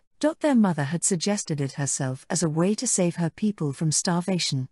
It was both a self-sacrificial act for her people and also a kind of transaction she'd made to ensure her blighted children would have their position secured within the clan rather than just leaving them to die because they would slow down the group. The girls had realized the darker, bleaker reason for their mother's sacrifice because they were wiser than their years. Ultimately, it resulted in Maria closing off her heart and Karia boldly showing off the deep scars left by the plague as a way of forever punishing herself. It's no surprise then why Elder Moltar and the other Mynoghra Empire Management Council members were reluctant to introduce the twins to Takuto as caretaker candidates. The young twins were living proof of the abominable sins the Dark Elves had committed by eating their clansmen, and they felt too guilty to display those sins in front of their king by introducing the girls to him. And more than anything else, those girls were beyond broken at the time. However, those painful events were already a thing of the past. The twins, who were finally able to feel at peace under the king's patronage, gradually came to terms with the past and became capable of living in the present. This was, of course, thanks to the efforts of King Takuto Ira and the rest of his council. However, for the two girls who wanted nothing more than to die to atone for what they believed were their sins, it was the existence of none other than the hero Isla that helped them to recover in the truest sense of the word. "Hey, big sister. When did you get the chance to hear such a lovely thing from His Majesty without me?" Karia whined. When was it? That's my little secret." "Ah. You won't tell me? You big meanie." Giggling over her sister's cute protests, Maria shifted her gaze back to the moon. How wonderful it was to comment on the beauty of the moon and one's love in the same statement. How kind and great their king was to secretly tell her about it. Just looking up at the giant moon seemed to grant the twins a mysterious new strength, and a smile spread across their faces as happy feelings bubbled up within them. They had no doubt they were going to become even happier from here. They thoroughly believed the world would smile upon them for all the suffering they'd been through. How could they think otherwise when the moon was so beautiful? They were certain this was proof the world was telling them that it loved them. They were going to live happily forever and ever with their loved ones, King Takuto, Mama Isla, the Dark Elves, in their favorite land of Mynoghra. They were going to live life to its fullest for all the people who'd died and their deceased mother, who told them they must survive. They were going to live happily ever after, just like the ending line in all the fairy tales their mother used to tell them. When she thought about it like that, Maria's heart, which had been frozen by past events, steadily defrosted, leaving her feeling like she was on cloud 9 for the first time. "Karia, the moon is beautiful, isn't it?" So she took her younger sister's hand in hers and told her that special phrase. Karia looked a little surprised by the abruptness, but a smile blossomed on her face like a sunflower the moment she realized the double meaning behind her words, and she squeezed her big sister's hand with rosy red cheeks. "The moon is very beautiful, big sister." "Tay. The two girls burst into giggles. The double meaning behind that phrase was usually reserved for men and women who were romantically attracted to each other, but girls their age didn't typically catch onto the subtleties of it until later in life. Although it was mostly Takuto's fault for skimping on the explanation because it was embarrassing. At any rate, although they weren't using it quite as it was originally intended, the phrase was still perfect for conveying how much the sisters loved each other.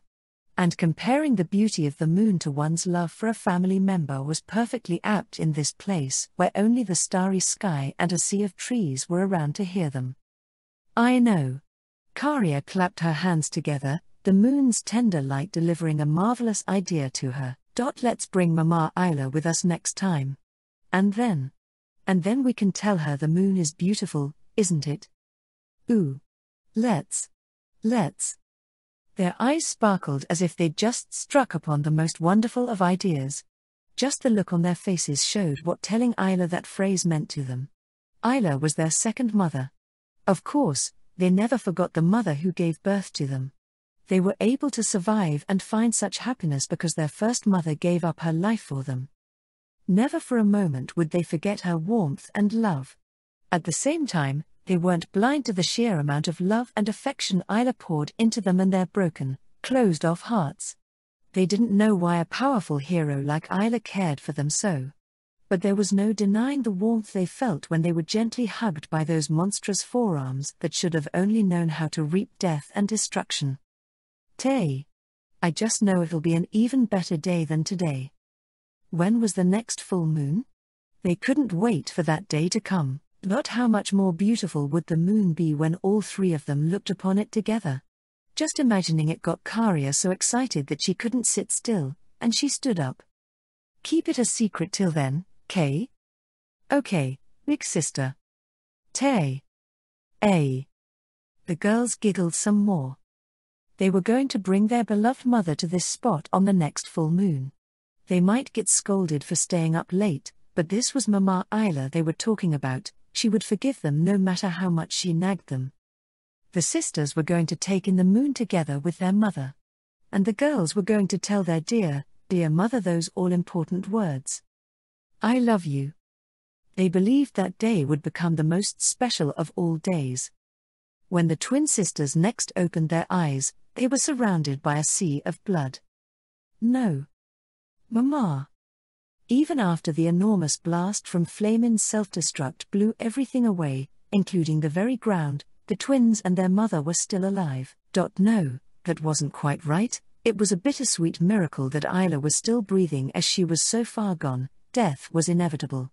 Her carapace, which was stronger than steel, had been burnt to the point it was melting off her body like wax dripping from a burning candle. About half of her giant body that had produced so much power to break free of the event's shackles had been destroyed beyond recognition. It was too tragic a sight to call fortunate, but at the very least, her head had escaped injury, and a weak gishigichi moan came from her chattering jaw. Her consciousness seemed to have finally returned as she raised her head with painfully slow movement compared to usual and dropped her gaze to confirm the well-being of the girls she held protectively in her arms like a mother shielding her children from a bomb blast. Are you okay, Mama? What she received in response was a sobbing question from her girls. Their faces were covered in soot, and their expressions were crumpled with messy tears, but Isla was able to confirm they were safe and sound. That fact alone filled her with the greatest sense of relief any mother can feel. Isla felt she needed to save these two girls no matter the cost. Because to her, they were daughters in all the ways that matter. Why? Isla had never had a child before now. Isla was a being who existed within the game of eternal nations. The larvae she spawned were indeed her children, but that was a part of the game system. They were simply assigned to her by the game's settings, that was different from real children. Even the larvae she spawned after being summoned to this world were more like insentient robots than children, and the fact was that they were more like drones with a swarm mentality than thinking and feeling organisms. Putting it in terms that appeal to human sensibilities, they were far from anything that could be compared to a real feeling and breathing child. Isla fully understood that she was just game data. Even if she was given a cool-sounding name like Isla, Queen of Bugs, she was just a fictional existence created by ones and zeros. Was that why, as a character written with queen-like, mothering qualities, she searched high and low for an object to truly mother since coming to this world? She sought a weak existence she could protect and love, who would respond to her when she gave it attention. So it made sense why the twin girls, who relied on her and loved her like she was their real mother, had become her irreplaceable treasures. So precious, she would lay down her own life to protect them. You are safe, little ones? I'm glad, truly glad. So, please, listen to what I'm about to tell you. Talk later. You're bleeding. Why, yeah. We need to hurry and have His Majesty and the bird brains heal you. I am, fine. Isla wrung the last vestiges of her strength to speak to the girls while the phantom of death walked ever closer to claim her. The cold, hard truth was that Isla could have survived if she'd surrendered the girls to their death. All she had to do was immediately put distance between them with her extraordinary abilities and enter defense mode. If she had, Eternal Nations system would have intervened and made it so she only took limited damage regardless of how powerful and vicious Flamin's event was in brave questers. But very few mothers are okay with surviving at the cost of their own children. Does blood prove the bond between parent and child? Does the amount of time spent together prove the bond between parent and child? No, even if they weren't blood-related, even if their time together was short, those girls were Isla's daughters, and Isla was absolutely a mother to them. You girls are smart enough to know that, it's too late, for me. That's why, there's something I want to entrust to you. She had too little time left. And too few options available to her. Suppressing her desire to scream and cry that this wasn't how things were supposed to end, Isla frantically anchored her consciousness for as long as necessary to pass on the things her girls needed to survive without her. No, no, no. We'll be good.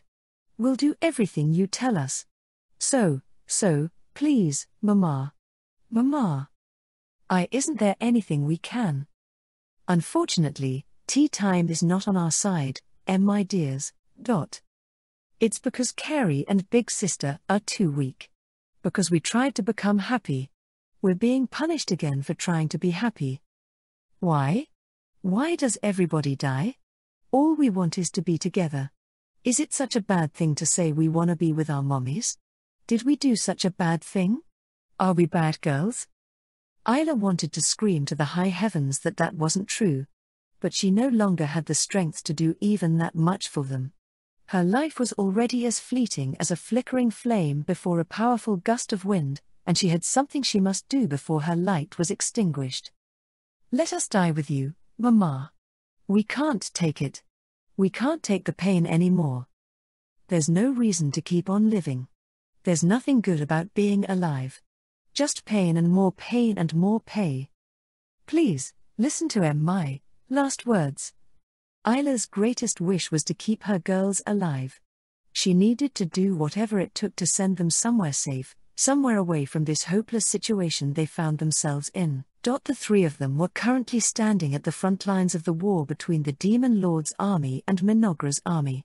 Flamin might have blown everything away by self-destructing, but that didn't guarantee the Brain Eaters and the Dark Elves would show up before forces from Brave Questers did. If anything, there was a greater danger of some of Brave Questers' infinitely respawning monsters coming there first to investigate. That was why Isla had only one risky move left to rely on. I have a favor to ask of you too. Ayo. The girls screamed at the top of their lungs because their mother suddenly stabbed her remaining raptorial forearm into her chest and gouged out her own heart. They immediately understood what Isla wanted them to do. Blia. He, ha, fee, ha. Karia retched and Maria began hyperventilating. What Isla was asking them to do brought back their greatest trauma and most horrific, haunting memories. They had once heard about how, among the many skills Isla could acquire, there was one that allowed her to pass her abilities on to another, and how the inheritor of those abilities had to first eat her heart for it to work. In Eternal Nations, it was just an immemorable subskill that could heroize another nearby unit when Isla was defeated. But the emotional toll it would have on the successor in reality was indescribable. Their pain would be even greater the more they loved her. Please forgive your mother for leaving this world before you, and, this is my final request. Please eat me and live long strong lives. No. No, no, no, no, no. Why? Sob, hiccup, sob, why ye? Isla understood how deep of a wound her actions were going to cause them. But she had no other choice despite knowing she was scarring her daughters. Even though she understood she was hurting them, she wanted her precious children to survive regardless.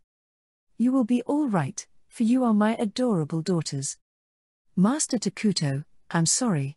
Please forgive me for acting without your permission. Isla acquired a skill without the king's approval. Exclamation mark. Isla, Queen of Bugs, has leveled up and acquired the following skills. Demise of the Crown. Demise of the Crown is a skill that allows the unit to pass on the hero trait to another unit from the same empire upon their demise. A final gift to be passed on before they die. Demise of the Crown, to my precious daughters, Maria and Karia. To you, I bequeath all of my power. Isla handed over her still beating heart. Its pale, flickering magic luminance shined all the brighter when placed in the girl's hands. Before long, the light grew dimmer like a candle about to be extinguished. Live free, my dear daughters. And with her final words, the light of life that had been Hero Isla went out. I love you. Mama both girls wailed. The twins knew just how miserable and painful it was to live at the expense of a mother. They'd already experienced the suffering of a lifetime going through it once before, and yet now they had to experience it all over again. But their beloved mothers told them, wished of them, to live. To go on living because they are loved. And so, the two young girls yet again found themselves feasting upon their mother. For all intents and purposes, the event from Brave Questers was still playing out. There was more to the story than Flamin could have known because he was always defeated by the hero and died in the process. In the game, it's the hero's teacher who raised him like his own child, who dies at the hands of Flamin's wicked plan. This father figure is a brave and noble man who constantly joins and leaves the hero's party from the very beginning of his adventures, and it's his powerful abilities that occasionally lead the hero to impossible victories. And he's the one who gives up his life to protect the hero, who he loves like a son. The hero laments his loss and despairs. But the words his teacher imparts in his dying moments help the hero stand back up again. Just like that, he inherits his teacher's will and strength, inciting even stronger resolve within him to save the world. The strength he inherits at this stage prepares him to eventually defeat the demon lord and bring peace to the world once more. His is a tale of love, courage, and carrying on the wishes of those who were lost along the way. Then what would happen if an evil person was put in the hero's shoes? What if that person was already despondent over their circumstances and had the peace and tranquility they'd finally grasped cruelly ripped from them? What if, in a moment of helplessness and despair, they were forced not just once but twice to eat their mother? What if it were young girls who were blessed by the King of Ruin and inherited the will and wishes of the Queen of Monsters? The event couldn't be stopped. If no one was allowed to save them, then it only makes sense that there was no convenient way to save the world from giving birth to something so lethal. The chaos of various thoughts and feelings jumbling together became a huge, unstoppable swell that filled the world. Exclamation mark. The hero, Error, has awakened to true power. Promoting the status of the target character. The target character's profile settings are abnormal. Cancelling promotee. The process has been intervened by continuing status promotion. Activating demise of the crown. Granting the distinct trait hero to the target. Error, awakening process has been duplicated. Error, process cannot be executed normally. Error, awakening is complete. Even if there was someone out there who knew everything there is to know about the world, they would have had a hard time predicting this result. Even if there were a godlike being out there, they would have struggled to prophesize this. Things had become so intertwined by this point that the world was about to give birth to an abomination of unknown origins. And just like that, the eggs of hatred had hatched. Was it a mother's love that made it happen? Or was it a mother's insanity? Phenomena that would normally be impossible continued, overwhelming the world's warning system to push through a mother's greatest wish. The purity of that wish made it unstoppable. The world is always cruel. It always hated those girls and wished misfortune and despair upon them. But it is also cruelly fair. Thus, that cruel world fairly granted the twins the power to plunge everything equally into hell with them. Two small shadows sat in that place where everything had ended. They slowly stood and gazed up at the night sky. It blessed their rebirth from little weaklings who always needed to be protected to beings with the power to see their desires through and spread their hatred throughout the world. The first time these girls tasted utter despair, it broke them. The second time they tasted the bitterness of despair. Chapter 10, Chaos. After he confirmed Isla was defeated, Takuto yielded himself to the onslaught of information pouring into his brain. The question of why and where did I go wrong? Crossed his mind with every new bit of intel and disappeared just as fast without an answer. Mynoghra's entire army was in disarray, and the Dark Elves and his direct subordinate units with the ability to contact him were incessantly asking what they should do next.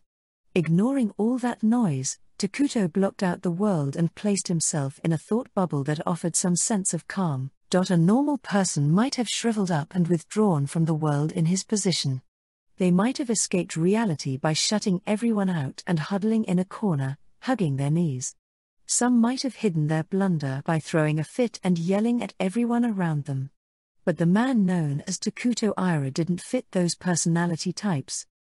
Eternal Nation's best player had mental fortitude on an entirely different level from the average person.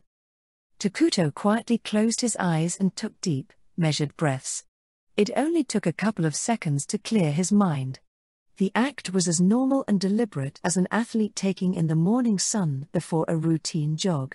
The only difference was, when Takuto reopened his eyes, he was greeted by a light that disgusted him in a way it hadn't before. "What happened, King Takuto?"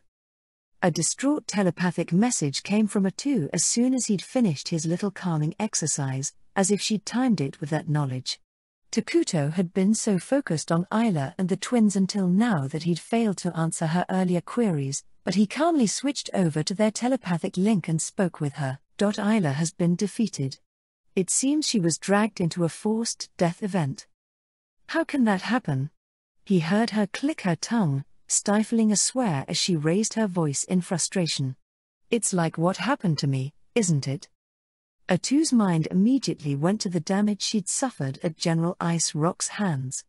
And then it dawned upon her that in the adrenaline rush and confusion she'd felt after that battle, she'd failed to inform her king about the strange phenomenon she'd experienced.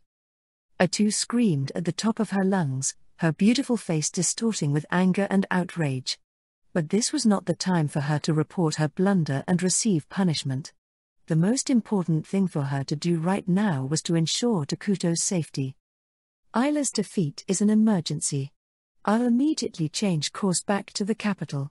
Please surround yourself with a guard detail and evacuate your current location. Isla's destruction meant almost no military forces were left to protect Mynoghra's imperial capital. Of course, there were Dark Elf warriors on guard duty, and some of Eternal Nation's units, such as the Brain Eaters, were around. While they should be enough to handle low-level monsters, they would be out of their league if another one of the Demon Lord's 4 generals showed up. The situation was 1,000 times worse than she'd imagined. Atu spun on her heel and changed directions to race back to the accursed lands, feeling a sense of impending doom and annoyance unlike anything she'd felt before. About that, I need you to stay the course. It was none other than her king that caused Atu to stop dead in her tracks. Why would you ask that of me, my king? A cloud of dust kicked up around her when she skidded to a halt and looked up at the sky while asking him about his intentions. Her expression had already surpassed a look of mere irritation and anger and was crumpling with her desire to cry. But it was the following words from her king that dried her tears and caused an even harsher look to cross her face. Isla is dead. That is the unfortunate truth. But the twins are still alive. They're currently heading south, trampling their enemies along the way. They're likely going to avenge Isla. Those girls are? What in the world has gotten into them? They can't do anything. Isla used Demise of the Crown on them. With that, Atu understood everything Takuto was trying to tell her. Demise of the Crown, one of Isla's sub-skills, grants the hero trait to a selected unit. Not only does it grant that distinct trait, but it also passes down a percentage of Isla's stats at the time of her demise. In other words, the twins now had abilities and strength on par with a hero unit. It was still unclear what had happened right before and after Isla was defeated. But at the very end of her life, she'd succeeded in passing her power onto her daughters, bringing about the birth of a new hero. Takuto was planning on obtaining that hero. In Eternal Nations, units with the hero trait are too important and irreplaceable to lose. They can't be reproduced immediately after they get destroyed like regular units. Now that it had been revealed that there was a threat to Mynoghra in this world that they couldn't ignore, mitigating the loss of any additional forces was of the highest priority. We can't lose either of them now. The existence of hero units will greatly affect the future of our empire. And most of all, those girls are our citizens. Atu understood the logic and reasoning behind what he was saying. She could even understand the sentiment. But only if it were applied during peaceful times. It was not the right decision to make when the state of things was still up in the air.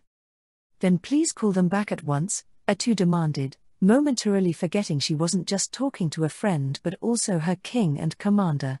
I propose we regroup at the capital and reorganize our forces before launching a counterattack.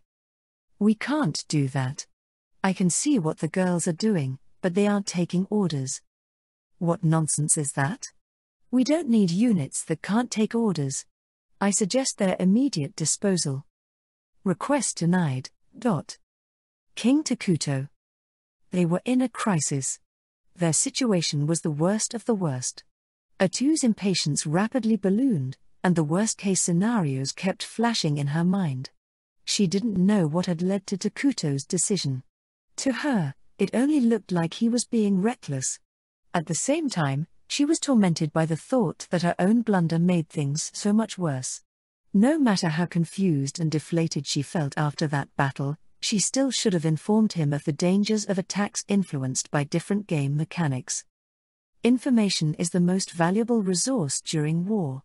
Without information, it's the same as going into battle wearing a blindfold, and the damage caused by making a wrong decision based on a lack of intel is extraordinary.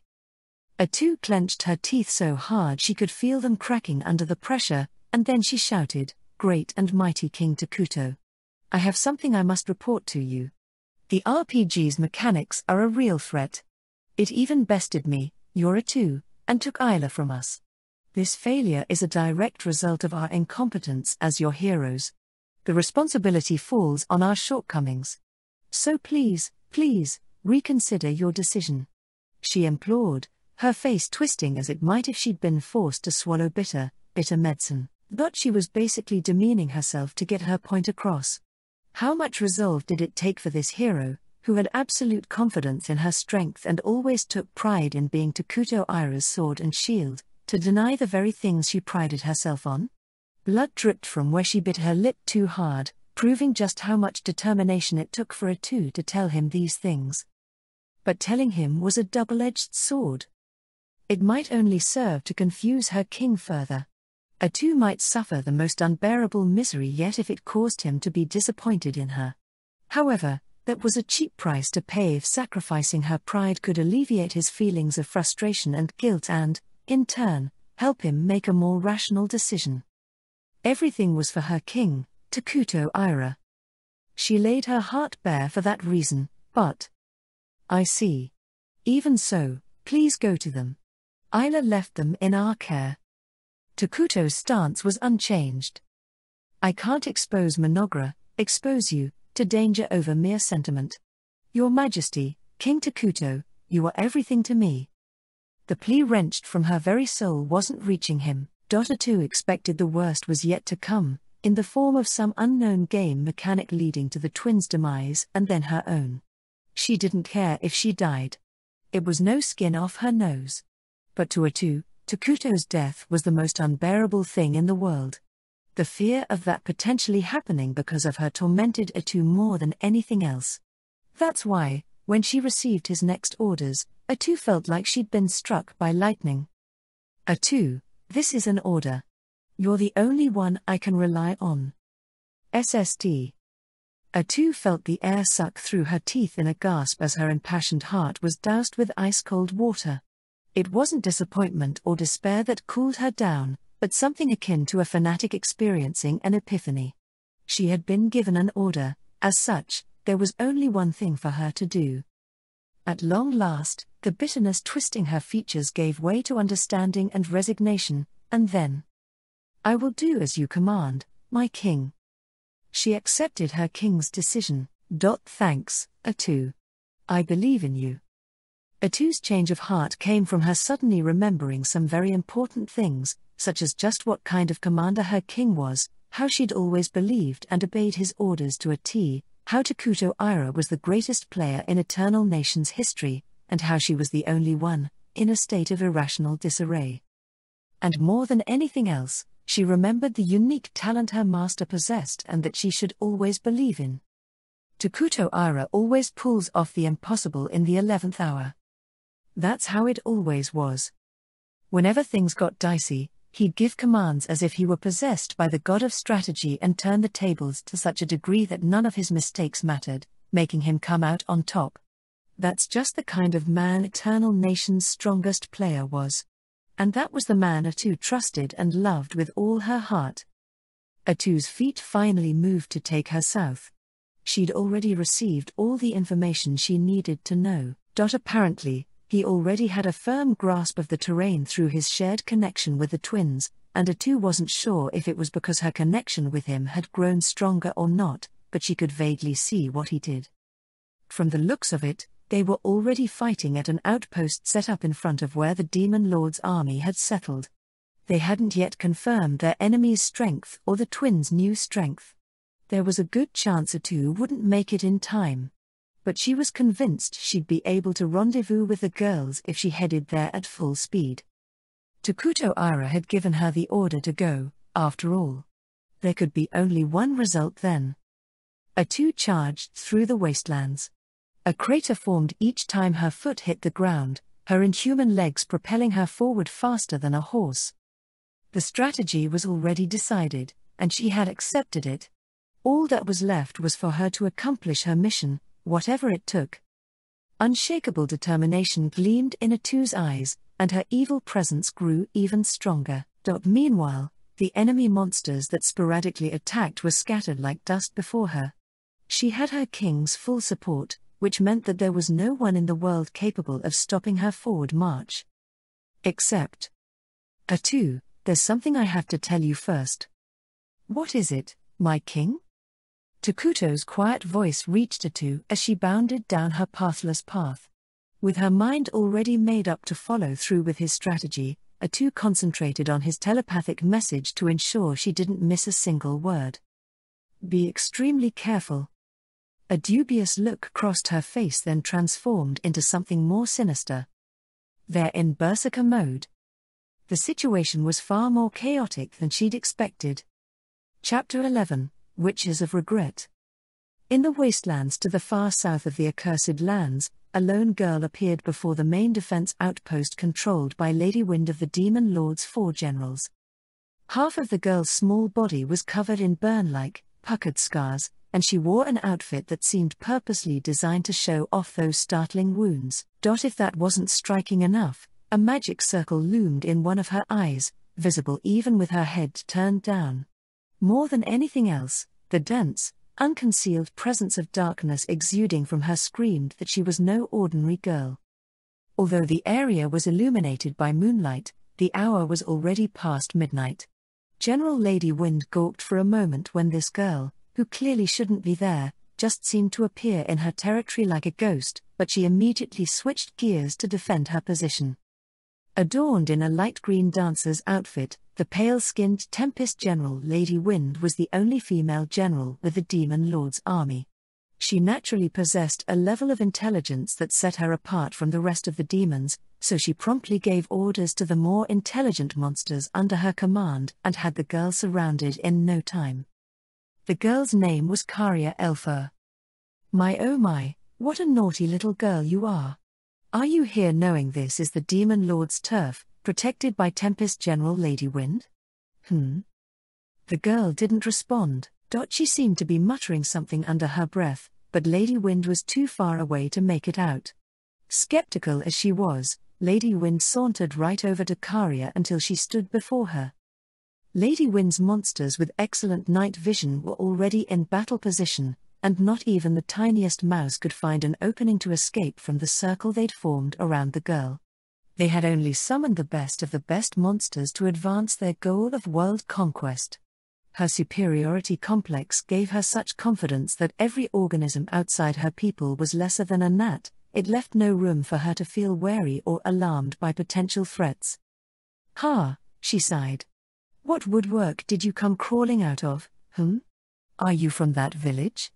My, what a courageous little mouse you are, coming here all on your lonesome. Why do Carrie and Big Sister have to go through these things? Why do bad things always happen?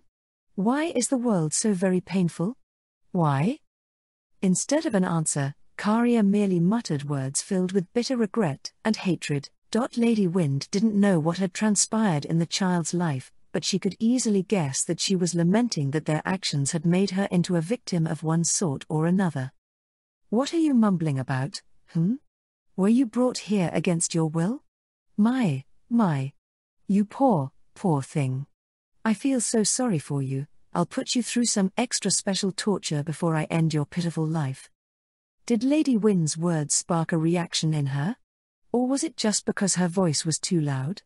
Karia slowly raised her head and closely scrutinized Lady Wind's face as if she'd only just now noticed she was standing in the middle of the Demon Lord's army. "You have a very animated face," Karia finally said. "The face of somebody who's overly confident in themselves. The face of somebody who doesn't doubt themselves for 1 second. The face of somebody who prides themselves on being superior to everybody else." Lady Wind finally realized a little too late that she couldn't hold a conversation with the girl, and that nothing but madness gleamed from the eye where the distorted letters of a magic circle glowed. In that moment, she also realized she was standing across from a foe who required the highest level of wariness. "Keep your guard up," Lady Wind ordered her troops. "There's something rabid about this little mouse." Lady Wind snapped her whip and prepared for battle. Her monsters roared around her. She'd indeed underestimated her opponent, thinking she was just one little girl, but even if the girl was more than what she appeared, there was still only one of her. What could she possibly do, surrounded by an army of monsters? Creeped out for inexplicable reasons, Lady Wind scowled. "It throbs." The girl kept talking to herself. "My scars, my past self who innocently believed everything would work out, are screaming." The one thing that had changed was that now the girl was slowly moving toward Lady Wind. "You're one noisy little mouse, aren't you?" Lady Wind shouted despite herself, disturbed by the girl's utter lack of fear and apprehension. "How about I sew that trap of yours shut for good, Get her." The monsters charged Karia at Lady Wind's command. She didn't do the deed herself because the wariness she never knew she had was on high alert. Her opponent was too much of an enigma. This was also her survival technique as the physically weakest of the 4 generals. As many monsters as the system allowed joined in the rush, burying that little body under them. The sound of dull strikes and chewing echoed from the fray, convincing Lady Wind she had won. "Ah, Mama. I'm so sorry, Mommy. It's all because Carrie was powerless, because Carrie became hopeful again." But Lady Wind could still hear the girl's crazed ramblings. What the demi hell?" A shocked voice slipped from Lady Wind when she saw the girl. The girl's body was undeniably injured from the monster's attacks. Bright red blood spilled from the injuries caused by the claws, fangs, spears, and clubs used to try and kill her. But it was the very monsters that had attacked her who started to rot away on the spot. Everything from orcs to goblins to hill giants and even the demons who stood at the top of the monster hierarchy suffered the same fate. Black boils oozing blood and pus covered them from head to toe as if an indiscriminately contagious plague had infected them. By the time the putrid smell of their rotting bodies and their agonized screams reached Lady Wind, her pitiful subordinates had collapsed into a heap of gold coins. I knew that I'd only be met with hurt if I relied on the world, on others. I knew I shouldn't get my hopes up. The world hates Carrie. The world absolutely despises Carrie. The girl continued talking as if she were confessing her sins. Nothing reflected in her glassy eyes, and she seemed to be directing her conversation toward herself and someone who wasn't present. Before she knew it, the girl's wounds had all sealed. What's going on? Lady Wind thought. All my monsters were killed. Blast it all. How'd she do it? Poison magic? No, I've never heard of such powerful and effective magic before. And, how is she healing herself? Lady Wind instinctively put distance between them and tried to gather more information. She didn't understand what she was seeing, except for the fact that it was a fatal counterattack. It took less than a second for Lady Wind's pride and joy, her army, to be felled like dust before the wind. The girl's strength was unfathomable. Why've you been staring at Kerry? Lady Wind realized the girl's gaze had landed on her. Karia's blazing eye gave even the demon general the chills and made her feel eerily like she was looking at hell incarnate wearing human skin. Lady Wind didn't answer her and instead brandished her weapon. Just as she was about to whip the demented girl. Swell up like the rest of them. Ah. Huh? Her vision warped. Gya. My far Archie. My beautiful face. Lady Wind shrieked. She knew without looking. She knew her face was swelling up like a blighted balloon. Knew that the face she secretly took pride in was being defiled to look the same as the girl's did. An invisible attack with no build-up or signs of being activated struck her out of the blue. You little shit. Blow her away, cursed black winds.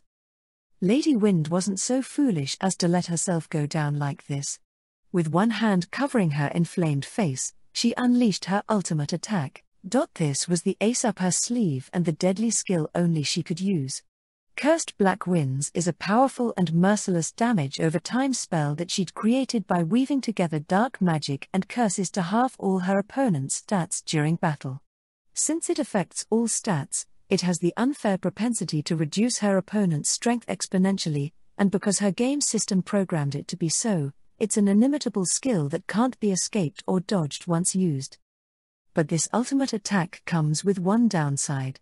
The existence of this downside was why she'd always accepted her position as the weakest of the Demon Lord's 4 generals. That downside was none other than... The light of divine protection envelops the hero. Karia nullifies the curse. Huh? Is this some kind of bad joke or what? That it doesn't work on the awakened hero. The truth that became apparent at the same time as Lady Wind's hysteric shout was the greatest and only drawback to her spell. Brave Quester's hero receives a unique blessing after a certain event in the game. That divine blessing negates any curses cast upon him and nullifies all negative status effects that will prevent him from using his full strength. It's one thing for his party members to fall victim to such a spell, but the hero should never have all his stats halved for the duration of a boss battle. The hero is an absolute being in their world, after all. I'm screwed. I'm screwed. I'm so totally screwed. When Lady Wind looked around them, she saw a healthy army of monsters fall to the plague. The higher level the monster, the slower the infection spread, but their fate was the same. And so was the inevitable fact that she would soon follow them if she couldn't come up with a solution. Fast. It's at this late juncture that Lady Wind finally realized the eerie feeling she had was a warning bell sounded by her instincts. She didn't have any memories from multiple game playthroughs. Thus, this was her first time experiencing her ultimate attack getting nullified. Her only knowledge of the hero was vague hearsay, but even then, there shouldn't have been anything linking him to the girl before her. Besides, as someone who'd always reigned as an absolute force of nature, she'd never experienced being on the side of the hunted, until now. What the gale is going on? What hell did this abomination crawl out of? No one told me anything. No one told me that such a monster exists. That's why the whole situation shook her to the core. By all rights, Lady Wind, a proud member of the Demon Lord's 4 generals, should have been a symbol of fear. Exclamation mark Lady Wind has fled. Together with a hysterical scream, she used wind magic and flew away like a mighty gale.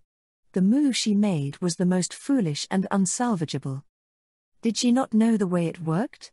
Did she not know that all boss monsters, including the Demon Lord's 4 generals, were locked out of fleeing once they'd initiated battle? Perhaps she didn't know such a mechanic existed because she'd never fled before now. Or perhaps she was so scared she chose to flee despite knowing it was hopeless. Either way, the game system is merciless. It runs the world according to prescripted rules.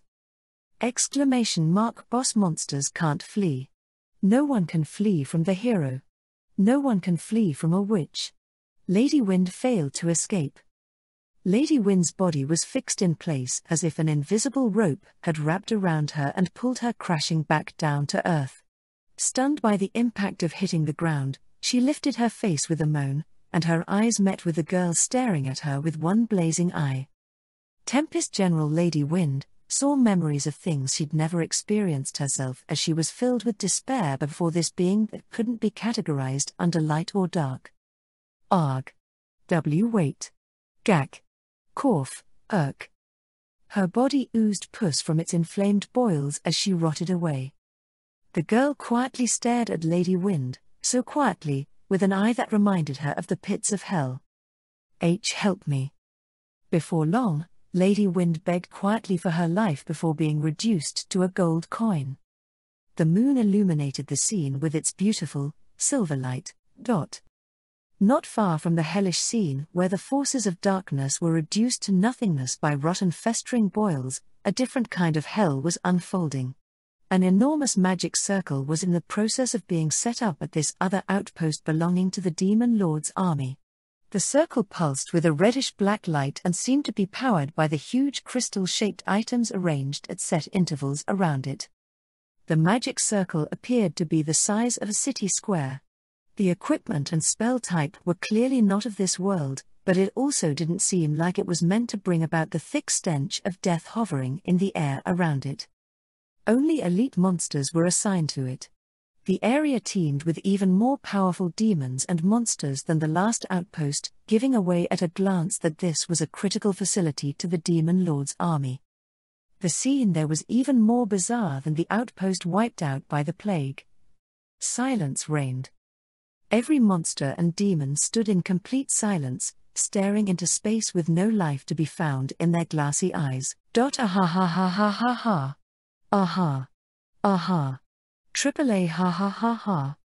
A lone girl frolicked around between the monsters, spinning and twirling about like she was playing in the rain. This dark elf girl with a mesmerizing magic circle brightly glowing in one eye was Maria Elfa. Madness gleamed in her eyes as she cackled and danced away, making it hard to believe she was once a child known for her unreadable expression. In this place where silence and stillness reigned, the girl stood out like a torch lit in the black of night, but the monsters made no move despite seeing her. She spun and twirled to the rhythm of her laughter, enjoying every moment of her little dance. One person kept their sights set on her. Old Mechanic, the general who handled the construction of facilities for the Demon Lord's army and fought with a variety of lethal mechanical weapons at his disposal, glared at the girl with hatred burning in his eyes. Old Mechanic has forgotten how to attack. He didn't even know what hit him.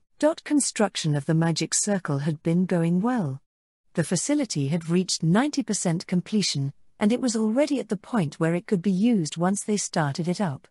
Satisfied with their progress, Old Mechanic was about to give the order to activate it to his subordinate, Stone Knight, when all the monsters who'd been diligently going about their work suddenly stopped moving and started staring off into space as if they'd forgotten what they were supposed to do. The world hates us. It hates us to death. The girl appeared after that. Old Mechanic could tell she wasn't an ally. He also comprehended that she was an enemy he needed to eliminate. No rules of war applied to the Demon Lord's army, they could kill their enemies however they liked without reproach. The problem was, they couldn't remember how to kill. Probability of this being some kind of attack, high, he thought. Defense necessary. But the attack type is unknown. Naturally, as one of the Demon Lord's 4 generals, Old Mechanic had resistance to a variety of mental status effects. He had complete resistance against simple spells, such as sleep and confusion, and even the more advanced spells like dazzle and enrage. However, whatever was inflicting him now didn't fall under any of those spells. He didn't know what spell or attack his enemy was using, but he couldn't just keep standing around in a stupor. Because if he did, the world hates us, so we need love. The girl opened her mouth wide, snapped it shut, and started chewing. A fraction of a second later, the top half of the monster nearest to her was bit off by the void. The monsters disappeared one by one into the girl's stomach as if they were food offered on a plate for her to eat. We're alive. Eat, eat, eat. We survive by eating our loved ones. The monsters rapidly disappeared into her belly. Old Mechanic tried to think of a way to stop her, but he came up empty, as if the very knowledge he needed had been plucked from his mind. He couldn't flee. And there wasn't enough time for him to get help. He couldn't rely on the monsters and demons serving him. He had to do something about this himself. But he'd already lost the ability to do so. Can you hear it? Everybody's whispering to me. Every bite of meat. Every drop of blood. They're whispering to me to live. Everybody's inside me. Mama and Mommy are inside me. I'm not lonely anymore. I'm not scared anymore. Chomp. With another big bite, yet another demon disappeared into the void. Thanks a bunch, guys. Thanks a bunch, Mama. I'm happy. I'm oh so very happy. Chomp. Like a child who only bites off the gingerbread man's head, the monsters lost only their heads to the void. Everything's so shiny. Love exists because the world's so darn cruel. All emotions are born the moment a person acknowledges their existence. Emotions have no shape, they are merely a concept intelligent beings use to define their reaction to internal or external stimuli. So, what was the meaning behind the contradiction that led to this girl casting forgetfulness on everyone while she preached about the existence of love?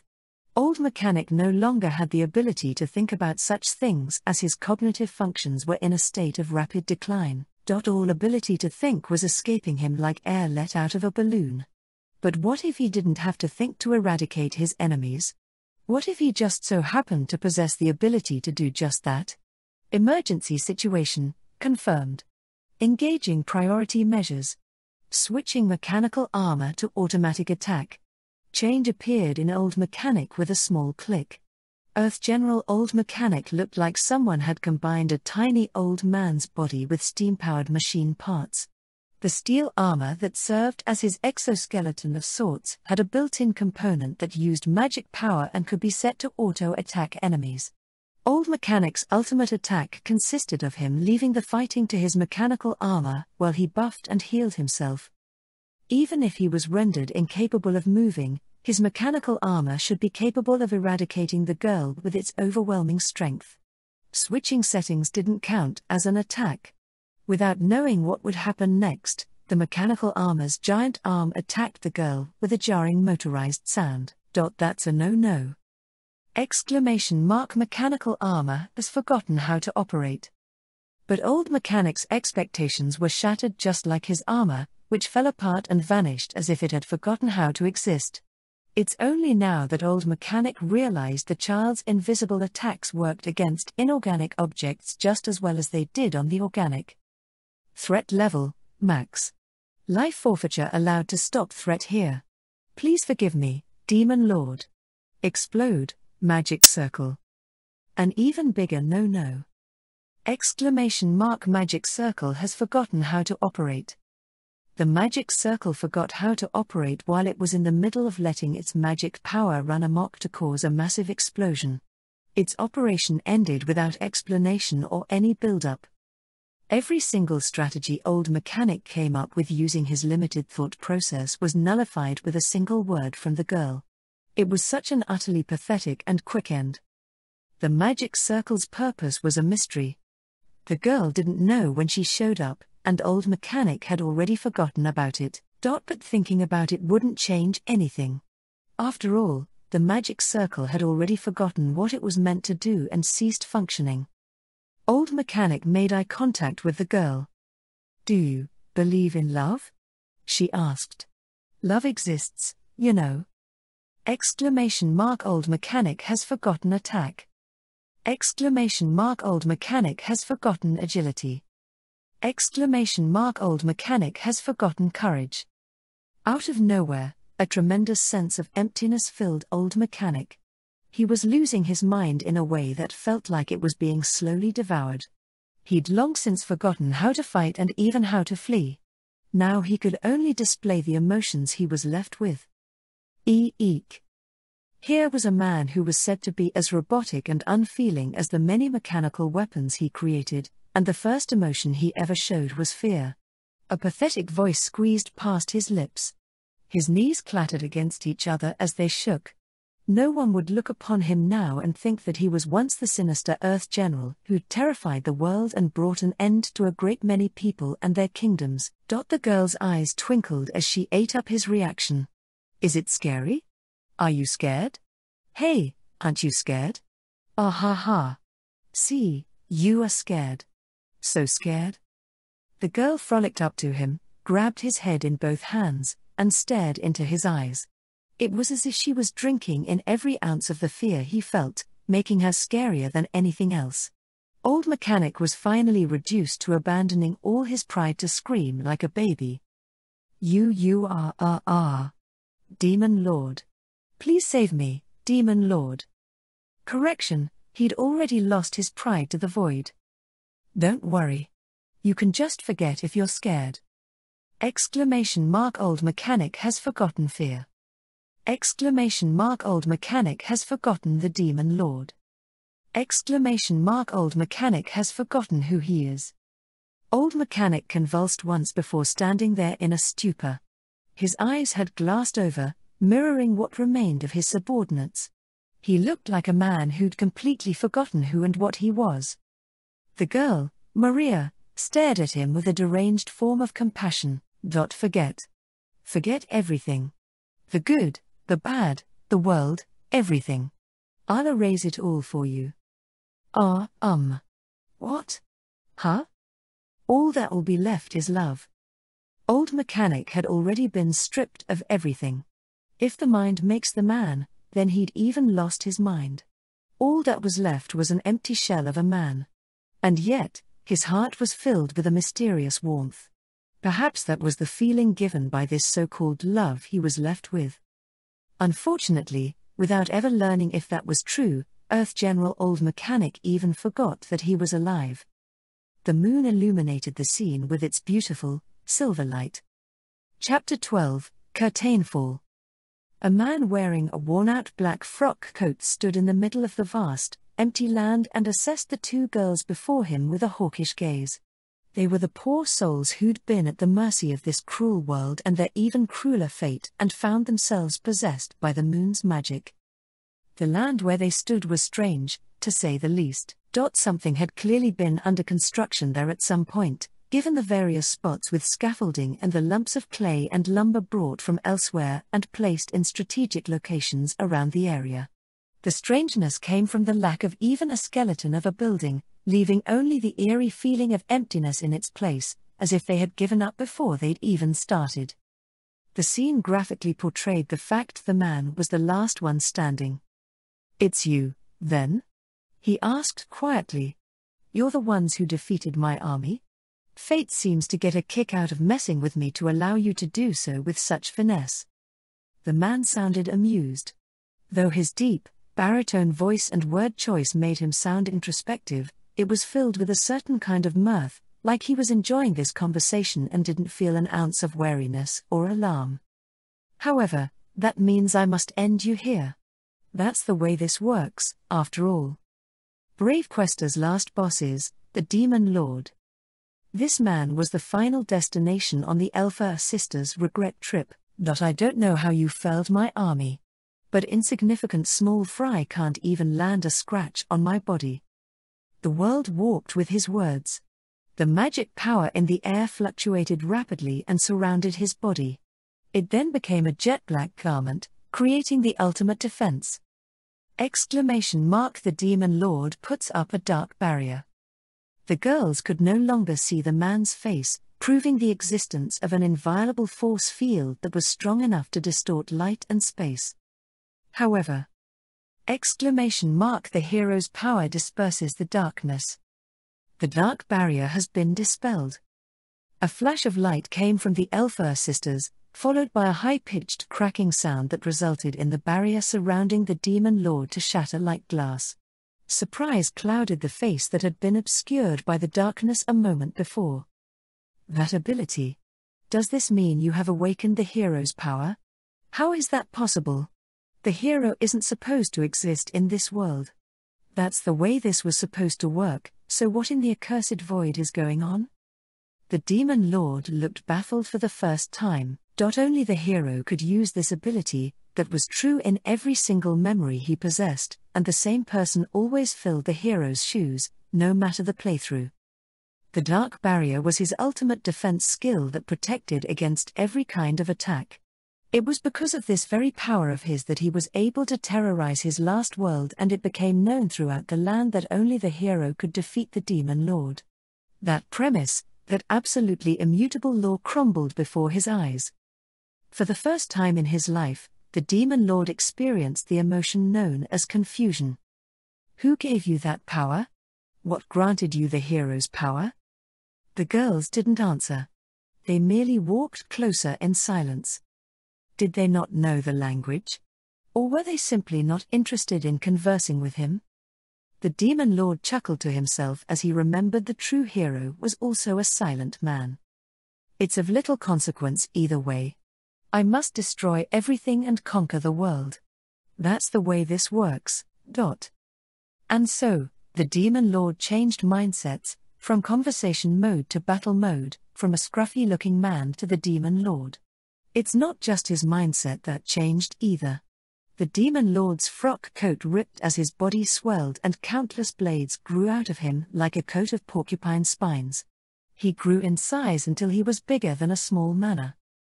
You think it's strange for me to transform from the outset? Would you prefer this to go through boss battle stages like in the game? No one would ask for such constraints in this world that's been freed from so many of the restrictions we've come to know. The man's same low, baritone voice boomed from the giant body with blazing, blood-red eyes. The Demon Lord's body embodied every battle in this world, and that's not just a metaphor. His new form was comprised of innumerable moving corpses with swords, axes, spears, shields, chainmail, and numerous other battle equipment linked together to form its armor. The Demon Lord's true form was a four-legged beast whose very existence symbolized discord and conflict. A giant eyeball rolled in its socket to focus on the Elfar sisters. The coat of blades adorning the beast's back clanged together in a chorus that almost sounded alive. As someone who'd finished verifying which restrictions had carried over to this world from brave questers, the Demon Lord decided to use his full strength to eliminate the two girls. His supernatural senses as the Demon Lord and the warning bells set off by his racing heart led him to that immediate decision. In other words, every part of his being told him he mustn't underestimate these girls. That they were a terrifying anomaly in this strange new world. It's likely that, defeating you is a trial I have been tasked with completing. There was no point in conversing with them. Conversations are established when more than one person participates, and that was nigh impossible with these girls who only answered him with bloodlust. Although he understood that, the Demon Lord still had something he had to ask them. The lonely Demon Lord asked them one final question, as if that question were necessary to start the battle. There is something I wish to confirm with you before we fight. After the entire army of monsters had been slaughtered, forgotten they were even alive, or were devoured, their lord, the last one standing, asked his foes about the one thing that mattered most to him. Do you believe there is a God? No such thing exists. Both girls spat with the hatred that had driven them this far. The Demon Lord appeared. And so commenced a battle meant to pay tribute to all those who died, to all the memories that were long gone, and to the past they could never return to. Battle ignited between both sides. In a single moment, Maria and Karia doled out coordinated, invisible attacks unique to them, and the Demon Lord eclipsed all of these attacks with sheer strength. Blades. Offer up a life to me. Hundreds of the countless weapons that composed the Demon Lord's true form shot off his back into the sky, took a radial orbit, and rained down on the Elfar sisters. This attack that could be described as a rain of death looked like a death sentence from the target's point of view. More than 100 blades were raining down from the sky with perfect accuracy. But the attack's target was no ordinary opponent either. Far from it. They might have only just come into this role, but they were still witches. Together the twins counted as one of Idaragya's 7 apocalypse-bringing evil witches. They weren't benevolent enough to be wiped out by such an attack. Ah ha ha ha ha. So petty. Maria lifted both hands toward the sky, her eyes sparkling with childish delight. The second the magic circle blazing in her eye flashed, the sharp weapons cascading toward the girls all forgot their objective. Karia. I've got it, big sister. Karia's magic circle flashed next, causing the ground under the demon lord's feet to give away and unbalance his large body. Impudent brats. He cursed them. They didn't directly attack the demon lord because of his level and high defense. The twins' addled and plagued skills were powerful, but they could be resisted by opponents with much higher stats. They could instantly kill low-level mobs, but they needed time to take on more powerful enemies. Attack range limitations and the demon lord's regeneration abilities made things even more difficult. The demon lord had been sticking to attacking them at a distance ever since he'd used Analyze to assess their abilities at the start of the battle. To make matters worse, his powerful regeneration abilities healed any damage he'd received and dispelled Forget whenever it did get applied.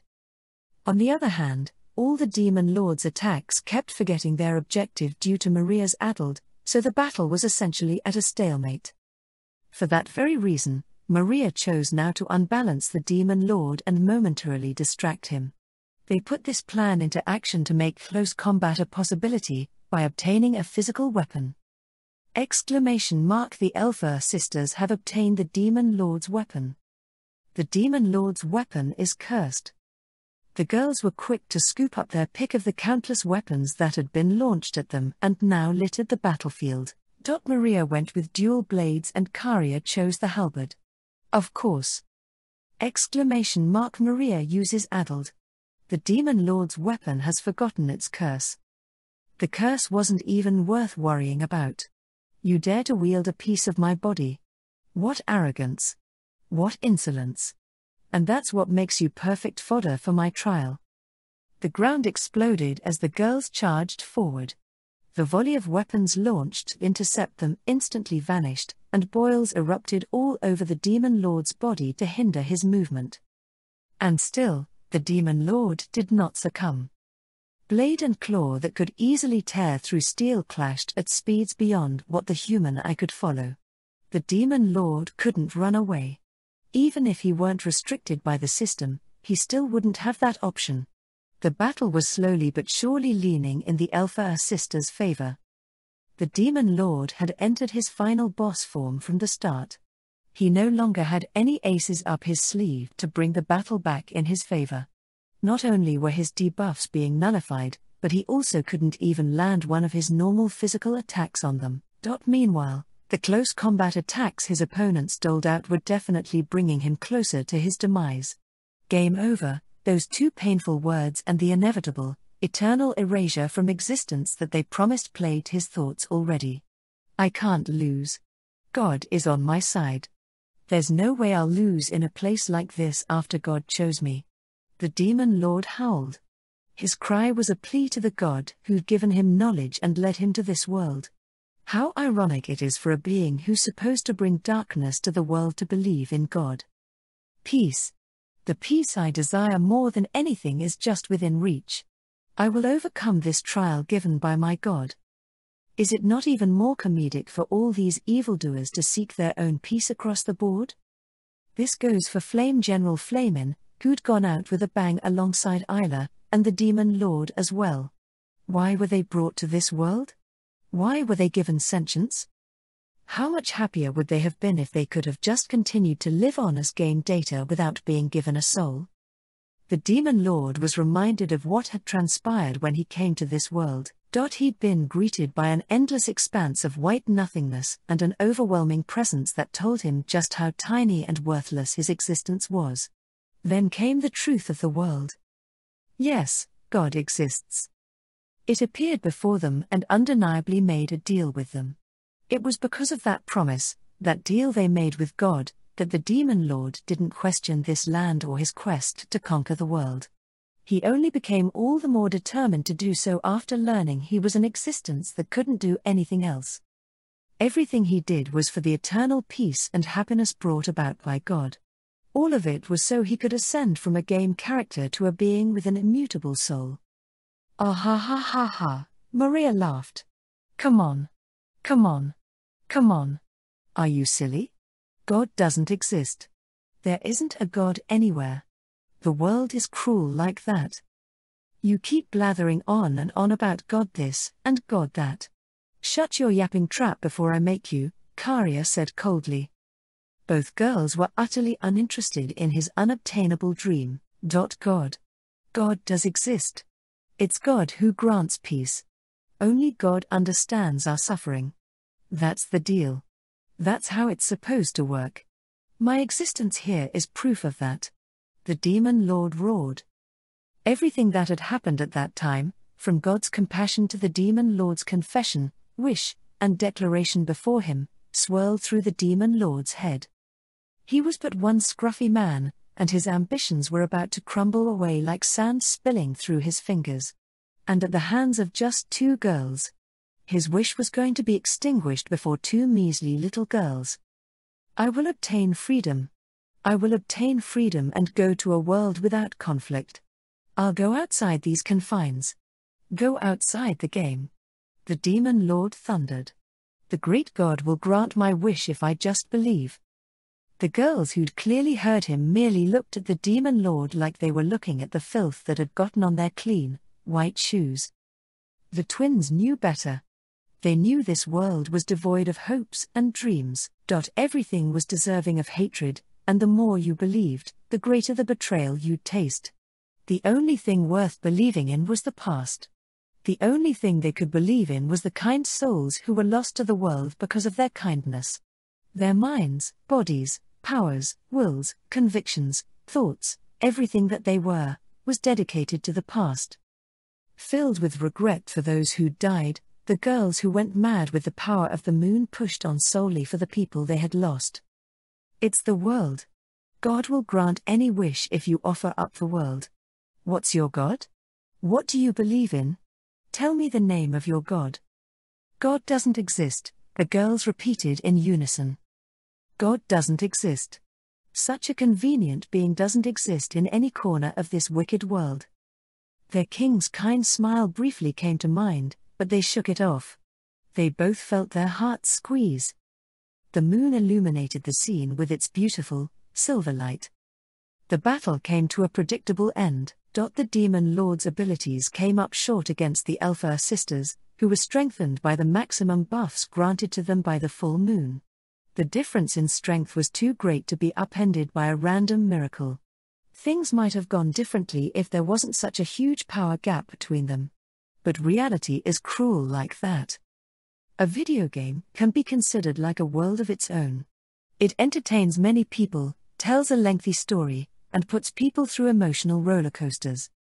Considered a classic masterpiece in the role-playing game genre, Brave Questers has a deep-rooted fanbase and has spawned countless saves, fan theories, remakes, and every kind of spin-off into other media formats. As the last boss who faces off with the player at the end of every Brave Questers, the Demon Lord's end was too quick and lonely. I'm going to die in obscurity. My dreams, my hopes, are going to fade away. Even after losing all his weapons and being downed, the Demon Lord still held on to life. The twins seemed to have already lost all interest in him as they stared absently up at the moon. The battle was over. They didn't have any compassion for the loser. But even if the battle was over for the Alpha sisters, the same couldn't be said of the Demon Lord. I mustn't. I can't die. As long as I still have the will to go on, I swear to God, I will not die. Sometimes a strong enough will can change fate. Sometimes it's even possible to forcefully overcome the impossible. Even more so when that impossible fate is defined as a game event. The game system doesn't care about the characters after all. A strong will supports the Demon Lord. The Demon Lord's injuries rapidly recover. Awakening to a new power in a moment of crisis is perhaps one of the most cliched and conventional tropes built into so many game stories that many have grown irritated with it. But it's because it's so very cliched and common that it shows up so often. The world is cruel and yet cruelly fair. If two powerless, pitiful girls can obtain a new power amid their regret and hatred, then it should be equally possible for a powerful creature of darkness to obtain new power amid hope and longing. Oh. Oh. I knew it. I knew it. I'm not meant to be ended here. God loves me. A new magical power wrapped around the demon lord's body and emitted a bright light. It was a strong and refined light. Eyes blazing with an unshakable will burrowed into the girls when they finally deigned to look his way. See. God has been watching over me. God will bring me victory. And then the demon lord raised his resonant voice to utter the name of the God he put all his hopes and dreams in. Hear me. My God's name is... God's name mustn't be uttered without permission. What? Someone came flying down from the sky. It wasn't the Elfer sisters or the demon lord but a third party who wasn't welcome there. The click of metal like a sword being unsheathed could be heard in the distance. Silver light ran in a straight line, followed by a thunderous roar. A vertical line formed in the demon lord's body quicker than the dirt kicked up into the air. With the superior senses and abilities they'd inherited from Isla, the Elfer sisters jumped away just before the attack landed and turned their sharp gazes toward the demon lord as they regained their balance. There they found their former enemy cut perfectly in two. The cut was a thing of wonder. He was beautifully sliced in half with such a perfect line, you'd think the attack was made with a ruler. The attacker seemed to have applied just the right amount of strength to rip through the demon lord's thicker-than-steel body without doing much damage to the area around him. This was only further proven by the fact the giant body formed from iron and corpses was still standing. But the change became more apparent with the passage of time. Before long, the demon lord's halved body slowly fell to the ground and turned into an unbelievably large mountain of gold coins. The demon lord has been defeated. Brave Quester's demon lord's army has been destroyed. The girls exchanged brief looks before returning their gaze to the interloper. Something had interfered and stolen their kill. That reprehensible interloper had swooped in with what seemed like very intentional timing to slay the demon lord. Who did it? For what purpose? And how? Various questions flashed through their minds but vanished without an answer. This was an unexpected turn of events, but it didn't distract the twins from what was important. Their instincts as a hero unit, and as witches told them to be on high alert against the being that easily put down the demon lord before they could. Who might you be? Maria asked. Why did you interfere with us? Karia asked. A man appeared once the dust settled. He didn't look that old. He actually seemed way too young. Probably only 4 or 5 years older than the twins. He was a young man with a curved, single-edged weapon that glowed beautifully in the moonlit night, wearing an unfamiliar black outfit unlike anything the girls had ever seen before. This frivolous-looking man shook the blood off his weapon with one swing and then returned it to its scabbard. The girls were watching him. Confusion and wariness flickered in their gaze, but it was outweighed by the hatred burning there. The demon lord was their enemy. They were planning on annihilating every last enemy, directly or indirectly, responsible for the death of their second mother. As civilians who were suddenly thrust into this nightmare, the girls didn't know much about the demon lord's army or brave questers. But the superior senses they'd inherited with Isla's hero trait and the abilities of the hero they had awoken to during Flamin's event accurately showed them the truth behind the tragedy. That was why they were convinced the demon lord was the cause of it all, and they'd wielded their strength to avenge Isla by winning the battle against him. The girls were no longer helpless, they had power now. Their power had the potential to destroy the world without anyone being able to stop them. They were hoping that if they defeated their mother's enemy with that power, the deep sea of emptiness they felt inside might fade a little. The cruel world wouldn't even give them that much. Their anger boiled over, and that emotion, coupled with a thick dark aura, distorted the space around them like a shimmer of hot air. Who were they up against? Their alarm seemed unnecessary when the man reacted to their death glare with a look of shock. Then he uncomfortably scratched his cheek, a reaction that felt a little too light-hearted for the moment. Did I do something wrong? he asked innocently. Chapter 13, The Setting of the Moon. If a critic had been present for this scene, they would have surely labeled it third-rate. That was just how abrupt, nonsensical, and bizarre the young man's forced entry upon the stage was. "What are you?" Karia quietly asked, sounding like she was suppressing her anger. One look at her was enough to see that she was dying to tear him to shreds. She didn't do that because he was more or less responsible for defeating the Demon Lord with one hit, though the girls did weaken him beforehand.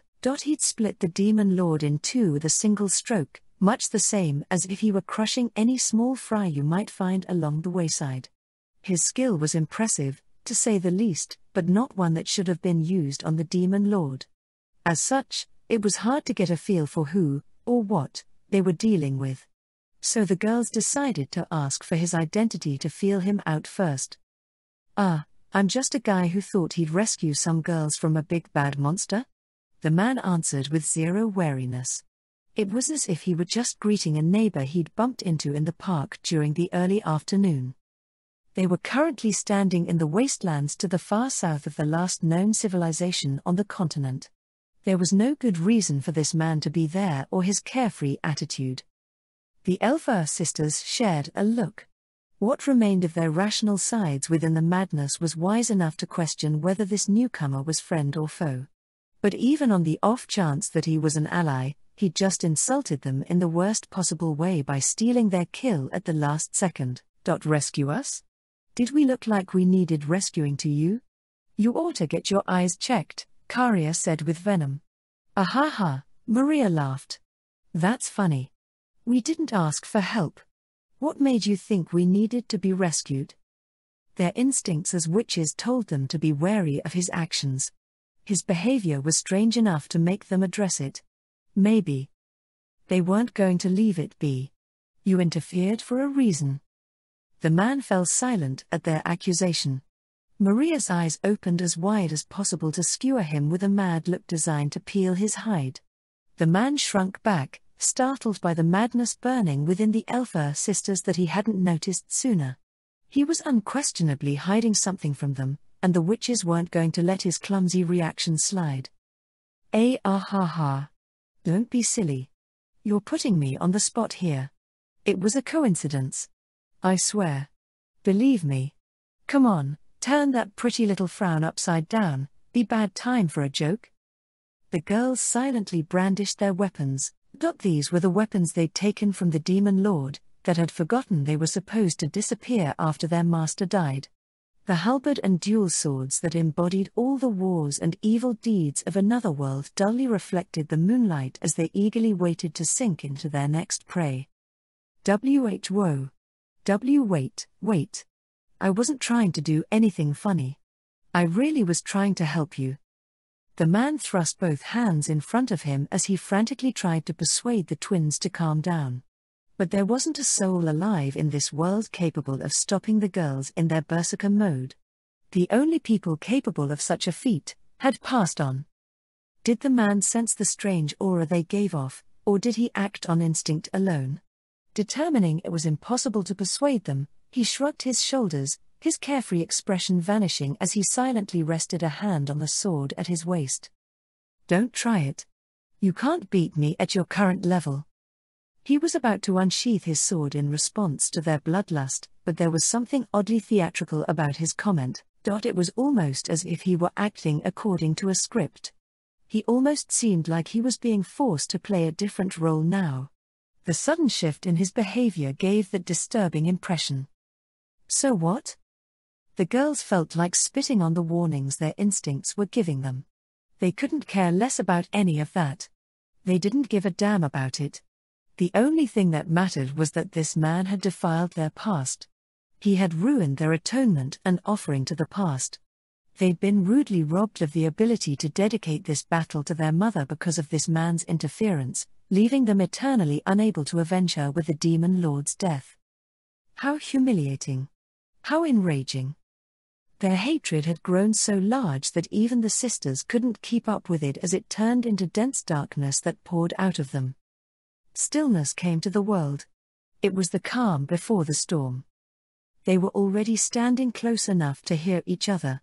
All they needed was one little thing to trigger the next battle. The man bent his knees in preparation to intercept their attack. The twins bent their knees to lunge at him. And just like that, before either had the chance to learn about the other, they launched into an unproductive death match. That's far enough. Question mark. Today seemed to be a day of interferences and strange events. A quiet voice forced the battle that should have begun to stop and be rewound. There was a moment of confusion over what had happened. It took only a second for the girls to realize their feet had been frozen by a block of ice. Amazing. It's even capable of forcibly inserting a stop to an already started action? Did time just get warped to? It was no ordinary ice. There was no way ordinary ice could stop the girls who'd inherited Isla's hero unit status and the hero's powers. It didn't just stop them but reversed them out of an attack they were already in the process of unleashing. That could only be the work of some strange mechanic. Quickly coming to that conclusion, the girls looked toward the speaker. There they found the hero called Sludge-2. The ability to completely undo an action that has already been taken. The skill A2 had used was Glacial Decapitation, the ultimate attack she'd snatched from Frost General Ice Rock. At the time she'd confronted it herself, she'd thought it was a skill that landed a hit no matter what, but it appeared that it was actually a skill with the ability to put a halt to the target's turn and give the user that turn instead. It was 1,000 times worse than an attack that always hits. As she pondered just how unfair an RPG's forced attacks and events could be, A2 instantly linked with Takuto to send him a telepathic report about what she found as she wordlessly walked closer to the girls. Wow! Another pretty girl? The man cried with glee when he saw A2. A2 glanced at him. Shock flashed across her face, followed by a bitter look. Given how many times she nodded to herself, it appeared like she was receiving instructions from Takuto. Unlike the twins, she and Takuto seemed to know something about the interloper. So? Who are you? Why are you here? She asked him. Yeah, about that. It's, classified. Oh, I guess you wouldn't know what classified secrets are, would you? Ha ha. I know what classified secrets are, at least, A2 thought, but ignored the man to telepathically consult with Takuto instead. She kept her gaze firmly on the man, never letting her guard down for a moment. Yes, I understand, my king. It only took a few seconds for A2 to receive her instructions. Then she gave the man one hard look before averting her gaze. While the man was still fussing over the situation, she addressed the sisters. I've already heard about everything from His Majesty. He has ordered you both back to base. You've already accomplished your objective, no? Then it's time to go home. An odd third party was hanging around, but A2's orders were to retrieve the twins. Safely returning the sisters to Mynoghra's imperial capital was her duty. Fortunately, it looked like their objective, the Demon Lord, had been defeated, so she thought there shouldn't be any issues getting them home. Except that man got in our way. We can't let him get away. The Elfer sisters still had unfinished business. They fervently sought an outlet to take out their regret and hatred. Huh? Our king ordered you home.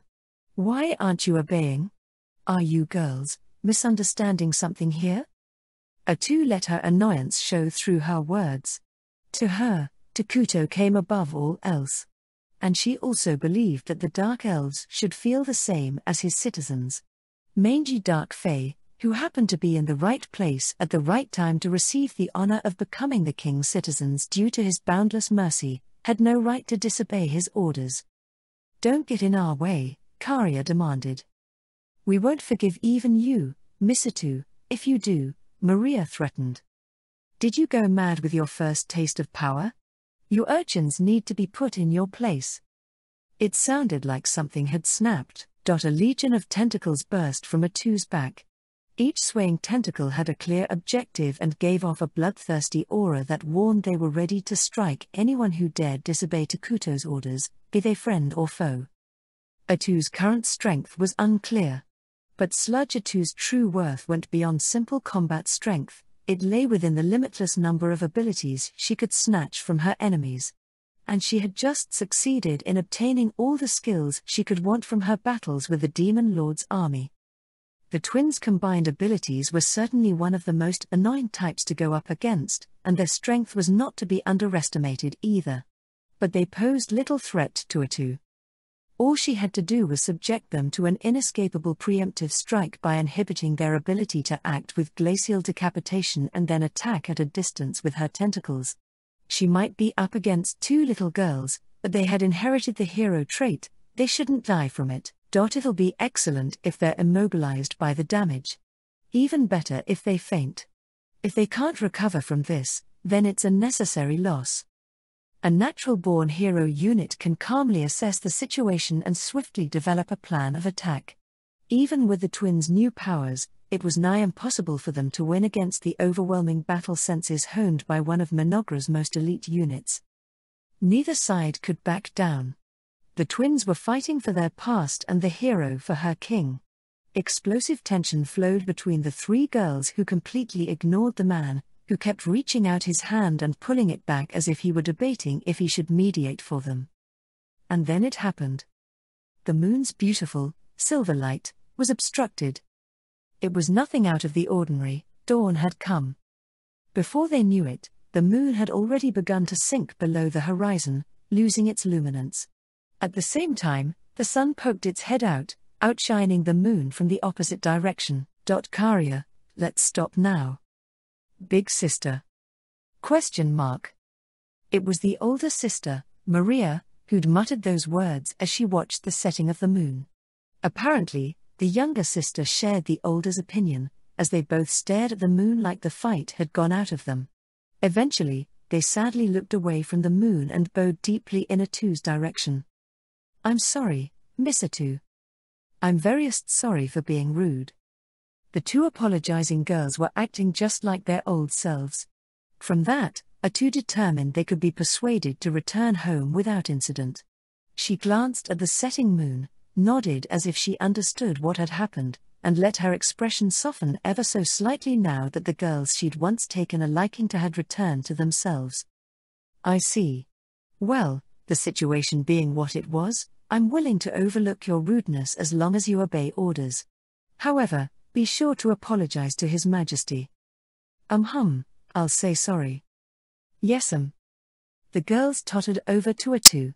Seeing as they were nodding a bunch of times to themselves, they must have immediately started telepathically apologizing to the king.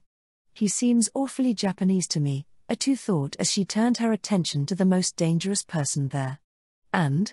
Do you plan on just standing around all day? She asked him.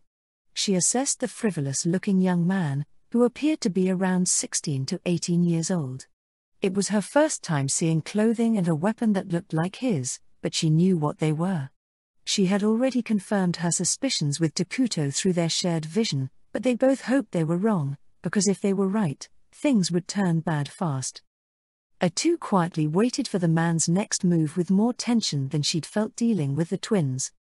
Nah. Not really, ha ha ha. It seemed like a pretty serious conversation, and I didn't want to come across as not being able to read the room by butting in. The man didn't belong there from the beginning until the end. He didn't need to take their kill or butt in while Atu was trying to persuade the twins. Only he had this extremely out-of-place feel to him, as if he were a forced story element being crammed into an already written script. How to handle him? Atu pondered. King Takuto strictly ordered me to avoid fighting him. As it stood, they no longer had a reason to fight now that the twins were behaving. Atu had been given the gist of what had happened from the king, who'd been watching events unfold through his shared vision with the twins, and from that, it seemed like the man really was trying to help out the sisters in his own way by defeating the Demon Lord. But Atu was against conversing any further with this man who was practically the poster child for all things shady. Did her feelings show? Or did the man finally reach his limit for how much awkwardness he could handle in one sitting? Whatever it was, he lifted one hand in the air and rattled off his goodbyes. Okay, that's it for me today. I mean, You all seem fine, so I'll take my leave before I get in the way." And then he turned on his heel to leave. He looked back once over his shoulder, to which Atu responded with a slight nod. Carelessly interacting with him here would be like playing with fire. They had no idea what would happen if he turned out to be exactly the kind of person Atu and Takuto suspected he was. "Sorry for sticking my nose in where it's not wanted. See you girls later."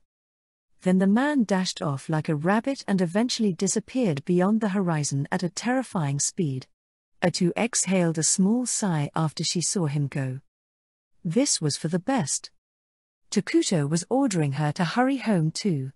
Any further trouble would be beyond Mynoghra's processing capacity, and they wanted some time to reorganize their forces before tackling yet another problem. That's why, while the man's motives piqued their curiosity, he was best left alone for now. Why were Atu and Takuto so wary of him? The man they let leave had one very distinguishing feature. The clothing he wore looked just like the school uniforms from Takuto's old world, and the weapon he used was known as a katana. Both of those were items not from this world. Something extremely troubling was happening. Atu and Takuto had ranted about how difficult and terrible their starter location was when they first arrived in this world, but that seemed like it might only be the beginning of their woes. Atu's sigh grew heavier with that thought. In any case, nothing can be settled until we get home. Atu turned back to the behaving twins and addressed them like normal. "All right, let's go home. Things are going to get busy for us. You will both have to start helping out too." Atu realized the twins had moved away from her. They were standing in front of the mountain of gold coins formed from the demon lord's corpse. "Is something wrong?" she asked. What is this?" Karia asked with more reserve than usual, probably because she felt bad about inconveniencing Atu earlier. "Gold coins from brave questers. The monsters from that land turn into gold coins equivalent to their value when they die," Atu explained as she looked up at the mountain of gold coins. "That amount skyrockets when it comes to the demon lord, I see." The amount was exasperating. Not to mention there was gold strewn all over the path she'd taken from the monsters she'd slain along the way. By this point, the surrounding area probably had enough gold deposits to put the gold rush to shame. Of course, the economy would obviously collapse if they took it to market, so they couldn't use it willy-nilly. Leaving it there would only create problems once someone else found it, too. Will Mama Isla revive? That quiet question came as Atu was wondering what to do with the gold.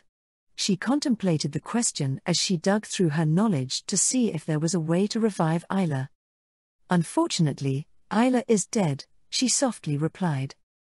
Hic, sniffle, hiccup. Wah, you are. Tears formed in the girl's eyes.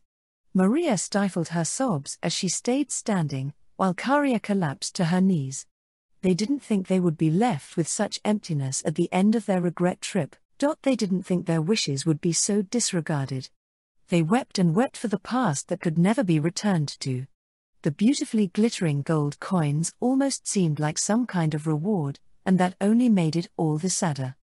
You are. Hic, or. They simply cried their lungs out. That was all they could do. That was the only thing left that they could do. Atu sent a telepathic message to her king, informing him they would be a little late as she watched them weep. The moon's silver light had gone somewhere far away and no longer illuminated the scene. Chapter 14, and so begins the game of the gods. South Idaragya, uncharted territory. A man was on his knees in the middle of the empty wastelands. "Oh man, that was Scar-Ari-Yi," he cried. His face was taut and twitching, giving away how stressed he felt. Or rather, it was clear he'd just escaped from an incredibly undesirable and uncomfortable situation.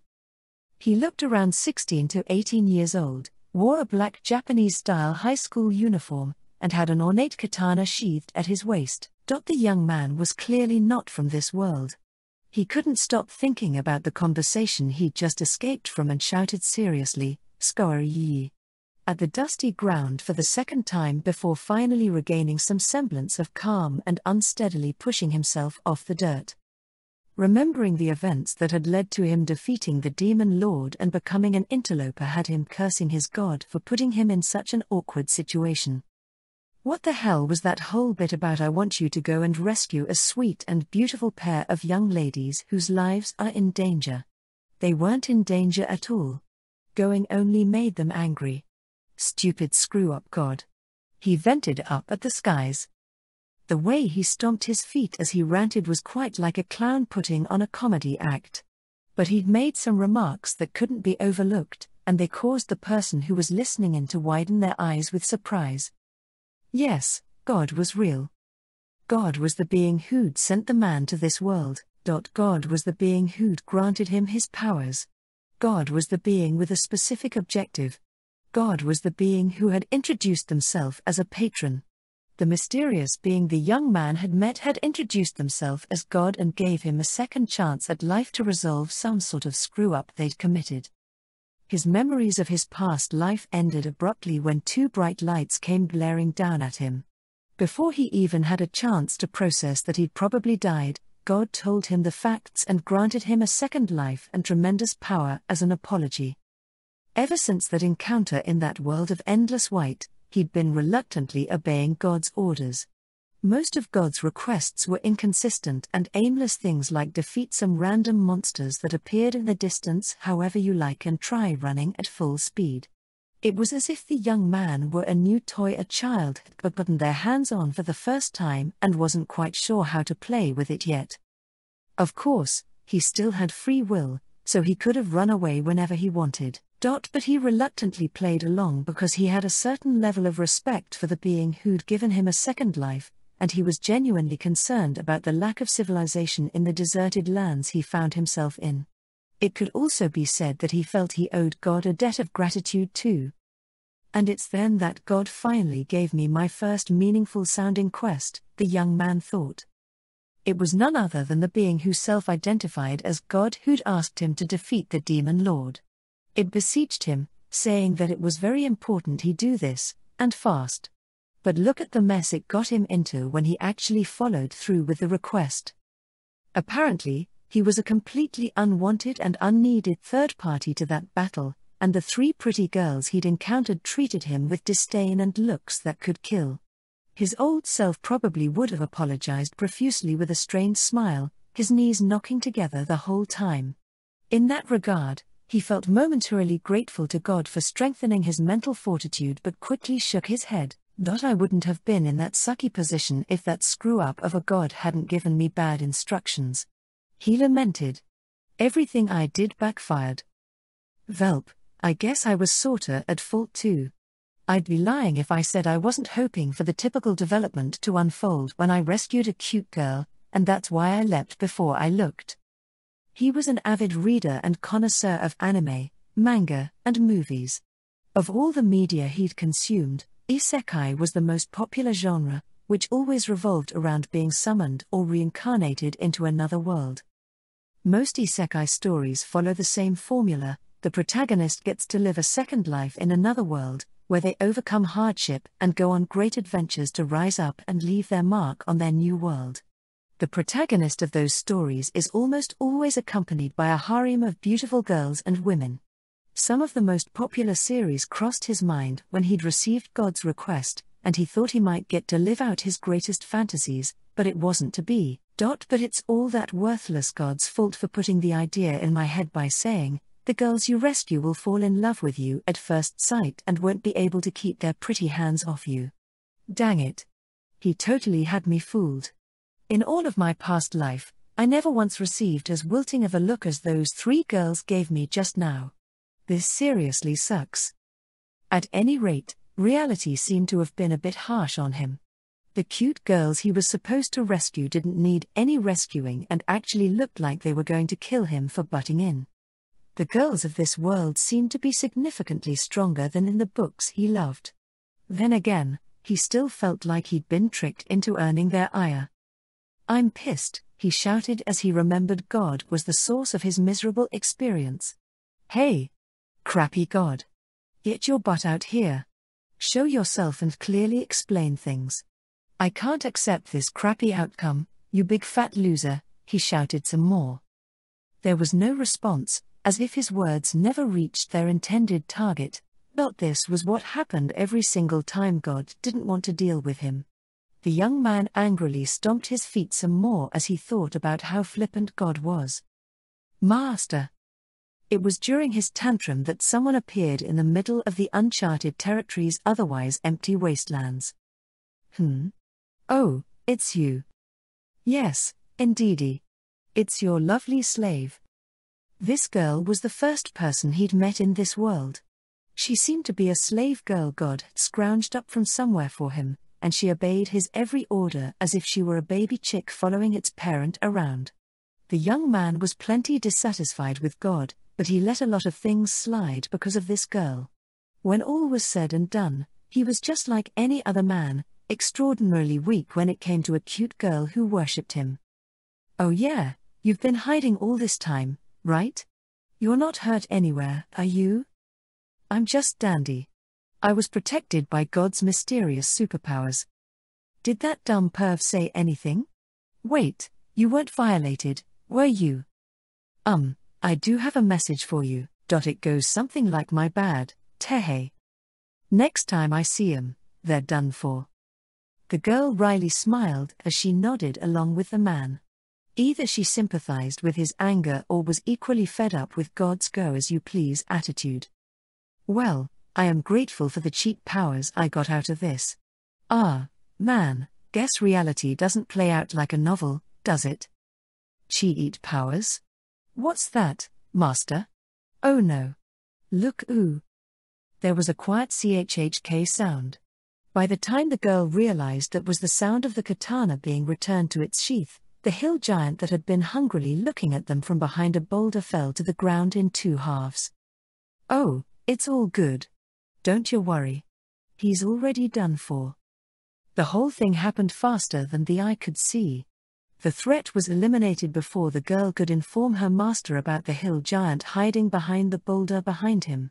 He'd casually unleashed a slash attack at such a godly speed that it could be considered an ultimate attack, a special move, or even a super move. Oh my gosh. That was sick, master. You're so amazing. Ha ha. That was nothing. Overpowered cheats gonna do what overpowered cheats do. He bashfully scratched his cheek at her excessive praise. Meanwhile, the girl was so excited by the glimpse she caught of her master's infinite power that she hopped up and down. Watching her absolutely adorable and innocent reaction helped to quell the man's simmering rage until he didn't care anymore. He had a lot of grief he wanted to take out on God, but just being with this girl was enough to appease him. He wordlessly looked beyond the horizon. There were no signs of life as far as the eye could see in the wastelands, only rocks and boulders. But even if he didn't have anywhere specific to go, he still needed to keep moving. He had no reason to stay put, after all. Okay, where to? To the north seems good to me, master. The slave girl given to him by God suggested with a soft smile. The young man didn't have any particular direction he felt inclined to go in, and the God who should be giving him instructions seemed to be avoiding any kind of contact with them. Since he didn't care where he went, he decided to go with her suggestion. Good idea. Shall we do that, then? Yes. I will go wherever you do, master. As long as he moved, he should eventually end up somewhere. And even if he didn't, God would contact him when something came up. After all, he and God had a shared goal. Next time I see that crappy jokester of a God, I'm gonna put him through a 10,000-hour-long lecture. I mean, me? Save the world? Is that even possible? If it's you, master, then anything's possible. You're oh so very strong, after all. The girl didn't miss a beat when it came to praising him. He patted her beautiful black hair as he thought her expectations were a little too heavy for him. I always thought I wanted to become like an overpowered protagonist from anime and light novels, but actually becoming one is a lot harder than it looks. The slave girl merely flashed a carefree grin in response to her master's comment. There was no doubt in their minds that he would triumph and excel. Although they had no basis for thinking that way, his strength just seemed that infinite. But it's worth giving it a shot, anyway. Absolutely, my master. And so the young man went forth. His deal with God was to fill the world with the light of justice, to control all the sky, all the sea, and all the earth, and drive out evil from this world. For that was what the jokester God wanted from the young man who transmigrated to this world. El-Na Alliance of Elementals, Absolute Defense Site Etriquil. At the same time the Holy Kingdom of Qualia, an empire blessed by the holy god Arlos, found itself victimized by the whims of an evil witch, the likes of which even the saints struggled to keep at bay. The second biggest holy empire in Idaragia, El-Na Alliance of Elementals, also found its existence threatened like never before. Report. Several unidentified figures were spotted coming from the front. Got it. Elemental warriors, get in position to intercept an attack in front of Etriquil. Keep your eyes peeled. A man who seemed to be the commanding officer gave orders to the warriors based on the runner's report.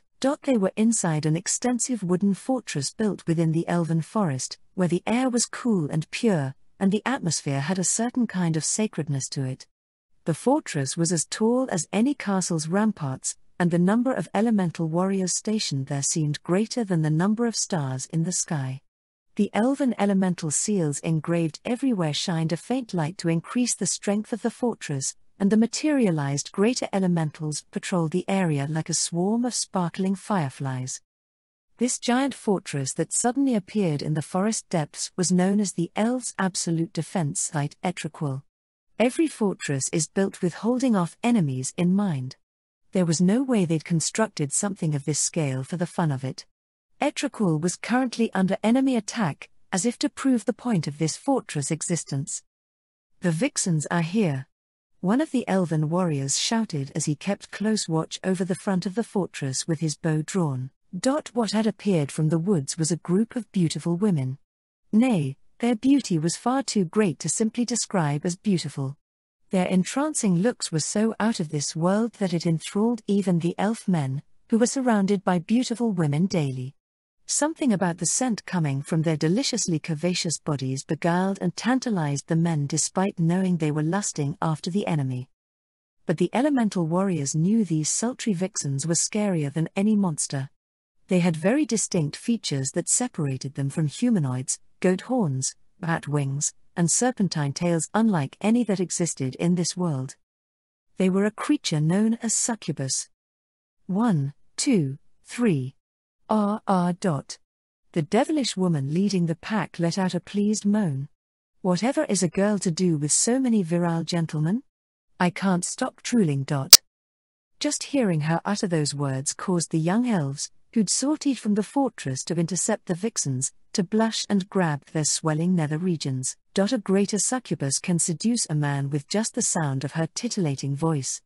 That legend, which had been disregarded as nonsense, showed what it was really capable of the moment it became a reality. Still, this is the first time I've been welcomed by so many cuties. Just how many dicks are there? It's turning me on just thinking about it. The woman at the front stood out the most.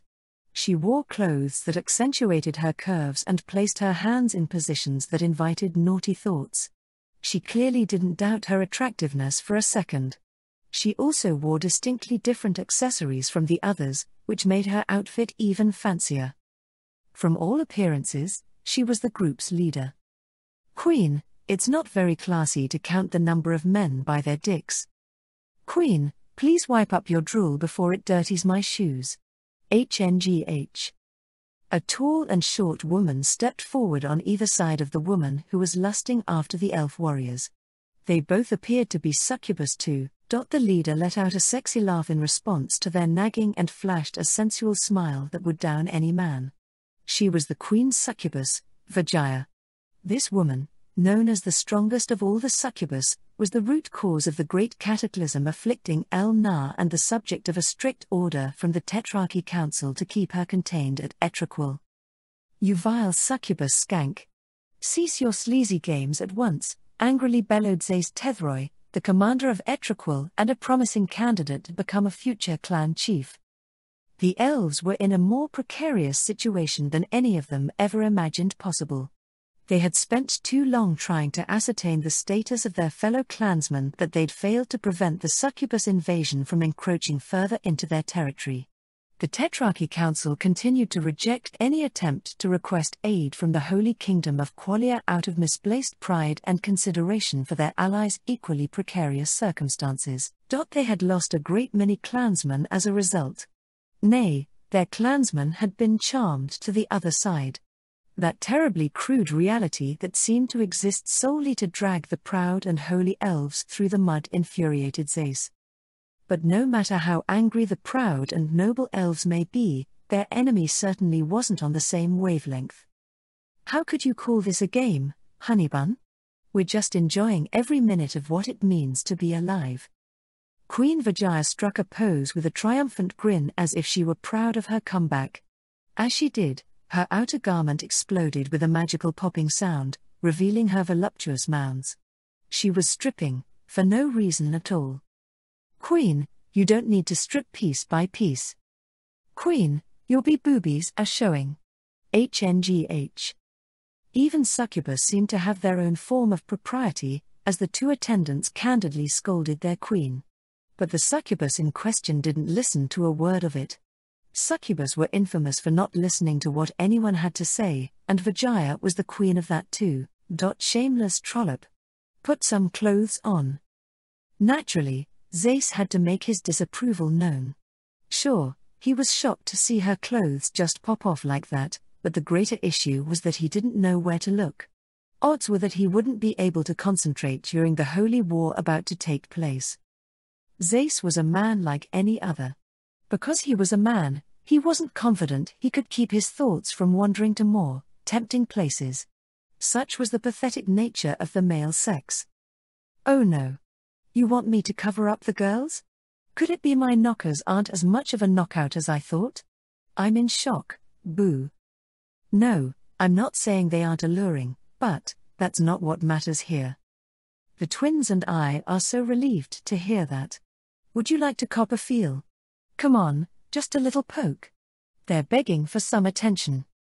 Silence, you devilish minx. We aren't discussing your bosom right now. Zace was baffled by why he had to shout so much just to get his enemy to put some clothes on, but then he came back to his senses. He couldn't let her suck him into her pace. He'd be walking right into the palm of her hand if he continued to converse with her.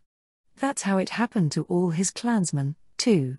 Before they knew it, they were so charmed by her that they agreed with everything she said. Even Zace was starting to find his affections growing for Vijaya and her charming personality. Which Vijaya, Queen of Indecency? I will put a stop to your reign of vulgarity here and now. I, this Tethroy, shall save my clansmen from your wicked clutches per the way of the elemental laws set forth by the Tetrarchy Council. With his words, the elemental seals engraved into Etriquil behind him shined all the brighter. All the elementals in the area gathered within the building like they were returning to their nest, and their brilliant glow eventually turned into a ray of light that shone down on Zace's body. Words weren't needed between enemies who needed only to destroy each other. Zace was implying that with his actions, you are bearing witness to a large-scale elemental rite known throughout the elf clans. Not even a witch like you can survive against this power that gathers all the elementals and magic in the area into me. Tay. It's definitely given you a boost. I see.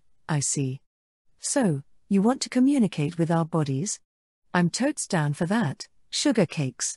Come at me, boy. This succubus Queen Vijaya will thoroughly, enjoyably measure your male prowess. Zace wielded his spear. Engraved with elemental seals, it received supplementary magic power from Etriquil and thrummed with swelling energy. The elemental warriors waiting behind Zace also brandished their weapons, and the archers on top of the ramparts drew their bows. Come have your way with me, elf boys. Mr. Elf, please be gentle with me. Hey. Come have a good time with this busty lady. Elementals. Grant us victory. Let us conquer these women, brave elemental warriors. Ooh yeah. The elemental warriors bellowed in unison. Zeus became a ray of light and unleashed a strike backed by the full might of the elementals at Vijaya. The forest quivered from the shockwaves, sending birds flying from the trees. The overflowing force shook the ground, and the hammer of light undisputedly came down on the witch. Every elf felt certain of the future chief's victory, and even the succubus stared on in shock. But only Zeus. What the? Only Zeus understood that his mighty thrust was prevented by something soft and jiggly. Suck my ultimate boob slap. Hurrah! Zeus cried out as the impact from her boob slap sent him tumbling to the ground. His cheeks swelled bright red, indicating how much more deadly the attack was than its namesake. But Zeus didn't give a hoot about that. There was something far more shocking to him than his aching cheek. What in the saints just happened? What did you? Zeus staggered to his feet with the assistance of the elf standing where he'd rolled to. Meanwhile, Vijaya was still standing as relaxed as ever in front of him, without even a scratch where he'd thrust his full might into her beautiful bosom. Did you know, men can't win against boobs? It's a sad, sad fact. Stop your mockery. We're talking about the divine protection granted by the elementals. About the elemental rights. A strike that housed the power of every elemental living in Etriquil. This can't be. You can't be standing there unscathed. You just can't. Zeus fumed with confusion. What he knew to be conventional wisdom was turned on its head just like that. As he felt his convictions crumbling around him, Zeus was dominated by a feeling akin to despair as he racked his brain for how he could possibly kill this witch now. Vijaya quietly opened her plump lips as she watched him. Erotic Succubus Official Correspondence Volume 14. Huh? What was that? Zeus couldn't resist asking her about it. This obviously wasn't the time or place for such dialogue, but she'd brought it up so randomly, it was hard to ignore. He also understood he hadn't a bloody clue what her words meant. What exactly was she trying to tell him? As the man with enough talent to become a future clan chief was too dumbfounded to do much of anything, Vijaya continued to speak. The succubus queen is over level 90. Her attack strength is comparable to the latest aircraft carrier strike group, and not even a tactical nuke can breach her defense. That's just an excerpt from page 56. EHR craft? TAC 2KL Nook. What in the elven forest is that? What are you blathering about? She'd revealed her combat abilities to be on a ridiculous level for any individual to possess, but her words were lost on Zeus. This was another world. There was no way he could know about the weapons of mass destruction that rampaged in a world that ran on yet another set of rules. Queen Vijaya maintained her relaxed pose with her chest exposed and a smug grin on her pretty face. Her two attendants seemed to take pity on the overwhelmed elf since they tried to put it into words he could understand. We are far more powerful than your wildest dreams, elf boy. Mr. Elf, our races are on totally different levels, HNGH. Known as Noble Succubus, the two attendants calmly assessed their difference in strength and simply stated the facts. On the ground around them were the elemental warriors who'd charged in to attack with Zeus. All of them had earned the position of elemental warrior through assiduous training and rigorous rituals. El-Nar's elites, who could fight on par with Qualia's paladins, had been bested with ease even when they fought as a group. This surreal fact drove home the gravity of the situation for Zeus more than words could. Well, that about sums it up, hun. When I first saw this setting, I totes thought that the devs were morons for inserting it into an erogay. But pawn logic is surprisingly handy. Vijaya was talking about where she was from and just what kind of being she was, but there wasn't a single person among the elves who could possibly understand her. She told them because she knew they wouldn't understand. Especially since we've been summoned to such a dangerous world. Everyone started to laugh without knowing why. The bewitching laughter coming from the succubi gradually gained momentum and spread through the elves as it encircled them. Panic spread through the elves as they sensed this lewd chorus that seduces even the most chaste of men was ringing in their defeat. But no one, not one, ran away. After all, they had all already been smitten beyond self-control by this group of unrealistically beautiful women. But that has nothing to do with you boys now. It has nothing to do with us right now either. Queen Vijaya ushered forward the succubi waiting behind her with a snap of her fingers. They were all smiling the way someone drunk on anticipation might as they eagerly waited for the queen to let the debauchery commence. The wait was over as the merciless queen declared the start of the feast devoted to every pleasure in the known world. Ladies, it's dinner time. Show these elves a good time that'd put even the most niche and fetish-filled adult video to shame. Ya-ah-ah-ah. The elves hastily fled as they regained their self-control. But the succubus captured one after the other with their extraordinary strength. It goes without saying what had happened to those who got caught. The two attending noble succubus turned toward Queen Vijaya as they watched sexual intercourse take place all over the forest out of the corners of their eyes. Queen, what do you plan to do next? Do about what? Queen, we're talking about the enemies from other games. Ugh, why'd they all have to come from such serious and violent games? We're bound to lose since we came from such a silly erotic game. If we lose, then we get to have loser sex as punishment. Doesn't that sound delicious in its own way?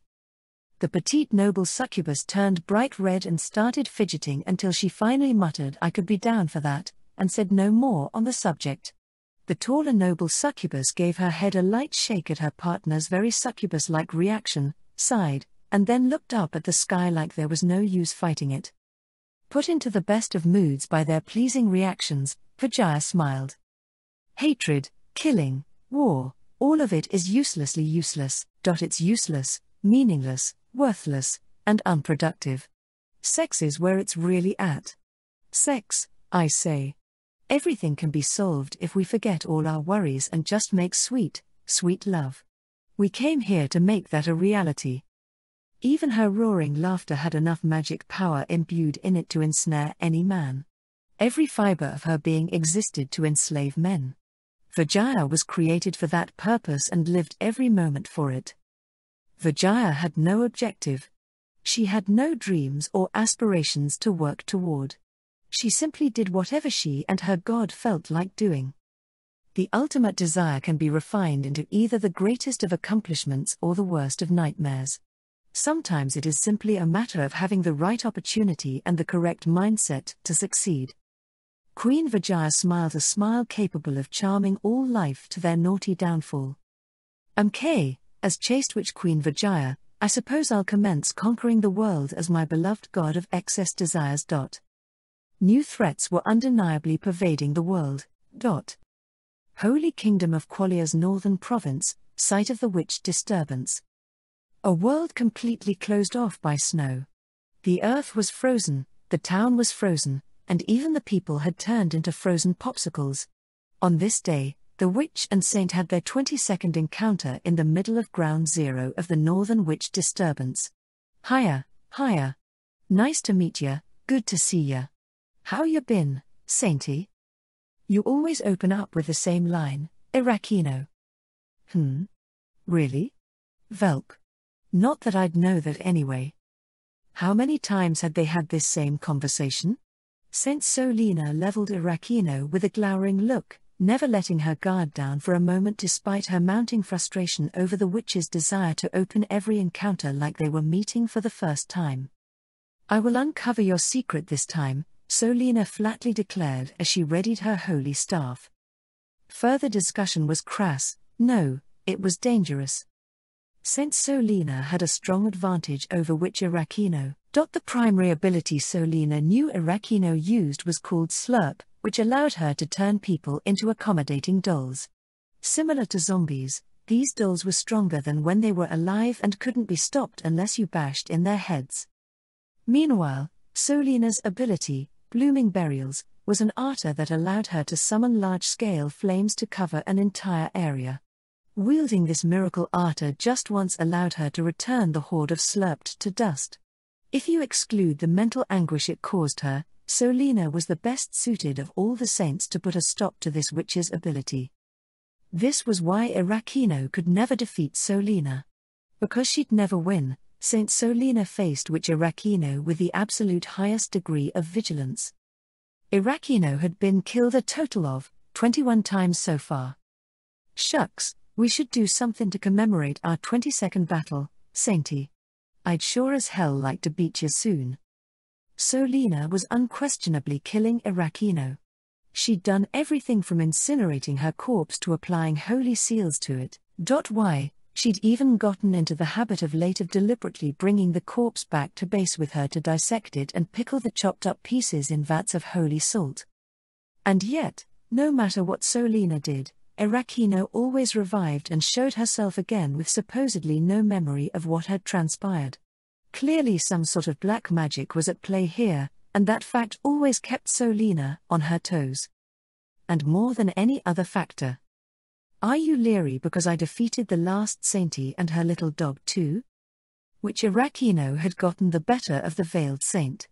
Although she'd somehow survived the fight, she was bedridden until further notice. Word had it that another saint had rushed to heal her, but the power struggle peculiar to Qualia had a way of hampering things, leaving Solina without solid details. Solina didn't know why the veiled saint, who should have had the upper hand in the battle against the witch, had lost. They were always one step behind their enemies. That fact, coupled with the lives lost, slowly gnawed away at Solina. But whatever wicked artes you use does not change my duty to destroy evil in God's name. Solina was a saint. If there was even one soul left in need of saving, then what was there to hesitate over? If saving that life required her to wade through hell, then so be it. Because she had to save lives. Now that's dry. You're about as dry and rigid as drywall, Sainty. How about adding a little more flexibility into your life? You'll thank me for it later. Irakino slowly raised her hand as she threw out that casual advice. The battle was about to begin. A battle that always ended faster than it began. Irakino always activated something that was nullified by God's divine protection, and then Solina would pierce the witch's heart with her holy staff. The last few battles were essentially played out like fixed matches and always ended the same way. But things were a little different on this day of the 22nd match. Sorry, but even I'm gonna blow a gasket if I don't win soon. So that's why. An uncharacteristically serious look crossed Irakino's face. She seemed determined and a little impatient, hinting that there was more behind her than just clowning around. Meanwhile, Solina made a fatal mistake on this day. She had placed too much confidence in believing that God's divine protection would protect her from everything. The thing was, it had, in fact, protected her from the invisible malice Irakino unleashed 21 times. Each time she was exposed to the witch's attack, its power vanished before it could harm Solina. That's probably why. I'm gonna roll the dice again today, Kay? Maybe that was why she missed the signs, the omen. Again with that nonsense? The result won't change, no matter what evil tricks you try. Clatter clatter clang. Something rang out. Irakino rolls 1d100 equals 100 for slurp. Rolled, critical. The 22nd match ended just like that. A surprised gasp slipped past Solina's lips, and that was it for her. Before either of them really registered what had happened, the strength went out of the holy kingdom of Qualia's ultimate weapon, and the light of will was extinguished from her eyes, proving that Irakino's skill had captured her soul. Did I just roll a critical? Irakino was stupefied for a long moment after that. Disbelief colored her face as she tottered over to Solina, who stood there unmoving, and waved her hand in front of the saint's vacant eyes. Finally convinced of her win, she trembled as she hung her head, and then... Booyah! Your girl Irakino pulled it off.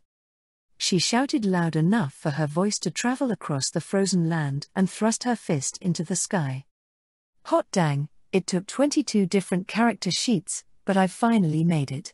After changing my stats and info so many times it made my head hurt, I can finally reign as an overpowered character.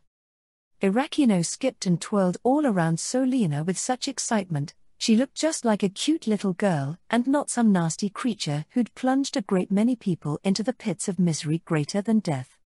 The blizzard intensified, but this one spot seemed as cheery as a spring day due to which Irakino and which Irakino alone. Master. Master. Are you watching, Master? I did it. Your girl Irakino did it. Praise me. Praise me. Something strange started to happen then. Irakino began talking to something. Her gaze went to the sky. Obviously, nothing actually existed where she was looking. It seemed more like she was using some sort of skill to speak with someone somewhere else. She called that someone, Master. Yuppity yup yup. Roger Dodger. You've got a point there. Maybe we need to verify it. That's just like you, Master. Huh? Wait, what? Hold up. That's hecka rude of you to become infatuated with Sainty here when you've got such a cutie patootie PC like me. Irakino carped at the sky. Her face was flushed red with excitement, and although she was criticizing someone, she couldn't stop her lips from twitching into a gleeful smile. From all appearances, she was close to whoever it was she was talking to, and that person was evidently of higher status than her.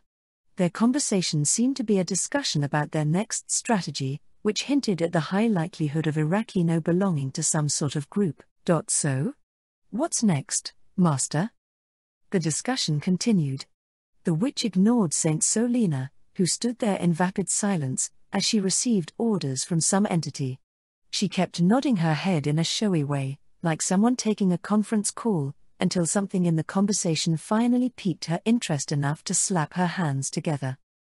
Ooh? That's right. That's totally right, Master. We got a quest from God. Aye, sir. Aye, my game Master Tilda. And then Irakino swept into a girly curtsy directed toward the being she trusted more than anything else in the universe. Hee Tilda. Mynoghra, eh? Now we're talking. When Irakino raised her bowed head, her expression shifted from girly to that of a witch. She had received her next orders. She was off to a good start with this character build, and Lady Luck seemed to be on her side this time around. That's why she had to choose her path now, or else this would be it for her. Let's do this, me. It's time to step up my game. Lil Irakino here is gonna charge forward however the die roll and the dice god directs moi. Irakino spread her arms out and jumped for the fun of it. As if responding to her resolve, everyone who'd been slurped and lost their minds crept out of the shadows in droves and followed behind her and Saint Solina like a merry parade of zombies. Which Irakino had a dream.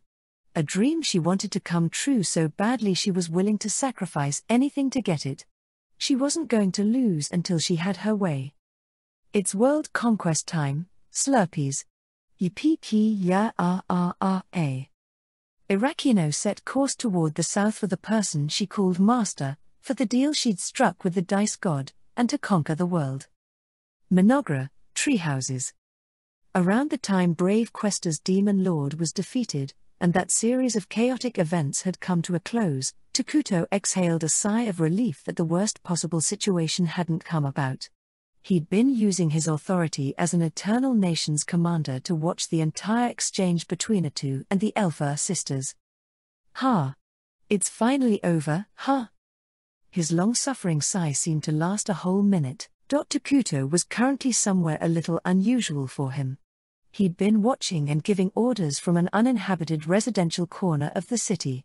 This spot allowed him to hide apart from the citizens, so he'd be better suited to respond to an enemy invasion. I'm beat. He heaved another weary sigh. He'd already ordered Atu to return home. As long as they didn't run into any trouble along the way, she should be back soon with the Elfa sisters. Elder Moltar and the rest of the troops dispatched to Dragontan had also changed course to return to where Takuto was waiting. He had a bazillion things to think about and do, but he had a little time to himself right now. What's the most effective way to use this time? Takuto raised his head, which ached with mental exhaustion, and suddenly realized there were several guards around him. They were a division of the warriors. They were sticking close at hand to protect their king and even lay down their lives if it meant Takuto's survival. Leave me, Takuto quietly ordered the men who were still on edge. Yes, sire. But how can we do that? The warriors on guard duty grew uneasy. The king's orders were absolute, but they were justified in floundering over whether they should obey a request when they were unsure the danger was really gone. Naturally, Takuto understood that much. He nevertheless gave the same order again. Leave me. Pardon us. The warriors hastily retired from the treehouse. Maybe Takuto was just feeling overly self-conscious for letting them see him in this pathetic state. He felt guilty for ordering them in a stronger tone than intended. After confirming the guards had scuttled far enough away, the blood draining from their faces at his harsh tone, Takuto flopped down on the floor with his arms and legs spread out. How lame was that? I'm about as lame as they come. Ha! This is what I get for underestimating my enemy and overestimating myself. My own miscalculations led to this miserable situation, and here I am, making another stupid mistake by sending my guards away. What am I gonna do if there's an enemy out there with the ability to hide within my territory without me being able to detect them with my commander skills? What kind of national leader isolates themselves from their people during a crisis? Are you even considering the drop in morale you're causing your troops and people? Takuto felt like the rational side of himself was blaming him for his poor decision-making, which only served to plunge him deeper into the black pits of depression. Just how dependent are you going to be? Huh? Feelings of remorse bubbled up within him like a can of soda that had been shaken too hard. He felt the optimistic dream he'd harbored when he first came to this world, his dream of creating an empire where everyone could live out each day in blissful peace, crumbling around him like a castle of sand being swept away by the waves. Isla. Her name slipped sadly from his lips. I wanted to talk with you more. I didn't know you as well as Atu, but we still spent so much time together playing Eternal Nations. I really wanted to get to know you for real in this world. I just never got around to it. What did she think of me? Now I'll never get the chance to ask her.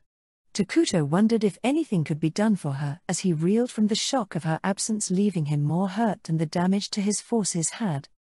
Resummoning a hero unit was virtually impossible. It wasn't entirely impossible, but the available option was more of a remedial measure than anything else. Several conditions needed to be met to resummon a defeated hero, and those conditions couldn't be met as long as Atu and the other unsummoned hero units were still a part of the Empire. In other words, Takuto would never be able to meet the entity known as Isla, Queen of Bugs, again using Eternal Nations' built-in mechanics. Maria, Karia. He had forever stripped the twins of their second mother through his actions. That fact became a heavy shackle that weighed Takuto down. He knew all too well how much the Elfar sisters adored Isla. He also knew painfully well how they'd lost their first mother and their hearts in the process. The conversation he had with them that day when they told him with sorrowful eyes that they should have died instead of their mother repeated endlessly in his head and imposed a stamp of incompetence on him for betraying their trust in him. That which has been lost will never come back no matter how hard you fight for it. The entity known as Takuto Ira was the undeniable loser at this moment. Damn it all. Whether it was out of anger at himself or to distract from his misery, Takuto jumped up like he couldn't take his emotions a moment longer and slammed his fist into the floor. He'd hoped feeling physical pain would take away from his emotional anguish. He'd always hated pain, but he wanted to punish himself right now. Unfortunately. What the? A crisp cracking sound echoed loudly through the room. The fist he'd expected to hit something hard sank through the floor.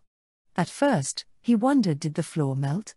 But quickly realized that was wrong. The treehouse's floor, constructed with recently cut lumber, had cracked open where Takuto punched it. Whoa! Stop! Takuto shouted with surprise at the destroyed floorboard, but his shock didn't end there. Apparently, his single punch had unluckily cracked through one of the support pillars under the floor, and the building started to collapse in a chain of collapses marked by the sound of shattering and exploding wood fragments. Oh my God! Whoa! Wah ah ah ah ah ah ah ah ah ah ah. The dark elves built their dwellings high in the trees. What naturally came after their collapse was a thrill ride straight down to the hard ground. Each treehouse was built about 100 feet up in the trees. The human body isn't built strong enough to survive that kind of impact. Takuto felt his body float in the air for a second before his view flipped backward. He prepared himself to die for a second time as he squeezed his eyes shut, and a dull impact struck him all over. Ow, ow, ow. Wait, what? When he opened his eyes again, the scenery wasn't much different from before. It doesn't hurt. He poked his head out of the pile of wood used to build the collapsed treehouse and restlessly looked around him. When he craned his neck back, he saw the treehouses built by the dark elves looming above. The oddest thing was, he was completely fine after falling from way up there. The fact he was still alive and didn't hurt anywhere proved it. Takuto quietly pushed himself to his feet, a skeptical look on his face. He walked away to avoid running into anyone as he confirmed the dark elf guards were rushing to his location with his commander skill. He continued to walk for a while, turning his head this way and that to take in his surroundings. He eventually made his way to a tree that was the perfect size just outside the city and patted its trunk. It was an ordinary giant tree common to this forest. If he had to find something different about it, it'd be that it was about one size larger than the rest of the trees and looked awfully creepy with the effects added from Mynoghra's cursed terrain. It was toward that tree that Takuto casually waved his hand.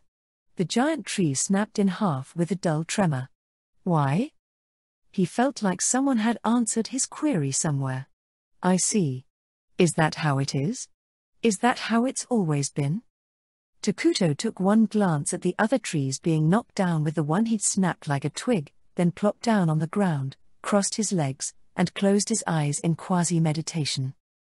He delved deep within himself and confirmed the infinite possibilities possessed by the entity known as Takuto Ira and the presence of a power suitable to the King of Ruin. Something answered his unasked question.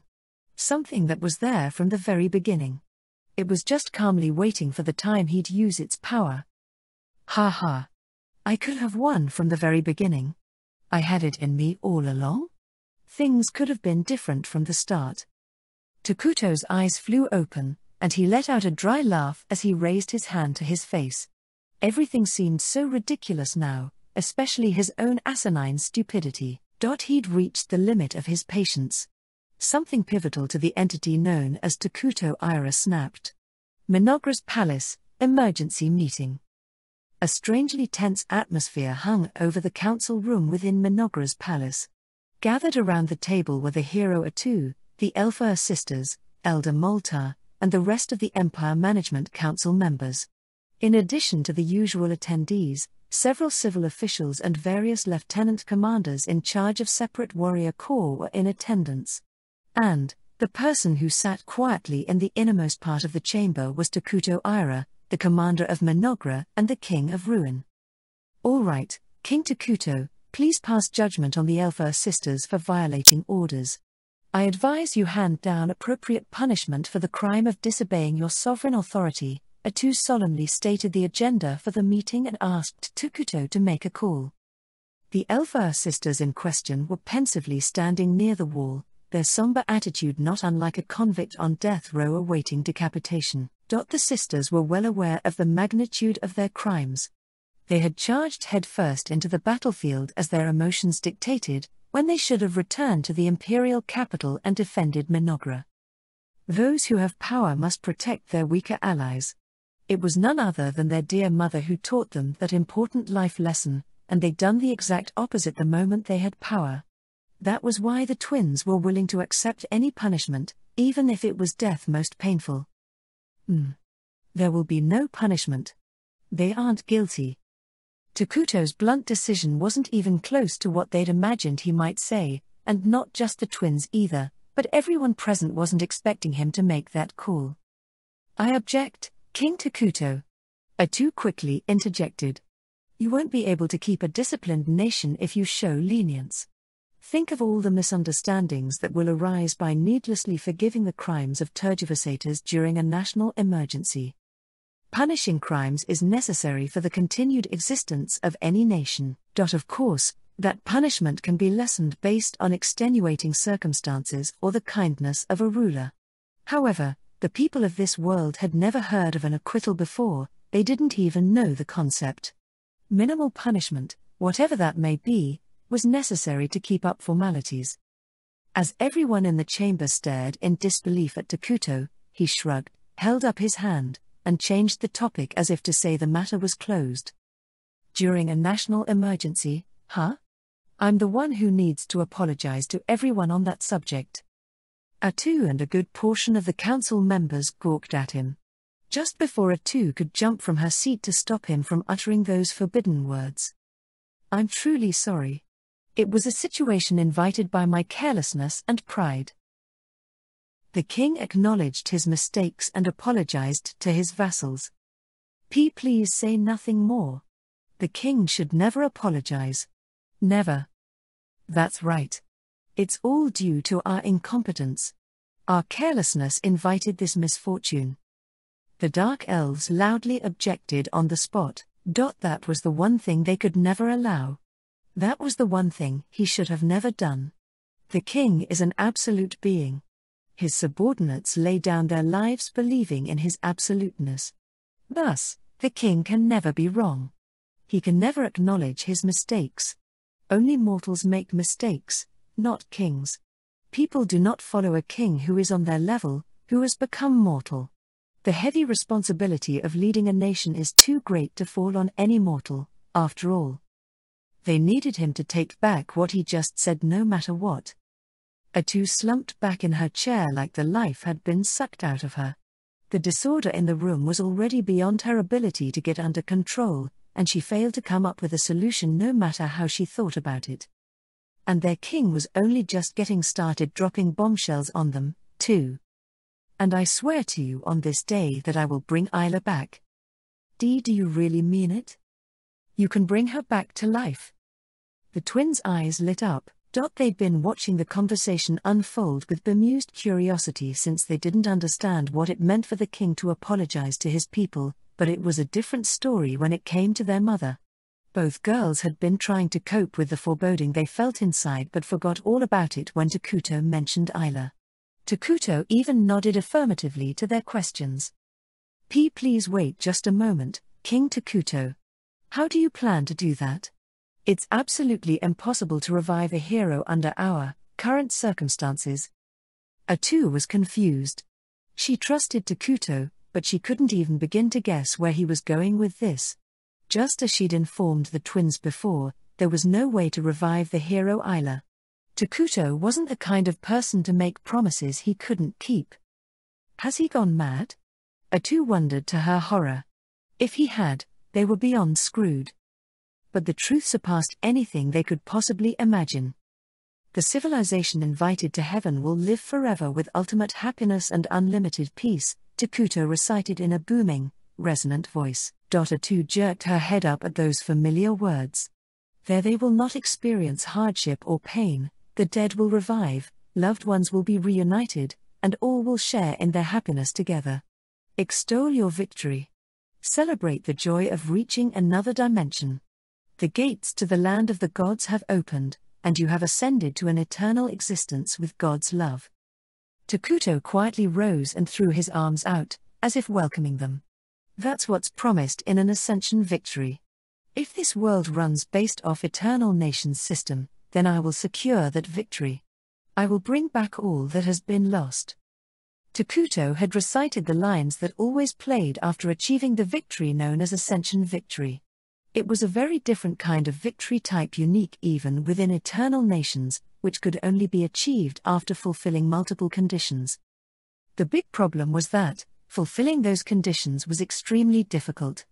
An ascension victory was so ridiculously difficult to get that no player ever actively went after it more than a round or two. There was just the occasional player looking for a new challenge or who was lured in to try it for themselves after seeing a video playthrough.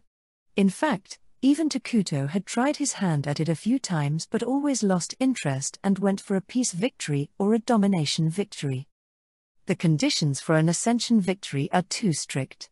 I fear other empires will interfere the moment you try to set up a royal prerogative, which is the prerequisite step. A2 pointed out in a trembling voice. She was the only person who understood what he was talking about. Reviving Isla should be possible with this victory condition. A2 didn't know what kind of world the heavens were, but it was where all the dead went to be resurrected. Interference from the other empires? Takuto restated. Yeah, that's likely. It won't just be the forces of good either, we'll be making an enemy of the whole world. Including Phonekaven. The dialogue continued between king and confidant. The Dark Elves didn't understand a word of it. They knew that their king occasionally spoke of things outside their realm of knowledge, and they assumed this was also a subject meant only for the gods. But even they felt an overwhelming pressure within his words, and they could sense their king was speaking of a future rife with difficulty. After all, this was a path even a hero considered too difficult. What logic led their king to pick this thorny path? While everyone worried, Takuto made another light-hearted sounding declaration. It'll be fine. How?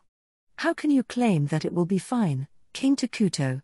A2 compelled him to answer her. Because I'll kill everyone who gets in our way. A2 was momentarily paralyzed with fear. The Dark Elves experienced what it felt like to be scared to death but still live, their souls tormented by terror with every breath. At this point, everyone in the room finally understood what was going on with Takuto. He wasn't confused by anything.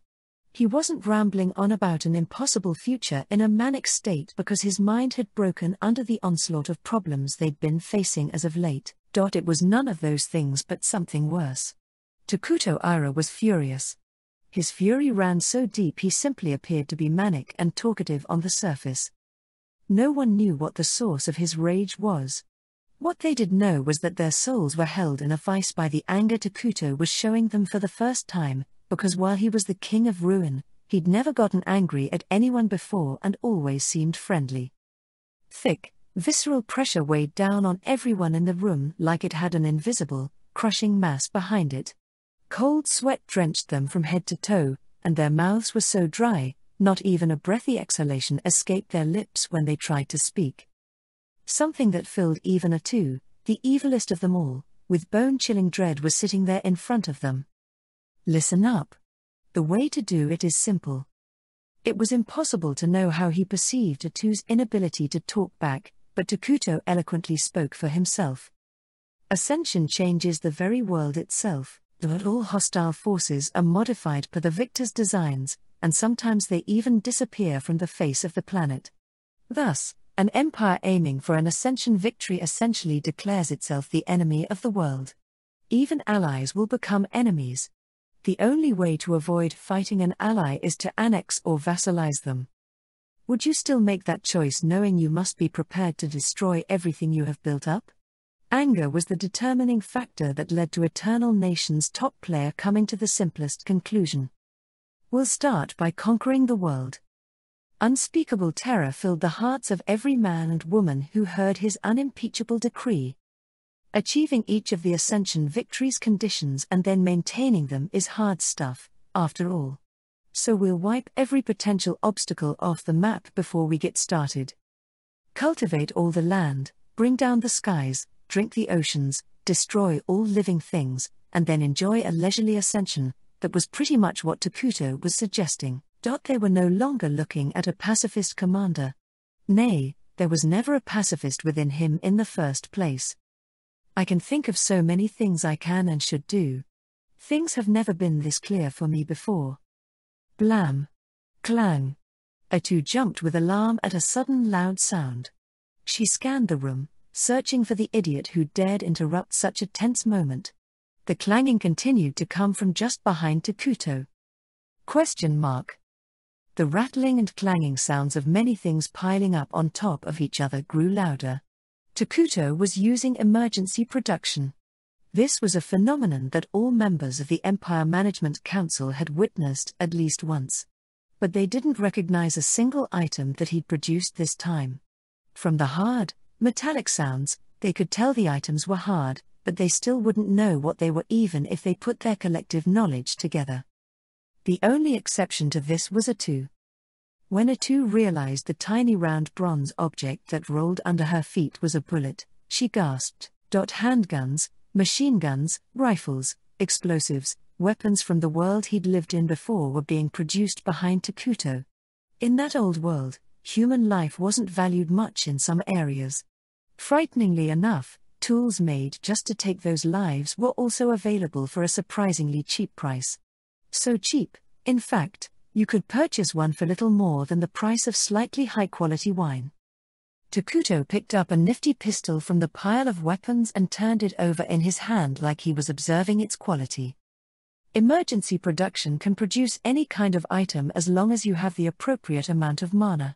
It has a standard cost across all items and does not take the actual value of the item into consideration. He fiendishly used and abused that rule to produce the items from the land of the gods, aka Earth. You might all have to help me out even more than before now. He compared the paper materials he'd produced without realizing it with the pistols and nodded. As he expected, he was able to produce earth weapons at a much lower mana cost than other items. He also knew how to get back the mana he'd just spent. All the misery from the course of events leading up to this moment whispered to Takuto to take revenge on this world that rubbed his face in his defeat. I'll be straight with you, the journey ahead won't be easy. But I know you can do it. I'm aware of how hard you've been working, but be sure to listen to me from now on too, okay? Takuto insisted with childlike innocence. His vassals could only tremble and hang their heads before the terrifying pressure emitted by the king's words. Now then, let's get to conquering the world. If history books were to later write about the decisive moment the world headed toward ruin, this would be it. The arrival of the end was nearing with every passing event. Somewhere, the nameless god was laughing loudly. Volume 3, End. Side story, The Flesh Tree. During the days when Mynoghra was still at peace, right around the time Isla was summoned, and several days before Atu deployed to Dragontan, Mynoghra was constantly running into and fixing empire management problems. Issues were bound to occur once they integrated dark elves as real-live citizens into their empire and started forming a system of government that wasn't depicted in the actual game. It goes without saying that the dark elves were far from incompetent. They had already established a system where they'd voluntarily resolve any issues within their ability. But they naturally still ran into problems outside their authority to solve alone. It was solely Atu's responsibility to be consulted on such small yet important matters. Yet another such problem seemed to have sprung up again today. Someone called out to Atu as she inspected the city and took in its growing prosperity. "Excuse me, Lady Atu. May I have a moment of your time?" "Yes, what is it?" "I would like to consult you about the flesh trees," Emil said. Emil was the council member who'd single-handedly undertaken all matters related to domestic affairs. Her scope of work was as broad and varied as they come, and she was even taking on problems that shouldn't normally fall to her. She was bound to surpass her limits soon, but so far, she was putting her all into her work without a single complaint, which said a lot about how skilled she was and how much Mynoghra was still in its infancy. With a satisfied smile on her face, Atu happily made time to listen to such a hard worker, hoping she could offer whatever assistance she could. "It's King Takuto's wish to make our empire even bigger and better and to lead his people to happiness, so I am more than happy to avail myself to you," she said. "Thank you very much. Then, I hate to ask this of you so soon, but I think it will be faster if you see the problem for yourself." "Oh?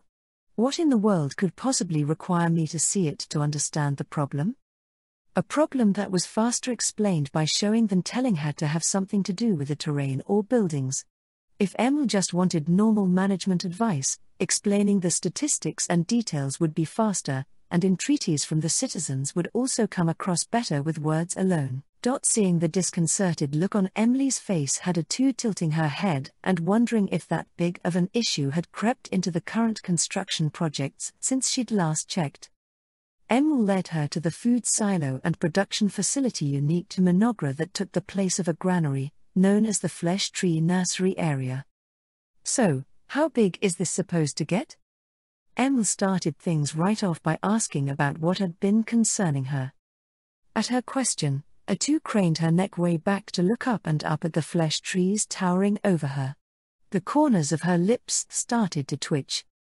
It's already too big. Indeed, the flesh trees were far too big. They had massively mutated and outgrown the size she knew them to be. They'd already grown to twice the size of a normal fruit tree and flaunted an even more overwhelming presence than before. As far as A2 knew, the flesh tree wasn't supposed to grow so big. At the very least, the visuals from the game never depicted it as anywhere near this size. Since when did it end up like this? She asked. From the beginning, I think. I also thought it wouldn't grow any bigger once it reached the size of a typical fruit tree, but it hasn't stopped growing. Emil gave A2 a pleading, confused look. A2 wanted to shout that she felt the exact same way. Just how big is it going to grow? A2 clearly saw new growth and branches extending out of the top of the trees with her superhuman vision. Apparently, they were going to grow bigger yet. At this point, only the flesh tree itself knew how big it'd end up. I honestly don't know the answer. But showing any concern about the matter will only harm the hero's reputation. A2 chuckled in a desperate attempt to show she knew all. How big do you think it will get? Internally, she was sweating bullets because her bluff would crumble if Emil insisted on an answer. Fortunately, luck was on her side. Emil looked impressed by her seemingly thoughtful response and started acting like she was yet again awed by one of Mynoghra's great heroes. I couldn't possibly guess. It would be imprudent of a puny dark elf such as I to dare assume I could possibly know anything about a plant from the land of the gods. Victory is mine. A2 did a little celebratory dance on the inside as she became convinced of her success. All that was left was for her to put the final touches on it. There's no need to demean yourself so. Every single dark elf is one of our precious citizens, after all. Emil was further moved by such an obvious line. A2 felt a little guilty for deceiving the awfully innocent dark elf woman, but she couldn't stop now that she'd come this far. Let's just say the answer to this question is a secret. It will be quite the treat for you to see how truly amazing His Majesty's plants are with your own eyes. Of course. That makes perfect sense. Thank you so much for going out of your way to tell me, Lady A2. You're very welcome. Please let me know if you need anything else. Oh, and please continue to monitor the situation. And that was how A2 succeeded in perfectly deflecting the situation. Still, the issue at hand was an incredibly troubling one. Once A2 parted ways with Emil and was confident she was out of sight, she made a mad dash for the palace. King Takuto. There was only one way for A2 to handle problems that she felt were too much for her: go and whine about it to Takuto, her king and the person she trusted most. A2 burst into the palace like a child in the middle of a tantrum and threw herself at Takuto with tears glistening in her crimson eyes. King Takuto. Something is making the flesh trees grow like skyscrapers. Just how big are they going to get? She whined at him. She looked like she was in a real pickle this time. Even Takuto, who usually felt a little exasperated by her antics, sympathized with her completely on this occasion. Yeah, I saw it too. Wonder how it'll turn out? Takuto Ira could see all the same things his vassals did. A2, his hero, was no exception, and he'd witnessed her conversation with Emil through their shared vision. In all honesty, Takuto was as in the dark about it as A2 was. This was a first for him, and he'd just assumed the trees would grow to be the same size as any other fruit tree. Takuto racked his brain. The flesh trees didn't have any flavor text that mentioned them growing to insane sizes. The Eterpedia only explained how it grew a mystery meat-like fruit that tasted like human flesh and said nothing about its ecology as a plant. So it was just as much of a mystery to him. It didn't help that eternal nations could get pretty vague when it came to its flavor text, and this world seemed to be taking its own liberties with the details too. He'd spotted plenty of changes thus far, none quite as amusing as the jovial personalities given to the brain eaters. If his theory was right, then the giant flesh tree problem could have stemmed from this world filling in more of the vaguer details again. Maybe it took to the soil. He ventured. It wasn't the most educated guess, but it still fit the situation. After all, they did put down roots in the curious terrain of the accursed lands. The land was unproductive and swamped with abnormally huge trees. Perhaps some sort of synergy with that particular environment led to the flesh tree's monstrous growth. Maybe the flesh tree is all pumped up trying to meet the demand for food and wants to put the rival trees around it to shame. I'm not sure if something that crazy is actually possible, but I'm not willing to dismiss the idea when it's already a freakish tree that produces oddly shaped fruit and beautifully green leaves within cursed terrain. Takuto looked down at her too, burying her face in his chest, her mood 1,000 times better than when she'd entered the room, and their eyes met. "Why don't we call for the others?" Takuto said to deflect from his bashfulness as he gently removed her from his chest. "I'll be honest with you, the flesh trees have grown bigger than expected." Takuto's strategy was to bluntly tell them the truth, rather than making things more difficult to solve by dancing around the matter. He thought it was smarter to tackle the problem with everyone's collective knowledge. Mynoghra had a mountain of problems to deal with as it was. Now was an especially critical time to strengthen their ties with Conquest and acquire whatever benefits they could from the relationship. Takuto didn't want to waste time on such a trivial matter.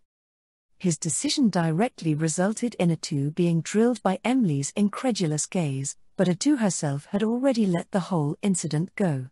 To her, Takuto came first in every way, so she didn't care if her reputation suffered a blow due to one of his decisions. At any rate, the more pressing matter was the flesh tree. After answering the king's summons to come to the flesh tree nursery, everyone who'd gathered before the freakish trees in question pulled a face at Takuto's confession. "Could it be, you all noticed the problem before now?" The dark elves each jerked back at his question. They couldn't ignore a query put forth by their king. Elder Moltar, the wisest of the dark elves, answered him with diffidence. "I must admit I thought they were mighty impressive trees." The towering flesh trees almost seemed to be flaunting themselves in a way that suggested they were saying, "Eat me. Eat me." Takuto wasn't sure if it was okay to humanize them so much, but they seemed motivated enough to outgrow the trees around them. Ultimately, that meant Mynoghra would soon be home to a strange tree that produced mystery meat fruit that tasted like human flesh and would be large enough to build a house into. And not just one, but a nursery's worth of them. Everyone there had vaguely considered the possibility of that happening. Major problems in big organizations are often caused by such situations. Multiple people notice a small issue but leave it in favor of their daily workload and higher priority concerns, letting it grow into an unmanageable problem. Not only were the Dark Elves guilty of that, but even Mynoghra's illustrious heroes ignored it until it was too late. That's a valid question. I may or may not have wondered if it was always supposed to be so big. Mynoghra's second highly regarded hero, Isla, Queen of Bugs, answered Takuto's question next. It was hard to guess what she was thinking from her buggy compound eyes, but she clearly felt guilty when she turned her face away from him as she answered with an unusually shifty voice. Takuto wanted to shout at too, brute. But he didn't think the reference to Julius Caesar would mean anything to anyone there, and he also didn't have the courage to try, so he quietly muttered "I see" instead. When it came down to it, everyone in the council had turned a blind eye to the issue. Mynoghra's council members were busy enough as it was. Even Takuto had only just given it attention because of the report he'd received from Emil through Atu. If not for that, he most likely would have left it be even if he'd noticed the odd changes himself. The trees were left to sprout up like overly eager skyscrapers because everyone had chosen not to deal with them. They were equally responsible. Practically speaking, what will the food production rate become if it grows as big as the other giant trees in this forest? Takuto glanced at Elder Moltar and asked him to speculate about the future output. Now wasn't the time to be looking for who they could shift the blame onto. Of course, in order to prevent such a thing from happening again, Takuto would need to implement the Japanese business practice of Horenso, which stands for report, communicate, and consult. But before he could start creating the backbone to keeping a healthy flow of information going within his empire's infrastructure, he needed to do something about these incorrigibly motivated trees. The current yield was already more than sufficient for the Dark Elves to survive. They were actually suffering from a surplus of food, which had already led to talks of implementing a new process to dry the mystery meat into knockoff jerky. It's better to have too much food than to have too little. But having too much still comes with its own share of problems. Elder Moltar immediately understood what Takuto was concerned about. "I'm afraid the news isn't good," he said. "If we go by my rough estimate, I imagine the supply will be so great that our storehouses will be bursting at the seams even after every citizen has eaten their full 3 times a day. Speaking conservatively, we can expect at least several times the current output, but I fear it may be more like 10 times the amount." Things are worse than I imagined, Takuto thought, his hands getting clammy with the thought of having to deal with such excess. Even if they built more food silos, they would be back to square one when those filled up. It would be highly unproductive to get into an endless game of chicken trying to construct a silo every time one filled up. They couldn't just discard the excess supply either. The fruit produced by the flesh tree, known commonly as mystery meat, replicated human flesh to an eerily realistic degree. The fleshy fruit undeniably had muscle tissue, blood vessels, and even fat. Moreover, the fruit's juices were blood. Real blood. An outbreak of the plague was unavoidable if they haphazardly discarded it. The citizens of Mynoghra were evil-aligned, so they were relatively resistant to plagues and poisons, but they weren't immune. A decrease in public hygiene would increase the spread of disease and reduce the number of healthy workers. If that wasn't bad enough, there was no limit to the mystery meat produced by the flesh trees. Spoiled meat would eventually overflow from their landfills and bury all of Mynoghra under its rot. Heck, they might even be responsible for drowning the world in mystery meat. Takuto had experienced almost every kind of game over possible, but this would go down in history as the most humiliating and absurd. That settled it. This problem needed to be nipped in the bud before it was too late. Isla raised one of her raptorial forearms and asked, "Won't soil exhaustion and nutrient depletion happen long before that? We don't want the whole ecosystem to collapse on us." The law of conservation of energy and the law of conservation of mass are always at play in the natural world. Plants absorb nutrients from the earth and through photosynthesis to grow and bear fruit. Planting the same type of crop repeatedly in the same area will drain the land of the nutrients needed for its growth, making the land less fertile over time. Even the most common crops are susceptible to this, so it wasn't hard to imagine what would happen with a nursery of flesh trees eagerly outgrowing the ginormous trees native to the accursed lands. As one of Mynoghra's heroes, Isla had access to some of Takuto's knowledge from modern Earth, just as Atu did. That, coupled with her own common sense, made her worry about Mynoghra's land becoming tired and infertile. Except she was forgetting one thing: their common sense didn't align with the common sense of this world and the system that governed it. This land never had any nutrients to deplete from the start. It's certainly easy to forget the difficulties we had trying to grow anything before the flesh trees. Takuto and Elder Moltar's remarks instantly assuaged Isla's concerns. The flesh trees were pumping out mystery meat without abiding by the laws of conservation. At this point, their production was more within the realm of alchemy than the laws of nature. The problem was becoming more difficult to control by the minute. "Does that mean there's no need to consider soil exhaustion?" Atu asked. "Then that leaves us with the more pressing concern of how to deal with the excess food, or rather, the mystery meat surplus." "Exactly," Lady Atu. We'll have a real problem on our hands if we don't do something soon. Elder Moltar said. Everyone thought that soil exhaustion would have been easier to deal with, but felt it was a tad problematic to voice that opinion aloud. So they racked their brains to find a solution to the bizarre problem that was now threatening Mynoghra's future. How about thinning them out in moderation, Master? Isla was the first to offer a suggestion, perhaps to make up for her earlier comment being off the mark. Pruning the trees and properly handling fruit crop load management is just as important as anything else.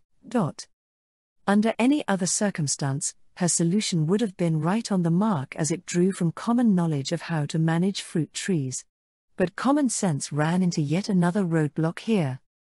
No, that won't. Actually, Isla, try cutting off that branch. As you command, my master. This was a case where showing would be faster than telling. With that in mind, Takuto gave Isla the order, and she swung one of her giant sickle arms at the branch as he commanded. The branch of the nearest unfortunate flesh tree was instantly severed by the overwhelming force and sharp cutting edge of her forearm. Gya-ah-ah-ah-ah-ah-ah-ah-ah. A deafening scream promptly echoed throughout the city from the pruned flesh tree. After informing all the panicking dark elves that there was no need for concern through his commander skill, Takuto forced an indescribably tired smile. Not even he had expected its scream to be so brain-rattling and grisly. See, the flesh trees cry out bloody murder when you try to uproot or prune them like this. Are they related to mandrakes or something? Sadly, the flesh trees let out a shriek capable of bursting eardrums whenever anyone tried to cut them down or pull them out of the ground. Takuto had literally just learned this fact when he looked them up in the Eterpedia for any hint on how to dispose of them. He cradled his head in his hand after realizing the entry had additional flavor text added since he'd last checked it. He was willing to overlook the flesh tree's idiosyncrasies since it made for an interesting plant creature, but he was concerned Eternal Nations flavor text could be added to. All of Takuto's strategies were formed based on his experience playing Eternal Nations and from the information he gleaned from its Eterpedia entries. It'd be unbearable if his carefully calculated strategies were rendered useless by newly added random details. There should be a limit to even the most nightmarish of nightmare modes. It wouldn't be as simple as just revising his strategies when the time came, because he'd never know when it'd introduce an empire-toppling problem. At least it didn't seem as dire as it could be when his first real problem of that sort revolved around overly motivated flesh trees. Then again, it shouldn't have really come as that big of a shock when this seemed to be the trend. This world didn't seem to be applying Eternal Nations settings exactly how they were in the game as much as altering and adapting them in one way or another to fit. A perfect example of this was the goods he could produce with emergency production.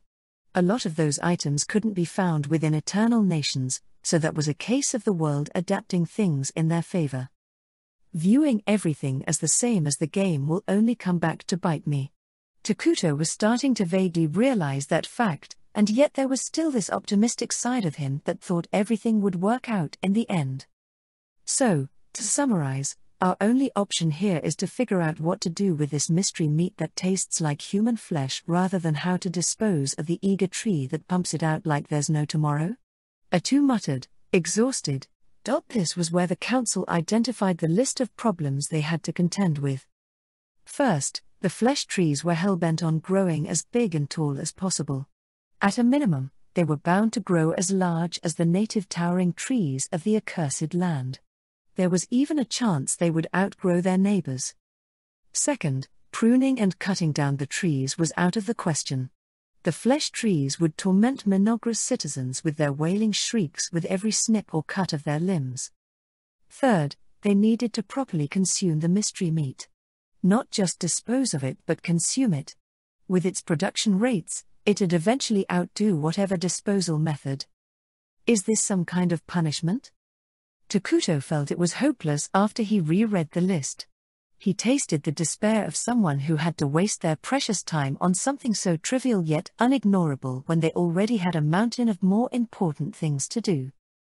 If worst came to worst, he could always use Eternal Nation's strategy game mechanics to forcefully deconstruct the flesh trees, which counted as a facility, but doing so would give him the opposite problem of having no food and causing Mynoghra's citizens to starve to death. Anyone have any suggestions? Takuto was open to any ideas at this point.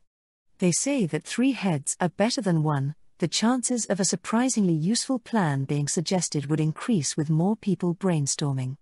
He was desperate for a solution if possible, but he'd even settle for an ingenious idea to help them maintain the status quo. How about using it for trade with Phone Master? Isla proposed. That would be perfect if we could make it work, Isla. Atu answered on Takuto's behalf.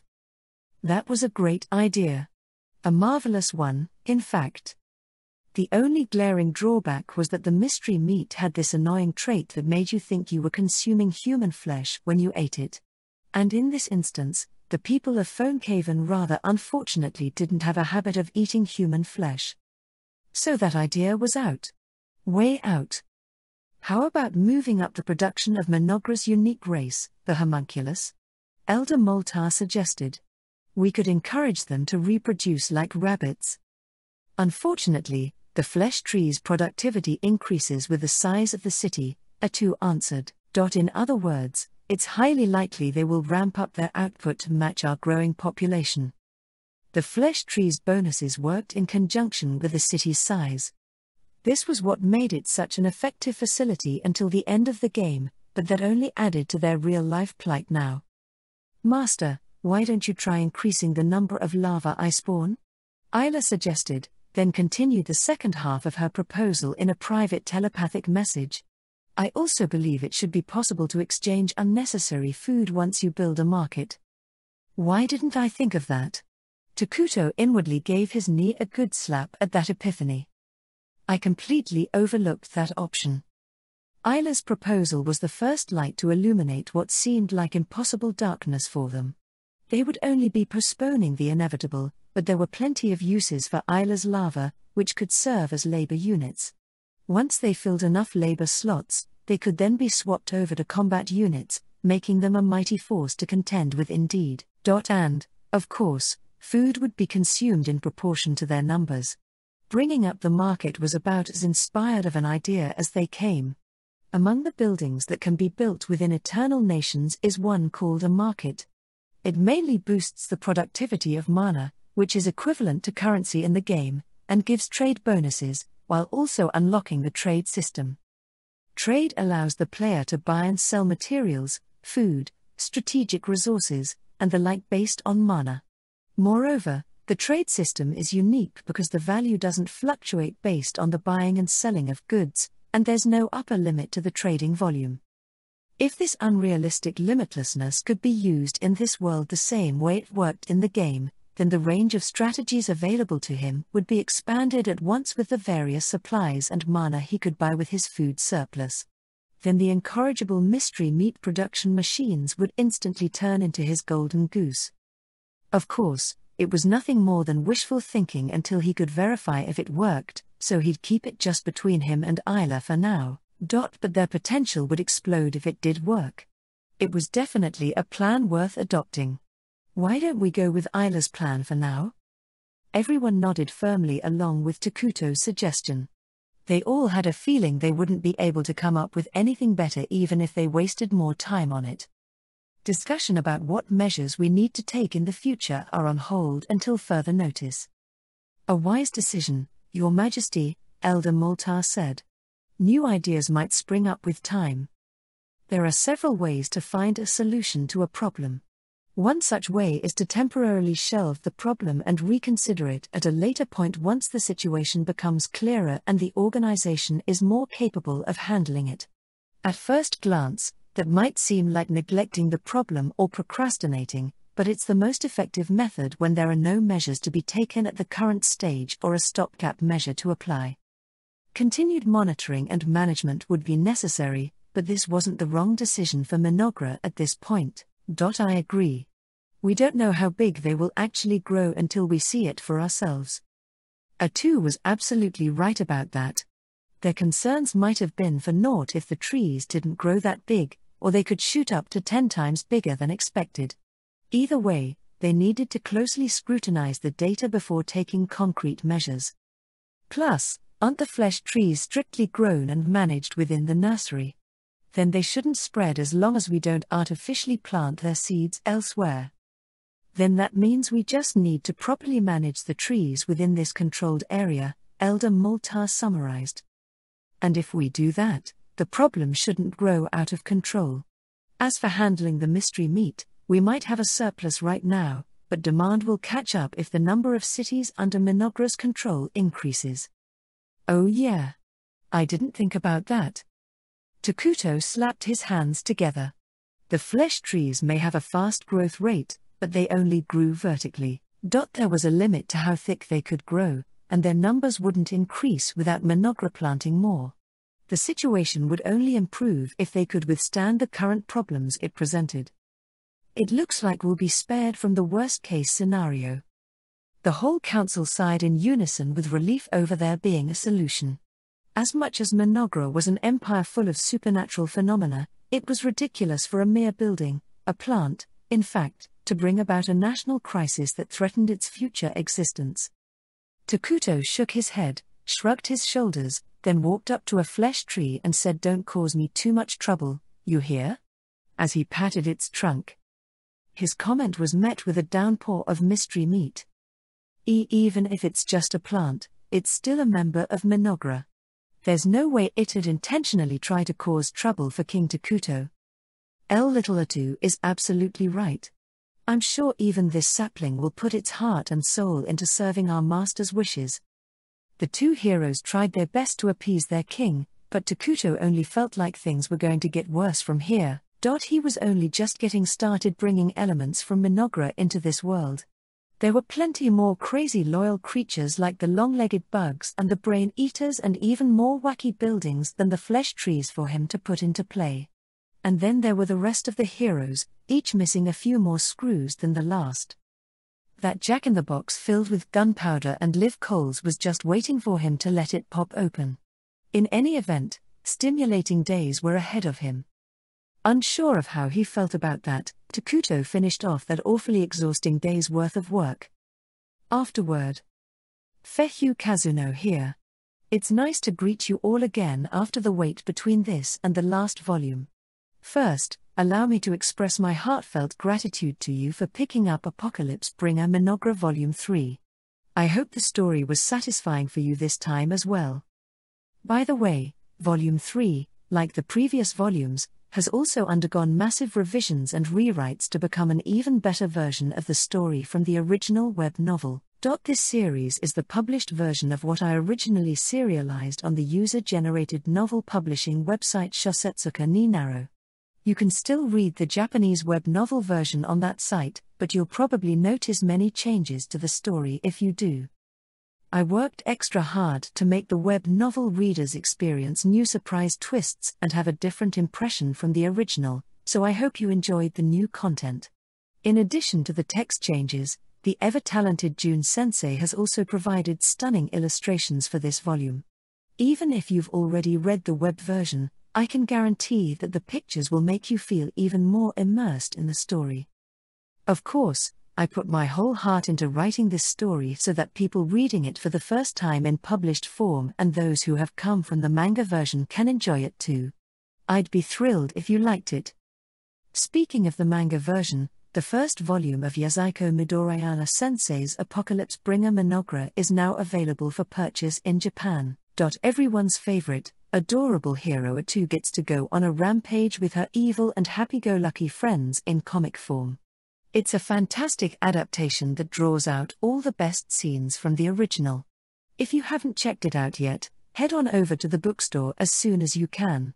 It's currently being serialized on Nico Sega and Comic Walker, so you can check it out there, too, if you like. Now it's time to move on to the usual acknowledgements. Thanks to the efforts of many people, we were able to bring this volume into existence. Illustrator June, thank you so much for continuing to draw the art for the light novel version. I'm in awe of your ability to so perfectly draw the scenes every time based on my vague directions. There's still so much I would love to see you draw, so I look forward to continuing to work with you. To the editing department at GC Novels and my editor, thank you for giving your all to work with me despite how vague some of my work can sometimes be. You were a tremendous help when it came to the Eterpedias and system messages. To the proofreaders, design company, and everyone else, thank you for everything you do. I'm truly grateful for all your assistance on so many levels. This book only exists because of you. And last but not least, I wish to express my deepest gratitude to you, the reader. I can never be grateful enough for all the encouragement I've received since I started writing this series. I hope to see you in the next afterword and ask that you continue to support me.